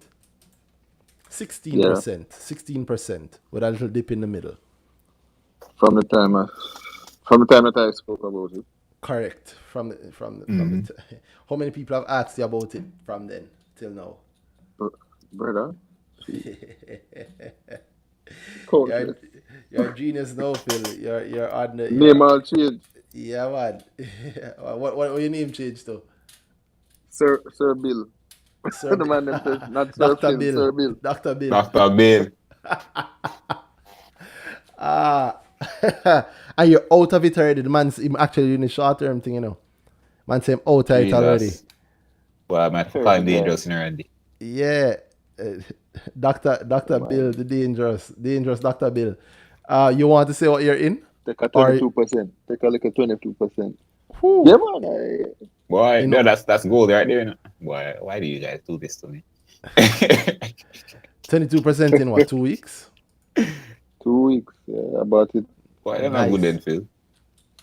If you less than 15 in 3 days, you know, really want in the bossy. And so you went into something Congrats. else, which I'm guessing is the thing you're Yeah, man. excited about. What is that? Well, I went into. That's not what I was going to talk about. I went into Fast Switch with most of that money in anticipation of the rent issue. So most of that money went into Fast Switch, but some of it actually went into main event, which is Danhai chagrin. What I want to talk a little bit about. No, talk, man, talk straight. Not true. But- That's fine. But No, It's yeah. a- Talk what are about the- the main event.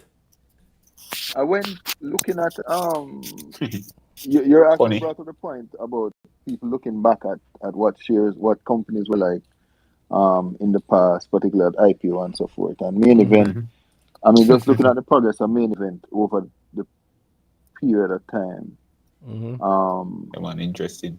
It's Maybe very that's a interesting. special place in my heart. You know? I rate the And- company. This year's the first time I bought it. Word. Yeah, me too. Me too. It's the first time I bought it. I have some since IPO.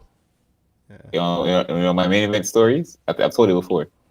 What's My that? main event story is me not really knowing the market. When it is thing there, I've just gone into the market a couple months. I made my thing the blunder. My CWJ blunder. I think I bought some JetCon after that. It was a good year for JetCon. But you already know the market at the time. But I was strongly floating on Randy said. And again, misunderstanding Randy because of my it was really I just wanted Randy to say the right thing. So it's funny. It was a second coming of thing there. CWJ by CWJ because Randy talking about the thing he did before. And me said, hey, cool. Same play me running into. Randy was doing a thing at the time. He was laughing around at the industry guys and how they rubbish stocks on the basis of how the business sounds to them. And he saw a main event and he sarcastically said, it don't make no sense. Basically, something like it don't make sense because it's just a thing there, whatever. And Sarcasm. Event I company. just A little event company. I draw the Which line are right when? this up. Me draw the line right this up. All the weekend, my mother asked me. My mother, Dead. it's funny, she big up moms. But every time when I got into the investing game, whatever, she was there. Like she still does it. Okay, your company reports on the news, or she hear her say, whoever report enough profit, she don't really know them want to talk about no context behind, but she gonna tell me about it because she want to talk about it. That's why me know. That's why me just, she know the passion, so she'll say something about it. Bossy. Most times I know already. At the time, she said main event. She said, "Oh, whatever company's IPO in main event," and I was just talking about JetCon IPO recently, and I was getting what I bought after. And she said, "Thing there, JetCon was 2016. Then did me come back after and hear Randy talking about it, and I think that was I think I actually asked a question in the group at the time, and he did actually answer. And we got some good talk around it. So me decided, to say, yeah, man, what him saying makes sense for my money. Of course, I feel like half of that never. There was something there, but I was trying to miss a lot going into that. But I never buy main event because Randy said my mother asked him about main event, I was buying on. And me, That's okay. That's okay. Event company. I'm there. Snobbish, you know. That's okay. Investment. My event company. You know about that. Only if you see Randy a post main event gains. Gains. and For and sure. I'm finally getting the joke. Yeah, it was very tongue in cheek. Oh Yeah, God. man. I think I Yeah, probably even got the joke before because I remember you said you said something about you said the same thing about JetCon. Well, Yeah. everybody knows the JetCon, whatever. Just a little thing in the Use company, car. so it now go on good. And then I think at that point I said, wait, but you don't IPO don't close. Yeah, man. So that was a good one. That was a good, nice lesson. Boy. Randy Yeah, say, man. That's you have to be careful what Randy say, because you probably don't know what Randy's saying, because you probably don't have the context behind it or everything. Yeah, and I joke a lot. So and I joke just so the people who get the joke. I joke just so the people who understand what I'm talking about. So yeah, and that's one of the yeah, most ridiculous things yeah. What when joking? people no not that when you rubbish a company because because of what them do themselves, use car and put on wedding, whatever. That But make me everybody know the used that's car, stupid. man. That's rich off of used Exactly. cars. The article The hardware, used car company, I them mean, I kind say. of something there. Bro, Article hardware, your what mate say he's a bank employee. I say, yo, this how much this is odd $1 rubbish. million company is rubbish. This True. company makes more than 10 times the money I make in a year. It is rubbish. Would you not want to make more than 10 times the money you make in a year? Not if you don't have the Telling you. right name behind it. That's And really it, you know? colleague, That is so weird. and And a you take colleague 1 would say, second to turn and look at that. And look, it takes 1 second to look at that and say, hey, that makes sense. Wow. there's a brethren, a colleague who said something. Him not say what's special about Elite, because I know the best X-ray company, so that don't make no sense. What's the best Investing. X-ray company? I don't know. We never entertain No. that. The thing is, the thing is, the That's people not the that say point. these It's the things only often listed don't one. know either. Right. Yes, it was just ask it. It might be the X-ray Just company ask that same you. time, and you see how quick. I mean, we have how much BrickTalk we have now, Randy. How often that works? I ask you the thing you're talking about. Why? But you Never don't really say. think about it. Yeah, never really think about it. Most of Right. them never really think Yeah. about it. That's true. Yeah. And we have That's a true. thing in Jamaica also. We have the as in a meeting this week, and it came as in 2 meetings this week, and it came up in both of them. They're asking about something, and they're about, well, what if somebody else do it? And we have this. I don't know if I gave a good answer, but we have this idea of needing to be the only person doing something, as if competition means that you're dead. Mm-hmm. Exactly. KFC don't dead because Papa is their own. How many finance companies on the JSC? Too much. How many banks? Too much. How much brokers? Exactly. 15 brokers. How much And insurance all of them are make money. companies? How much food company? And all of them are recommending them. The same people them recommending all of those. Again, right a SWOT analysis. Well, I don't know. It's a real. Anyway, Phil, that's not what you had in mind. Or what did you have in mind? I'll keep interrupting you. Yeah. So one of the things I've been trying to figure out with Main Event is they have a division called digital signage. Right.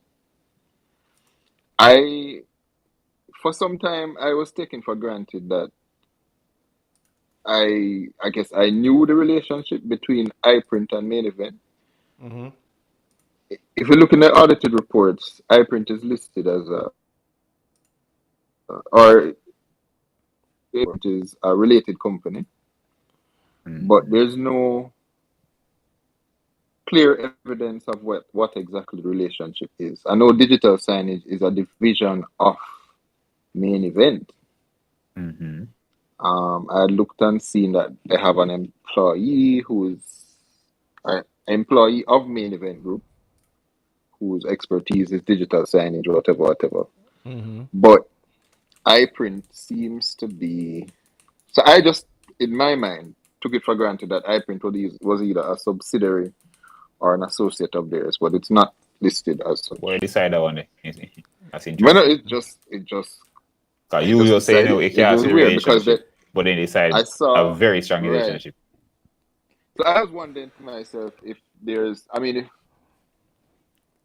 if I am the only one who had that thought, you know, I didn't. I mean, I went trying to substantiate it and obviously didn't find any evidence of it. The share ownership, but the I think share the share ownership, directorship. right? I think the share directorship. And so, yeah, they do. And my mind just carry me down that road, but there's really no clear evidence. So what I was wondering about What do is you the mean whole clear digital evidence signage of what? Of the nature of the relationship. I can't see what the nature of the relationship is besides them being a related company. And there in the audited it says a related company could be, you know, 5 or 6 different categories of things, including the which share includes directorship. associates, but share directorship is one thing. Yeah. It's certainly one thing. Share directorship alone. So they may not be a financial. Shouldn't say not be a financial relationship because there is a financial relationship. There is a financial relationship, but it's not a subsidiary. It's not an associate. Right. Correct. I think a BrickTalk. Right. I think a BrickTalk that you were on, not BrickTalk, a earnings season. I don't know if it's on you. I think it's on you're on. A earnings season from a long time ago. And then I spoke about that, and I said the same thing that I think you're touching now, which is why not list it, or the spinning off of it. Spin-offs weren't really spoken about a lot back then in the same way. I this may have been pre-MJE or maybe around MJE time or before. But I wondered why not spin it off? Why not do one of the many things that can be done with their print division? They own 2 print companies, print or signage companies, I believe. I could be wrong. Yeah. Yeah. iPrint and NOA. Who's they? Wait, when you say they own, well, so Main There Event we go. has a digital signage division. Do they? Yes. All You right. see And what does that? in What there. does that digital But signage division do? I have not seen them say signage does. They speak of digital signage. I'll try to look it up. I remember it being over 100 million in a year last year.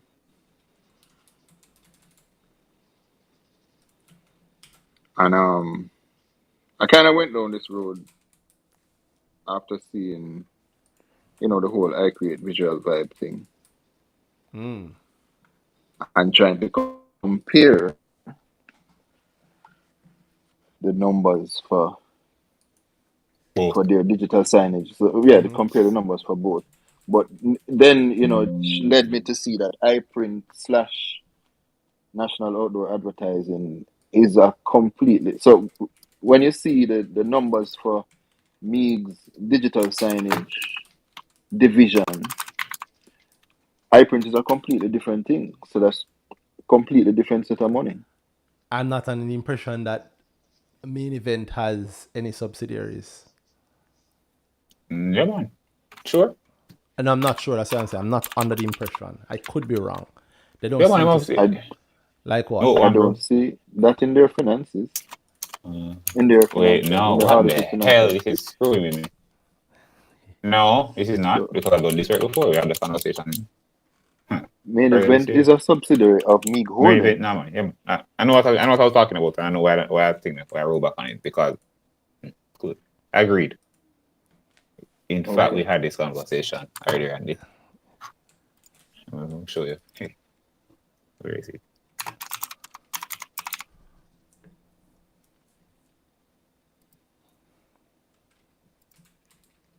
The in-person thing. It was around this time, I think. Yeah, they have their related parties, but I don't know that they actually own. And it was I don't know if there's any There's ownership. 7. I think they're very. I think I've always been told. I don't know what truth is, but I've always been told that the financial side of our main event is run by like sharp people, a sharp person. Yeah, Yeah, I've always heard that you Bear get that. is sharp, Get that and impression. yeah, You have a phone, Randy? it was not.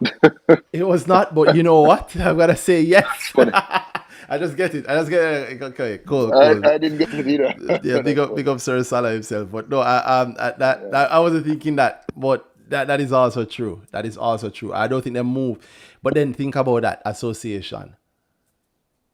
Obviously, there's some linkage. Not some linkage. Who listed them? Mayberry? Mm-hmm. Yeah, maybe I listed them for sure. They share boards with SVL. Mm-hmm. Yeah. Bury them don't get none wrong yet. So Mhm. I don't know. The only one them get wrong was what? That thing from Justin Nam. Yeah. And that's Mhm. not No, not and, really. and if that's getting it wrong, it really is just getting it early, because what that thing was then is common now. Is what? It's common as houses know, and it just but then it Why? was just Just early. find another way. You hear anything about that? What if he just found money outside of the IPO? It was a different time. I know, I remember man, then it but was Jesus. a different time. You know how much money he wanted back then? 2013. 400 mil? Nope. Wasn't 235 million. 200. Oh, wow. Damn. 2012? Damn. Bro. Yeah. Wow. Well, that's I can't say him saying I can't tell he did better than that. It's just thinking about where that was versus now. Because as you said, it's really just my early stills. I could have wheel and come again and get way more I think he's True. with the with half the effort. I I know. think he's now with the team behind Seprad and Facey and them. So That's even good. yeah. Oh God! Sometimes I miss the innocence of earnings season. Sometimes, and even that was heavily even that was heavily rough. The minimum subscription was 150 million shares, and the minimum. Yeah, wait, let me get it right. Let me not guess, because it's exponential. So anybody who wants to look it up, you can look it up. I think it was it was not 2012, it was 2013, exponential. Ever wonder why your Exponential and ever wonder why your money never it did not. Well, I mean, no. It's such a funny thing. If you look it up, you will see not that how that is very common now. Mm-hmm. Mm. Channel.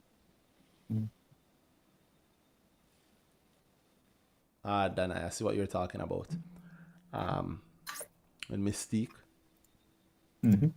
Yeah. I often wonder why main event doesn't do anything, but I guess they're moving in their own time, which is a dot to SVL and moving in their own time. If it's one company moving in its own time, boy. I want to say something, you know. That's really. You guys hearing? No, it's main event. It's a line I want to say, but I know it's going to be taken. I mean, I probably mean it that way too. But it's a very nice line. But when the time comes, you said. Yeah, SVL. We're in what now? The fourth quarter, and It seems, Yeah, this is their fourth quarter. brother. Interesting enough, Dream is actually a related company as well. I think because of either shareholding or directorship Shared. again. Share directorship as well. Yeah. But their fourth quarter ends at the They end of this month. who? Because we just mentioned like 3 companies. Main event. Main Yeah, events, main event. fourth quarter. Yeah. November. Yeah. October, 31st October is the end. So end of the year, start of the year. It's End of I year, right? So we remember. can get those results. What? End of You the tell year, me? literally. December. End of the No, year. January. Yeah. January. No man, December 30th. If you Main count the event? exact days, yeah. December 30th Yeah, is yeah. when it becomes End the December November. 30th. December 30th to 30 days after the end of No, November. you don't end No, it November. end no October. October. October it finish. End of October. And 31st October of October there. 31st. Oh crap. Yeah. That's funny. Then I need to. There's something I need to change there. Yes, I sir. feel broke. I feel broke Maybe. again. Oh, Oh right. God. Every day. Man, it just box me wicked. You know, it boxing more than so. I have a Yeah, plan and then I live there. if I made some steps, we'll see. I live there. It's never Actually, I enough don't money. make the I don't steps like yet. it. Press send on the email. Yeah. So, Sir Phil, Yeah, man. main event is your fourth quarter dark horse, if you will. That is certainly not an inappropriate term because Word. it seems a under the radar kind of thing. There doesn't, it is not one of the stocks that people talk about a lot. They were, and then they stopped. And Yeah, Mm-hmm. they I stop seen at the time when it get interested. and I Really. seen at it with the SVL thing. I've said that people can go and look up the fact that SVL owns 10% of them, but then they're gonna stop there, and then they're gonna repeat the same little point about, maybe they have they seem to be wanting to do something in the event space. And then if I ask you what that mean, Oh, and they have a new silence. director, no? Do they main event or SVL? Yeah, man. Main event has a new director who is Ex SVL. staff member of SVL. Mm-hmm. She still work at SVL. But I mean, What's progress on that new company name of together? Compliance. That I'm looking forward to hearing the production company. is that what they have? Given that Yep.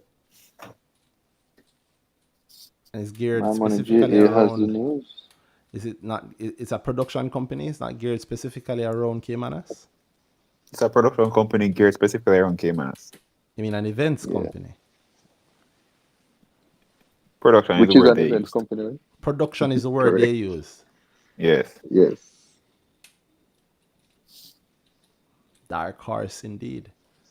Fitting dark horse. And the chairman of SVREL, Supreme Ventures Racing, is also the CEO of Main Event. Yep. But all of those points require some connecting. Those dots require some connecting. to Nah, actually bro. make profit Just get out the of them. data and repeat it. Analysis. Yeah. I mean, other places that count as analysis, not here, not for me.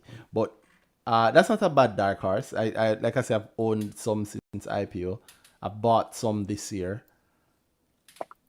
I Oh, I don't just own found enough. the thing is the digital signage division. Their earnings, their revenue was 155 mil in 2021. What does the digital signage division actually do, though? Do. That more I know better because I can't find it. I mean, I have assumptions, but Let's hear it them. doesn't make it clear. No, man, let's hear them. My assumption is that they own, specifically, they own out digital boards, and they rent them to advertising to companies to advertise on them. So I assume they own the boards. They may own or rent the space that the boards are in, and they would earn revenue from the companies, but the companies that choose to advertise on them. Now, Main Event also has a production arm. Mm-hmm. I don't see it. I don't see clearly where it says that they produce the ads. Well, they are aligned with with the same company I mentioned, Mystique, which is an agency, and agencies do that sort of thing. And they have more than one agency. I think they have an agency called The Agency or something like that. Name slips me. But again, when I say have, I mean it may not be on the main event. Research can show where it is, but I think me personally, I think main event has a lot of spin-off. It's one of those companies I think of as having heavy spin-off potential, yeah. But and linked to spin-off in the regular sense.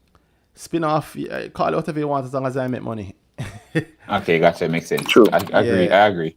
Yeah, True. call it whatever you want. I don't know how it can be taken because we just said there are no subsidiaries of the main event. So watch the style. But what is the spin-off? Yeah. Exactly. But there are ways. But and there may be things that could be wrong. There could be subsidiaries, and I am just not seeing it. No, sure. That production company with them and thing there. Is it a joint venture or a thing they feel? What I mean, I'm tired. I'm saying names. Randy, what do you say? They don't. I don't think they list any. They don't. I don't think they list any. I have not seen any. Not in the audited. Yeah, which to me means none, right? You can't say that with any heavy, strong voice, right? Because I mean, I think there's one. No, with the new company, I think it's a joint venture, but then you still have to list it. Yeah. A joint venture, you still have to list it. Yeah, but that's as at the last audited. Right. Cool. Yes, that's true because that joint venture that was in the news in May of 2022. Of 2022. Mm-hmm. And in the third quarter results as of July. Third quarter results didn't list any joint ventures. Or didn't speak to any joint ventures or associates. No. But where did you get it from that? But where did you get Phil, it from? No. I'll go on. I don't understand. What do you mean? What's the check you made on a digital signage thing? Where did you look? In their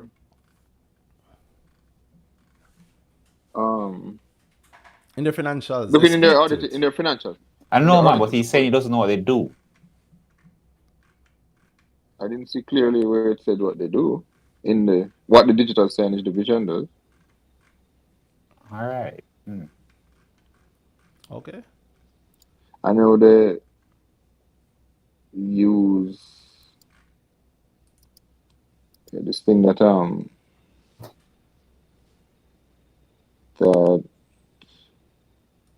Yari posted in the group about Scalar. About what? Scalar. SCALA? SCALA. Mm-hmm. I think that is the international company that they have a relationship with. I mean, I think they use their signs. I've seen on the iPrint website they speak about Scalar. Yeah, but iPrint is not main event, are they? Mm-hmm. They're not Meeg, the listed company. No, they're not Meeg, the listed company. Yeah, so the potential is there, but again, it could all just be wishful thinking from the outside. Yeah. I mean, no, to me more than so still. Yes, I get what you're saying. Yes, I agree fully, right? I'm saying there's a strong possibility. The thing is very possible to happen. That's what I'm agreeing and saying.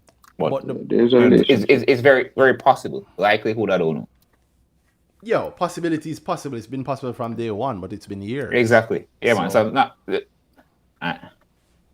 Yes. Are they going to? Do they want to? Yeah. So I'll just agree that's the thing because I think that's only like I was saying otherwise earlier. So I'll clarify that. But Phil, you mentioned iCreate, which is definitely also one of your things. So fourth quarter, you think you're seeing the rights issue in the fourth quarter? I would hope so. I think that's what the public wants to see, and I think the public doesn't. Does not matter one bit. It seems to. It seems to matter here. It seems to matter. I mean, it seems to matter to the boss. True.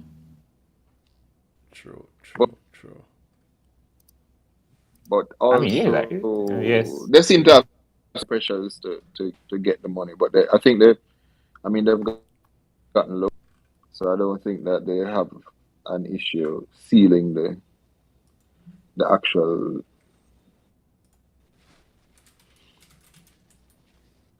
I think the fourth quarter, we still have 2.5 more months. I think we'll see the rights issue circular. Could be a long wait. Yeah, it could. Could be a long wait. And there might be opportunities there because of that. Yeah, for me at least. Interest may wane. As it is, interest has waned a bit, no? Yeah. It's meandered down in price. What that? Which one that? I create. Oh, yeah. Ended the year at it ended the quarter at 240. Started the year at 78 cents. Ended the year at 240. Which is why Tyrone was so hyped on Twitter saying, top stock of the year. Not quite the top stock of the year. I think that's still Fast Rich. But he was saying that at least, and that is still a heavy thing. 307% growth from the start of the year till now. Yeah, man. Yeah. Huge. Gosh. Well, till the end of the quarter, not till now. I think I get in too late because I properly give intro without trying. Yeah, yes, you are. Yes, you are. But this is something that I'm sure many people are wondering about and excited about possibly getting to for the fourth quarter. If it happens in the fourth quarter, it doesn't have to, right? Mm-hmm. Yeah. It doesn't have to happen in the fourth quarter. The volumes have certainly sort of come down. And I don't think I haven't seen the overall volume thing change, so I'm assuming that no conversion has happened yet. Well, I think a conversion will happen once the rights issue price comes out, which means once the document circular comes out. Yeah. Because then that is the pinning point for the 100 million convertible debt and the 400,000 US convertible debt, which both of those convert to shares at a discount and a premium to the rights issue price. The 100 million converting, it's a lot of money, but if it work out right, there's that digital company. How does all of this matter? I'm assuming why Phil was mentioning it, or why I mentioned it to Phil, is because of the signage company that they're buying, which is Visualize. I keep saying Visual Vibe. Visual Vibe. Yeah, Visual Vibe. Which, if they need the money to buy it, I'm assuming that they'd be smart and spin it off also. It only makes sense for a company like iCreate to do that in order to seal in some benefit, some tangible benefit for them, especially with the heavy level of shareholding that they're about to have. Mm-hmm. Yeah, you need a heavy level of profit to be able to. Profit plus, I mean, you think them cash flow problem solved? I mean, this solves it and makes it even better. So yeah, I think they're fine. Yeah, conversion might. Mm-hmm. I mean, conversion plus thing there. No, conversion not change that, bro. The money from the loan is the loan. Conversion I know. The loan is sorry, yeah, the debt. I assume part of the 100 million. Well, debt it's all right. Other debt. Yeah, but you are right. Conversion. If they convert, then it's not a debt paying anymore. Yeah, so that's not money leaving. But then now I need some amount of profit I need some amount of profit now to feed to these shares and to justify my share price. I was even thinking about share price yet, I was talking about the business and living because you said the road they've been on. But getting something and listing it, a margin loan on their Visual Vibe holdings will be better than thing there. I don't know if you want to go that direction. Same thing. Yeah, margin loan on Visual Vibe holding is better than the loan they got, the one they got from Sagicor. Almost anything is better than that loan I got from Sagicor. The terms on that are pretty heavy. Exactly. I'm surprised that they yeah. have that still, because my understanding, I mean, what was the money from the equity for? It wasn't to clear the Sagicor debt? I was on Alpasa too, but I No, there's so a whole the heap more coming, so I don't know. yes, man. I really thought I was wondering what was going. Same thoughts. Yeah. I'm looking forward to see what they're gonna do about their junior market limit. How they're gonna navigate that. I don't know if that's what they're waiting for, I suspect so. or part of what they're waiting for. I would suspect so, assuming that what is the junior market expected to go up to? Another 500? That would give Or them room, 250. right? That would give them room. That would give them room, yeah. So No, whenever, 750, but also will continue. Oh well. so maybe after March next year. Yeah. That's possible, but it could Fiscal, be yeah. earlier. It is possible it could be earlier, because if they do that, then they keep the Tax break. the tax break. They remain on the junior market, and any spin-off can remain on the junior market too. On the junior market, yeah. So you roughly find the profits and then no break. Yeah. Imagine that. Or you can better than- lose the break and stay on the junior, right? Yeah. You don't Wait, have go to, again? You don't have to stay. You don't have to have the break to be on the junior. They could lose the break, stay on the junior, and spin off Visual Vibes on the junior, and Visual Vibe would have a break. So do a detail. Is that right? Do a detail. Yeah. But Yeah. is JC? That's interesting. How you They feel? could keep. If you run I create, they come with this with JC the same plan that detail went to them with, and I'm telling you now. Well, Court business. I want to say Though- that so, but But detail is past the tax break. Detail is actually past the tax break point. So That's Can I do true. that? It's not the same. Can I elect myself to pay taxes? when you said detail is past the tax break point, what do you mean? Sorry. Detail no longer have half tax or in there. And so In 10 years, The 10 years. 10 years the done. 10 years never. So But now was it completely up when talk. they did the Wait a sec. CSF thing? Is it done? When it done? I think it's done now, but I believe that when So when did it stop? When did it finish? I'll go check. Oh, 2019. No, it finishes next year, Oh no, it not Oh. finished yet. Yeah, 2014. Let me list. December 17th. Oh, that's interesting. December 17th, 2013. 2023. All right. So basically, me that's all too. Well, that's all.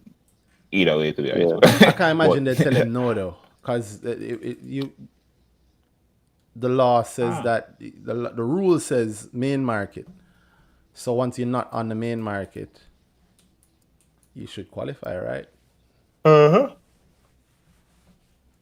But also, Wait, stop. What when rule they says did what? they did, No man, stop. Go on. Phil, wait, Randy. Go again. I saying the rule says main market. No, it can't happen if your parent company's main market or has been on the main market. Okay. Yeah. So if you're on the junior, you're on the junior. Even if it doesn't speak to the tax break, it just speaks to location of listing. and What the did the reason, government feels about the detail thing then? I think the government gives a damn. The law says 500. That part Man, is law. I know that, man. I'm talking about tail. What? The law says what? The law speaks to the 500, What 500? the share cap. That's what the law speaks. Well, detail is past that and still on the main market, still on the junior market and not paying tax to the level of main market company pay tax. That's the government. That's a good question. But- So I don't know. JC, I don't think JC that would be a JC alone decision at all. but they remain on the junior market, but they have to pay the tax, isn't it so? Isn't that so? Are they paying you? Don't tell me the tax rate, no, don't anything. No, he said that his credit. He said the time wasn't up. He didn't say that they don't pay tax. The time isn't up. Yeah, the So they time. pay the full tax. I don't know. Are they paying the full tax? Let me I'll check. check. That's interesting. That is actually very interesting. I'll find interesting David about said this then. Uh, I know he likes this kind of thing.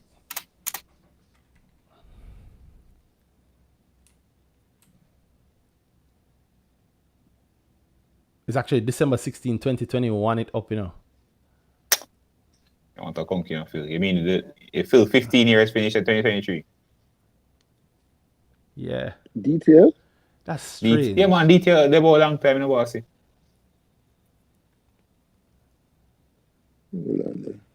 Detail fully list by the time me help on the market.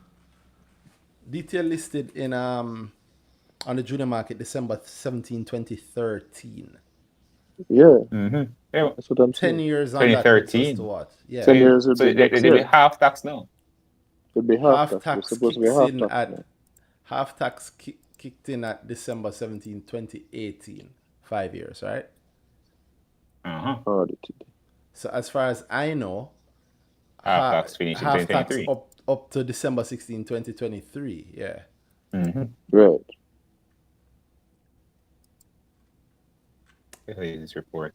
The APO that they did push them Lord. above the 500, so they don't have it. 500. So they gave it up. Correct. Yeah, they gave up. They gave up they're on the junior up market still. So the are they tax paying break. full tax or half tax? Full tax. They gave up the tax break. Where is it at? In them financials, they gave it up. They broke the 500, which is what you pointed out. And I'm saying that once they break the 500, that's harder because that is what's in law. A lot of it is in JC rules, but the 500 is in law. Sprinkle salt. I'm tired, so I could be wrong, but I think the 500. No, man, I think you're very right.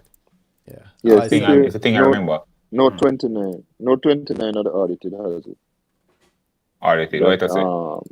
In February 2021, the company issued an APO whereby 301 million new ordinary shares were issued. As a result, the company does not qualify to claim the 50% remission of income tax that the subscribed participating voting share capital increased above, given that it increased above 500 million. So they're not going around JC rules. They're not going under the law. They're going around the JC rules get waived for them, and that sounds fine. Okay, that sounds like a fine line. And the reasoning that they used was it would disenfranchise the CFF shareholders, minority shareholders of CFF, if they move to the main market and force CFF to move to the main market. Yeah. Well, CFF would not have to move to the main market, but the tax break would be removed. That's the important thing. Yeah. CFF would have to move, man. No, they don't have to. Why would CFF tax break not be have to move? Because CFF is a subsidiary of DTL, and you can't have a main market company as your and it's a JC rule. That's a JC rule. That is a JC rule. Correct. So JC it's funny. JC is waiving. Either them waive that rule, or them waive the rule they're waiving now. But to me, that was entitled to the tax break. So I think CFF will be fine unless they're forced to move to the main market. Well, what the law says is that also junior market rule. Yeah, the law says adhere to junior market rules. So the law gives JC some amount of power to like they dictate the rules. Detail works. That's funny. Detail. Okay, fine. That you're very I like that. Cool, makes sense. Which is why it's gone also because yeah, man, I agree. I was talking about the CFF point. I was checking that part. And I don't. Because that's also listed. Remember, No Detail is also a subsidiary of Barita. So I think associate. Yeah. Sorry, I said subsidiary? I'm tired. Apologies. Yeah, they're no. But what a mix. A hell of a mix. Rule. It's a rule upon rule. How that work now? Rule and law. Wait, say them again. Sweet River. Wow, so they could be on. All right, guys. Thank you very much for listening to us for this BrickTalk. I hope it was useful for you.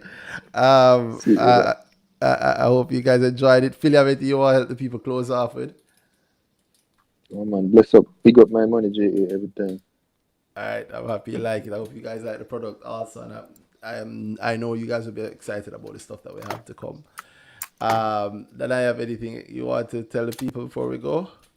Just the usual. If you're looking for financial advice, investment advice, you want to have a portfolio, you have some big goals you want to achieve, and you're not really sure how you want to go about them, check out dhalladvisory.com, book a session, and we can talk. We work out what your portfolio needs to be for the goal that you want in mind, and what we need to be doing behind that, how we need to invest the money, and or just fix your portfolio. Whatever goal you have in mind, we work towards it. dhalladvisory.com. And one more thing for a fail, I'll just post something in the group for you, and you're going to see why I was wondering how you don't know what digital signage is for a thing there. Oh, all right. You never watch the prospectus? We link up in the group. All right, cool. All right.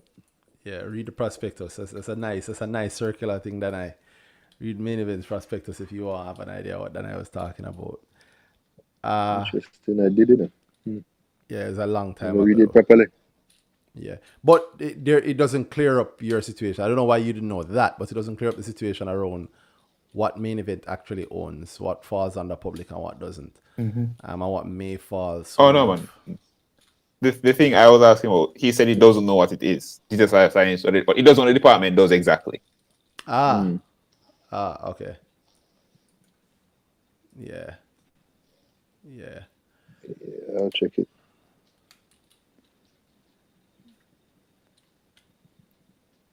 Yeah. All right. Well, thank you guys very, very much. Again, as I said, hope you've enjoyed it. I hope it's been useful. I hope you've heard what you want. People seem shy this week, but hey, I don't mind talking to Danhai. I don't mind talking to the people who do come on, and we'll always have something for you interesting whenever we have BrickTalk. Still up in the air. We might have a break next week. I'm not sure. We may have a break in BrickTalk next week. I'm surprised at how long we've been doing this without a break. So may have a break. Workaholics. Yeah, next week, and we'll see if we do. I'll let you know. If we don't, then you'll hear us here next week. And as usual, I hope you keep investing. I hope you guys look forward to some of the gains that you can make on the market, and I think it'll be an exciting last quarter. I mean, we have at least one, not guaranteed, but at least one promised listing for the fourth quarter to come. So I think for the people who care about listings being exciting, there's that, and then there are implications from that listing, and there's a whole lot more that could happen. And there's also the long promised summer from Jamty, which was moved to last I heard October, November, which is where we are now. So maybe it's time for summer. And if not, there's always a whole heap more in the market. The greatest gains on the market still haven't come from IPOs, still haven't come from the greatest gains on the market are still to be found in the active trading, the active deliberate trading, knowing what to do, knowing what makes sense. And I teach that at my class, Grow, every month with a Grow and Split Grow, and you get a discount to a session with Danhai if you do that. So I think that's a win-win. Anyway, with all that said, guys, I'm going to end my tired talking this evening. I hope you guys have enjoyed it. Have a good night, and we'll see you when we see you again. Night, everybody. I want people bless up. Bless up.